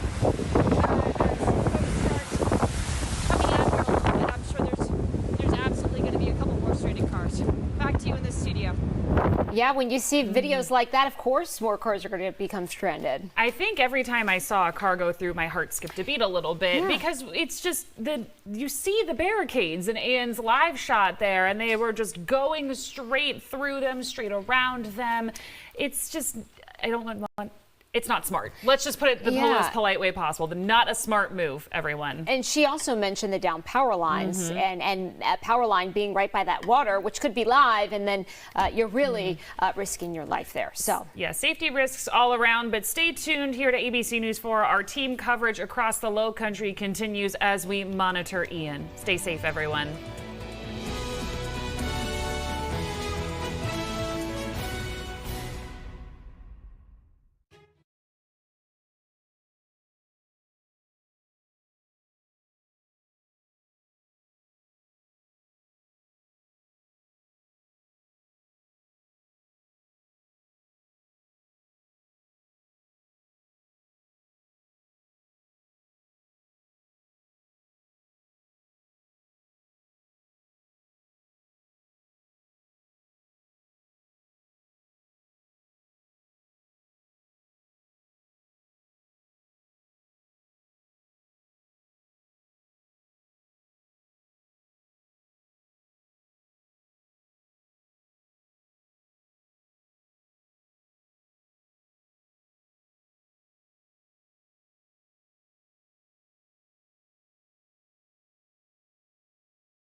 This is an ABC News 4 Tracking Ian update. All right, welcome back, everybody. Mel and I checking social media during the break, and this is one from our own trooper, Bob. Mel, I don't think I have any words at this point. I know. It's like, I want to say this guy was kind of waiting for this moment where he could kayak down a street in downtown Charleston. Folks, we can't say it enough. I know we, like Katie mentioned, sound like broken records, but this is just so dangerous going out for a joyride in the middle of a street when we're dealing with down trees, down power lines. You don't know what's floating in the water. And even though he's in that kayak, something easily could harm you. Well, and he still had to get in the kayak. Exactly. And get in the water to get in the kayak. And we've seen parts of roofs flying off, tree branches falling down. Really just dangerous. We see it on social media all the time, but to the safety perspective, it's just not smart. To that gentleman, if you're watching, please get out of the water. Yeah, seriously. I believe we have some photos. Actually, no, we're going to go to our Floriana Boardman right now in Mount Pleasant. And it looks like things have calmed down a little bit, Floriana. You're not at risk of flying away like you were earlier. How are things out there now? Hey, Katie and Mel, that's right. It's still very windy, but I feel like conditions have gotten a bit better, to say the least. The wind isn't quite as strong. You can still see it looks like these palm trees are still about to blow away, but it's not quite as strong as it was before. And the rain is still pretty strong. It's still pretty heavy, but it's not as bad. It's still heavy rain, heavy winds. I would still urge everyone to stay home and stay safe because there's still a storm, a very strong storm going on. But conditions are lessening slowly, very, very slowly. We can actually now see the ocean to my left, when before it was just the wind was so strong we couldn't even see the waves. Now, the waves, you see, they're very strong. You can see the white tops. And so, again, the wind is still very, very strong. I'm just saying maybe since 30 minutes ago, it's a little bit better. But we'll be out here tracking this, and I'm going to send it back to you guys in the studio, live at Waterfront Park. I'm Floriana Boardman. Mentioned to Floriana is covered. She's under an awning there, under a part of a building, so she's not necessarily in the line of wind where she is taking on the debris that we've been seeing flying through the air. And all of our crews are practicing safety as they are out and about. You can see we are trying to practice what we preach as to not entering those flooded roadways, staying behind the barricades. So we are trying to set the example of what to do in the event that you have to head outside. But again, you should not be heading outside right now. We've got our Trooper Bob, who is downtown. Trooper Bob, you've been, I should say, entertained by, I guess, the amount of people who have been out and about doing the things that you're not supposed to be doing in a hurricane. You know, I've seen things that you haven't even seen on air because I couldn't get a picture of it, a video. I had one guy walk up to my car, offer me a beer, told me I was doing a good job, but you know, I don't drink and drive, so I'm not going to take his beer. But why are you even out here? And another thing is, let me show you Cumming Street. This is where that video I took just a couple minutes ago with the guy with the kayak. He finally went inside wherever he lives here and got out of the water. But there was another vehicle. It was a Jeep with somebody sitting on the roof of this Jeep, just going through and touching the tops of these bottoms of these tree branches as they drove around Charleston. Very dangerous. You fall off that Jeep, you hit the pavement, and it's not going to end well. Please, this is Cumming Street. This is like 3 or 4 blocks that are flooded. Look at that. There's a car going through the other side of it from left to right, as you can see. They want to take a look at the water. People are curious. I know they're curious. That's why we have crews spread out throughout the low country showing you these videos so you don't have to come out here. Please be careful and don't come out yet. And we're seeing, Katie and I were like looking closely at the screen here, Bob. We were seeing somebody on the left side. I don't know if you could see that. Are they walking through the water? There it is, right in front of the car. There they are. And to your point, Trooper Bob, people are curious and we understand that, but it still is not safe to venture out. Even if you've lost power, you want to get some air, whatever the case is. They need to heed your advice and just walk. A couple people now, and that guy almost fell. Okay. Yeah, those are people who just want to be on TV. Yeah. All right. I believe we're going to get another check on the forecast right now with our Dave Williams. If Dave is right. No, Dave is taking a much needed break and eating a sandwich. I apologize, Dave. So Dave needs a break. We need a break. We will see you back after this break as we continue our coverage of Ian. This is an ABC News 4 Tracking Ian update.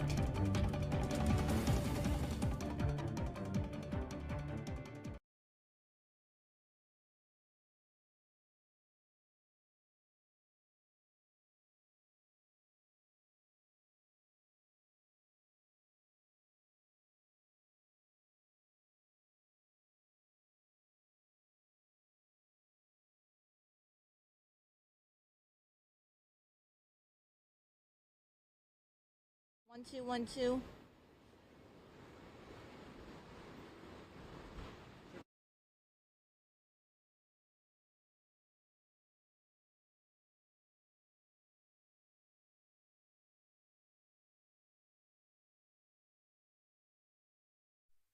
He's got a boy dog.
This is an ABC News 4 Tracking Ian update. Welcome back as we continue our coverage of Hurricane Ian here in the Charleston area. We're going to send it out now to Kennedy Buck. She is still live for us today on the Isle of Palms. Kennedy, you saw someone on a boat securing things earlier. What are conditions like out there now? Hey guys, so it's still pretty bad. Actually, I think the temperatures may have dropped. It feels a little bit colder. We're right here. Dave, stand by. Unfortunately, we're having a hard time hearing Kennedy. She was showing us before, though, that she was watching somebody on top of a boat, which is certainly not what you want to do when you are getting those strong winds. She's on Isle of Palms. And especially right where she had to take cover almost from the winds with that structure earlier just to prevent the wind from whipping. So we'll try to check back in with Kennedy a little bit later. I think we want to head to now to our Ann Emerson. Oh, no, we're getting some different answers Mixed in our ear. All right, It's okay. Live TV for you. We're going to head it back to the Dave. chief. Yes, our chief met the leader of the crew during a time like this, Dave. Yeah, and as we take a look outside where Kennedy just was on the Isle of Palms, right here, Looks like we're frozen. Yeah, definitely frozen on this camera right there. But we are looking at some rainfall coming down, 61 degrees, plenty of clouds, and we've got those gusty winds. Here's a look at what we have for you with our hurricane force wind gusts, and we saw 92-mile-an-hour wind gust shoots Folly. That's out in the Charleston Harbor. Also in the Charleston Harbor, Fort Sumter, Edisto Buoy out over the Atlantic Ocean. And notice these are over water. Frictionless environment. That's what hurricanes are looking for, that real frictionless area where they can get those winds going. Once they move over land, the winds aren't quite as strong. And you see that here. Folly Beach, 66-mile-an-hour wind gust. I did see a 68-mile-an-hour wind gust at the Charleston Airport and 52-mile-an-hour wind gust at Hilton Head. Our storm has made landfall. Ian made landfall right around Georgetown. Now continues to move farther off to the north, taking the strong winds along with it. We've got those winds around 33 miles an hour in Charleston, 30 in Georgetown, but look at these gusts. 58 right now in Charleston, that's down from 68, and we're looking at a 44-mile-an-hour wind gust in Georgetown. Somerville, 47-mile-an-hour wind gusts, so the tropical storm force winds have been inland. What I want you to see here, Beaufort, not getting the rain anymore, but there's still some dry air that's very gusty wrapping into the storm system, and that's going to create some gusty winds through the rest of the afternoon into the evening, but overall conditions are going to improve. A rain band that was spiraling over top of land back into the center of Ian set up earlier today from Somerville to Folly Beach, and what that did was put down some very, very heavy rainfall. Look at this, from Somerville right along I-26 into West Ashley here, and then continuing out onto James Island and Folly Beach. Very heavy rain indeed. Folly Beach, estimated by the radar, 10 inches of rain. If you have a rain gauge in your backyard, I'd love to know how much rain came down. Please email those to me, tweet them, Facebook them. I'd love to see how much rain came down in your backyard. Where we've had Ann Emerson, where we've had Trooper Bob showing that flooding water in downtown Charleston, 7.1 inches of rain. Now, it did look like it could be worse because we were expecting a very high tide at 11:41 this morning. However, with the offshore winds, that pushed the water away from the coast. We're continuing to see offshore winds, and that'll continue to push the water away. So as we're headed toward low tide now, the tide pushing out, this water is going to be able to drain. So there might be a lot of standing water in your neighborhood right now, but that is going to recede as we head through the late afternoon into the evening because the rain is letting up. And we've got low tide coming our way. That rain band that's set up, here it is now, from Somerville back toward Cross and then continuing back toward I-95, it's moving away. The entire storm is moving away. Even up around Georgetown where it made landfall, you can see the effect of that drier air coming in on the backside of the system. Things are drying out over the ocean too. This is it. This storm is weakening rapidly as it pushes inland. So it had 85-mile-an-hour winds when it came on shore. It's going to be back to a tropical storm within an hour or so. There are those onshore winds into Georgetown County and up into Horry County. That's where they've had some of the storm surge. Here, we had the tides pushing offshore, even with that high tide this morning at 11:41 and the flash flooding that was ongoing. We didn't see a record tide because the winds were offshore. So the surge was never an issue here, was never going to be that as long as we were on the backside of the storm, which is where we were. But we were always going to get the tropical storm influences because we were close enough to the storm to get tropical storm force winds, hurricane force gusts, and also that heavy rainfall. The heavy rainfall has provided many problems. We are still looking at flash flood warnings in effect for much of Charleston County. Extreme northeastern Dorchester County here, parts of Berkeley County into the Francis Marion National Forest, Daniel Island there on over toward Goose Creek, and all of northern Charleston County. Up Highway 17 here, do not drive on that part of Highway 17 because that water flows right through the Francis Marion National Forest. It can be like a river moving across Highway 17, so you don't want to be there. Beaches of Georgetown also under a flash flood warning. And now this is outside of our area, but northern Georgetown County, it's on there. It's a warning. That's a tornado warning. So tornado threat off to the north of where the center came on shore. That's where the tornado threat is, north of Georgetown up toward the Grand Strand and especially into North Carolina. Here you go. Things are quieting down very quickly. Light rainfall now on Seabrook, Kiowa, Folly Beach finally getting a little bit of a break. Some moderate rain from West Ashley on over toward downtown Charleston, and the heavier rain pushing farther inland, and it's really starting to wrap up here. This is all going to push inland. That's the back edge of the rain there. Almost on to Seabrook right now. It is on to Edisto Beach, so Edisto, you're drying out right at this very moment, and we're going to continue to see things looking better through the afternoon. There is Ian. It made landfall 2:15 this afternoon. Category 1 hurricane, 85-mile-an-hour winds, and now it's taking that rain shield inland along with it. And look at how far to the north that rain shield extends, all the way up to almost Washington, D.C. There's your tornado threat. Tornado watches out to our north, not here in the low country. Our weather's just going to continue to get even better. And here's how it looks on Futurecast. We've got that rain over top of us right now, but by the time we get to 5 o'clock, most of the rain has dried up. Continue forward to 6 o'clock, a couple leftover sprinkles, but that's it. And then by 10 o'clock tonight, the rain is all done. Looking much better as we go into the overnight hours. Still could be a little breezy overnight tonight. We're not going to see the howling winds like we had through the morning into the early afternoon today, but we'll still be looking at breezy conditions. Finally starting to calm just a little bit as we go into our Saturday. And look at that. We've got sunshine. So your weekend is looking much better. And we are going to be looking at Ian winding down very quickly here over the next couple of hours. We'll watch that water come down, and we'll be looking at that weekend forecast for you. That's coming up here in just a little bit. Light at the end of the tunnel. Yes. We certainly anticipate that. Quickly approaching 2 nonetheless, which is some good news, but we want to send it back out to our Ann Emerson, who is still downtown. And Ann, it looks like you've actually got some pretty serious debris behind you.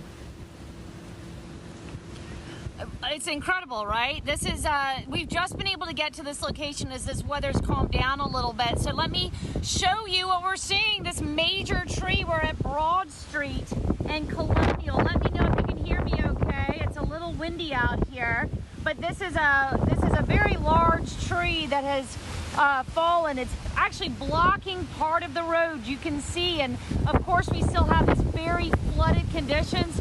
And obviously it looks like personnel have been able to get out here to at least mark the tree off, but we actually passed this tree as we were going to Calhoun and we couldn't reach it. These roads were impassable. So they're just now the water is just now starting to recede to a place where we could actually see this tree. So this tree, I mean, it's unbelievable, isn't it? Look at those roots. I mean, it just really came right out of the ground. Shows you the force of the winds here. Now, Colonial Lake, guys, are certainly an area that we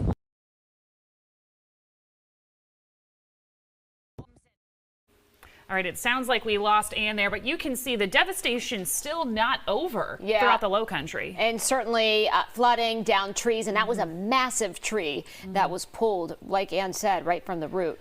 So we'll continue to keep track on all of the devastation across our area. Of course, certainly not as bad as the flooding and the destruction we're seeing just to the north of us. Well, and Charleston Clark actually just put in our group chat that she's minutes from the station of Mount Pleasant and is seeing some downed trees there. So if you can safely take pictures and videos, please be sure to send those in to us. But we will be right back right here on ABC News 4. This is an ABC News 4 Tracking Ian update.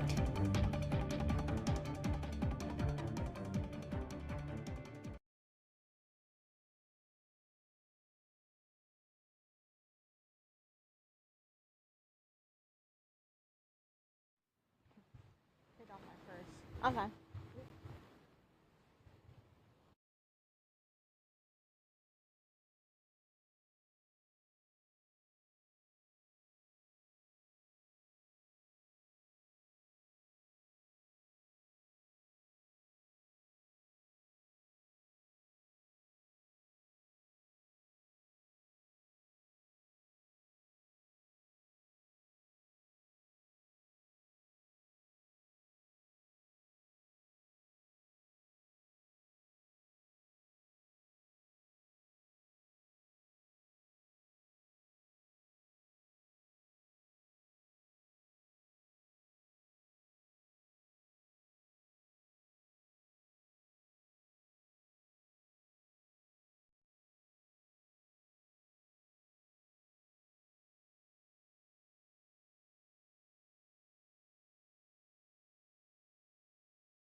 This is an ABC News 4 Tracking Ian update.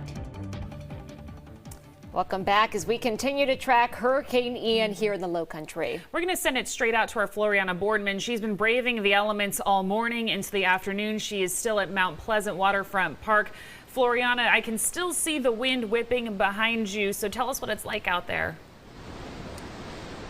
Hi, Katie, Mel. Yeah, that's right. The wind is still very, very strong. You can see there are some stragglers here coming out to the park to just see what the conditions are like. So I would advise everyone to stay home because the wind is still very, very strong. The rain is kind of slowly starting to stop, but you can see if you look at the palm trees just how strong this wind is. I mean, there were times earlier, just maybe an hour ago, where it looked like some of these trees were just going to topple over. The wind was so strong, and thankfully it's kind of gotten a little bit slower, I would say. Conditions have lightened up a little bit. You can take a look out at the ocean right here as well, and you can see some birds have made their way out. I don't know if you can see they're a little bit far out, but you can definitely see the white tops of the waves. So conditions are still, it's very, very windy, and so those waves are still very, very strong, and that tree right there definitely looks like it might topple over. So we'll be keeping an eye on that one. Definitely stay home. There's still some strong winds happening, so we want to make sure everyone is staying safe. Thankfully, we are right by a shelter, so we're being protected by a lot of that heavy gusts of wind right now and that rain. So we're very thankful for that. I'm going to send it back to you guys in the studio. Reporting live in Mount Pleasant, I'm Floriana Boardman. Yeah, I am surprised that tree hasn't been uprooted yet. It's leaning. It's like the... It is a little intimidating to see, thankfully, Floriana staying safe. Absolutely. And Natalie Spalla out in Georgetown, and it looks like she might have a person to talk to as well. Let's see what she's got. All right, we're here with John in downtown Georgetown. And John, you came out here, you ventured out here, you're braving the elements. First and foremost, why'd you come out here today? To take pictures. And based on what we're already hearing from the locals, nobody's seen the water quite this high in a while. So we just finished about an hour ago, we finished at high tide. So hopefully we're getting out of slack water, which means the water is going to start going out. But if you look out there, you can see where the river should be and where the dock should be. You see how high that sailboat's riding right now. You see Bo the dog, we know him, he lives here locally. Hello! And it's really high. So hopefully it starts going down, probably based on what we're seeing, is about another 2 hours. And hopefully things are about over. It wasn't too bad a storm. No damage in my yard. Have a bit of a pool in back, but I live about a block over that way, and well, this is what we have. All right, and it sounds like you're saying relatively optimistic. Can you wrap yourself into the group of residents who say they've never seen this before? I've never seen this before because this is technically my first hurricane. Okay. I've been in typhoons. I've never been in a hurricane. All right, we've got a newbie, so how are you feeling? You're soaking in your first hurricane. I can hardly wait for that first drink tonight, but not quite yet. All right, we're here with John in downtown Georgetown. Can't wait for his first drink. I'm sure that's a common sentiment across all of the Low Country. So for now, we'll sign off in downtown. We'll send it back to you. Great attitude to have right there. But really. Mel, take a look at this video from Folly Beach. Doesn't it look like it's kind of snowing when you look at the rain like this and you see the droplets? Not in this video. Yeah, but with the awning coming off, it certainly did there. So this is Folly Beach. You can see we've been, seeing this all morning, the flooded streets and into the afternoon, flooding up to the steps of that previous home, and the wind's whipping. But the good news is it seems like the conditions have died down and tapered off for the worst of it. The gentleman Natalie just spoke to said he's got a pool in his backyard. I feel like that's the sentiment of a lot of people. That water up so high, it is. I wouldn't swim in it. Yeah, don't swim in it. But creating that pool feel with how high that water was getting. Exactly. And still out on Folly Beach is our Conley Grayson. So Conley Grayson, you were holding up some palm branches earlier, and you might have a better perspective of how high that water is coming up to you all right now.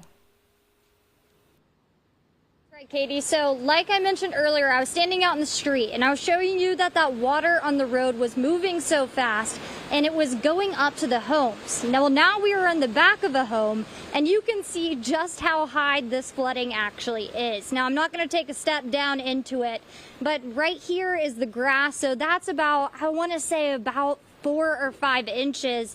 And this walk path right here, this is a good, I mean, that's a foot deep right there. So if you look far where Jason's actually zooming in over here, you can see behind all of these homes that flooding is pretty major. Now, luckily, most of them, I don't see anything that has been damaged at this point. But we do have a grill and a few chairs. You can see these chairs right here actually in the backyard.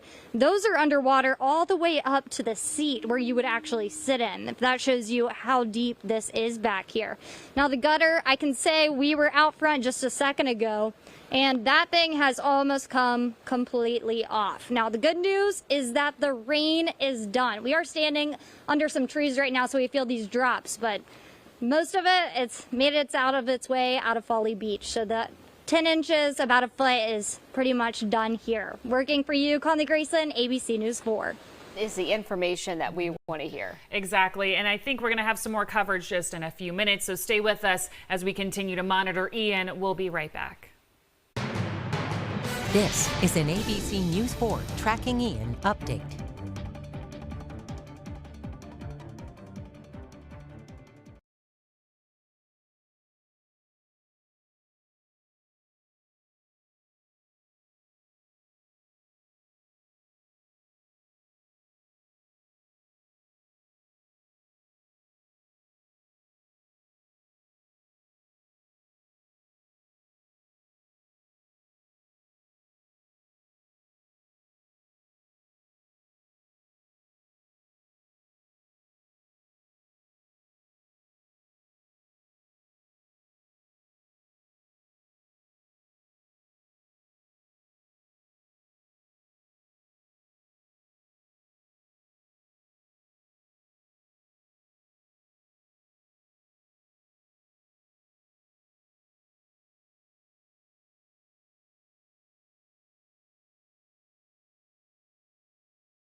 This is an ABC News 4 Tracking Ian update. And we are seeing those improving weather conditions out there. Awesome. Finally. Yes. That's what we want to hear. Yes, and I can show you that right here on our watches and warnings. Right into central Charleston County, throughout parts of Dorchester County and Berkeley County. that's what we have left with our flash flood watch or warning. So north of Charleston, it's been allowed to expire. South of Charleston, it's been allowed to expire. But where the heavy rain fell from Somerville on out toward Folly Beach, James Island, Johns Island, I've seen some reports of over 8 inches of rain. That's ground truth. Somebody's backyard rain gauge. So just a little bit of that flash flood warning, and we've got that there too. So let's go ahead and take a look at our storm. And there it is, the offshore winds here, so that'll help to push the rainwater out to sea. And we're looking at that storm, made landfall up toward Georgetown, now weakening. We'll have a complete wrap-up coming up for you. All right, Dave. Thanks, Dave. We'll be back at 5 with your latest ABC News 4. Have a good one. Stay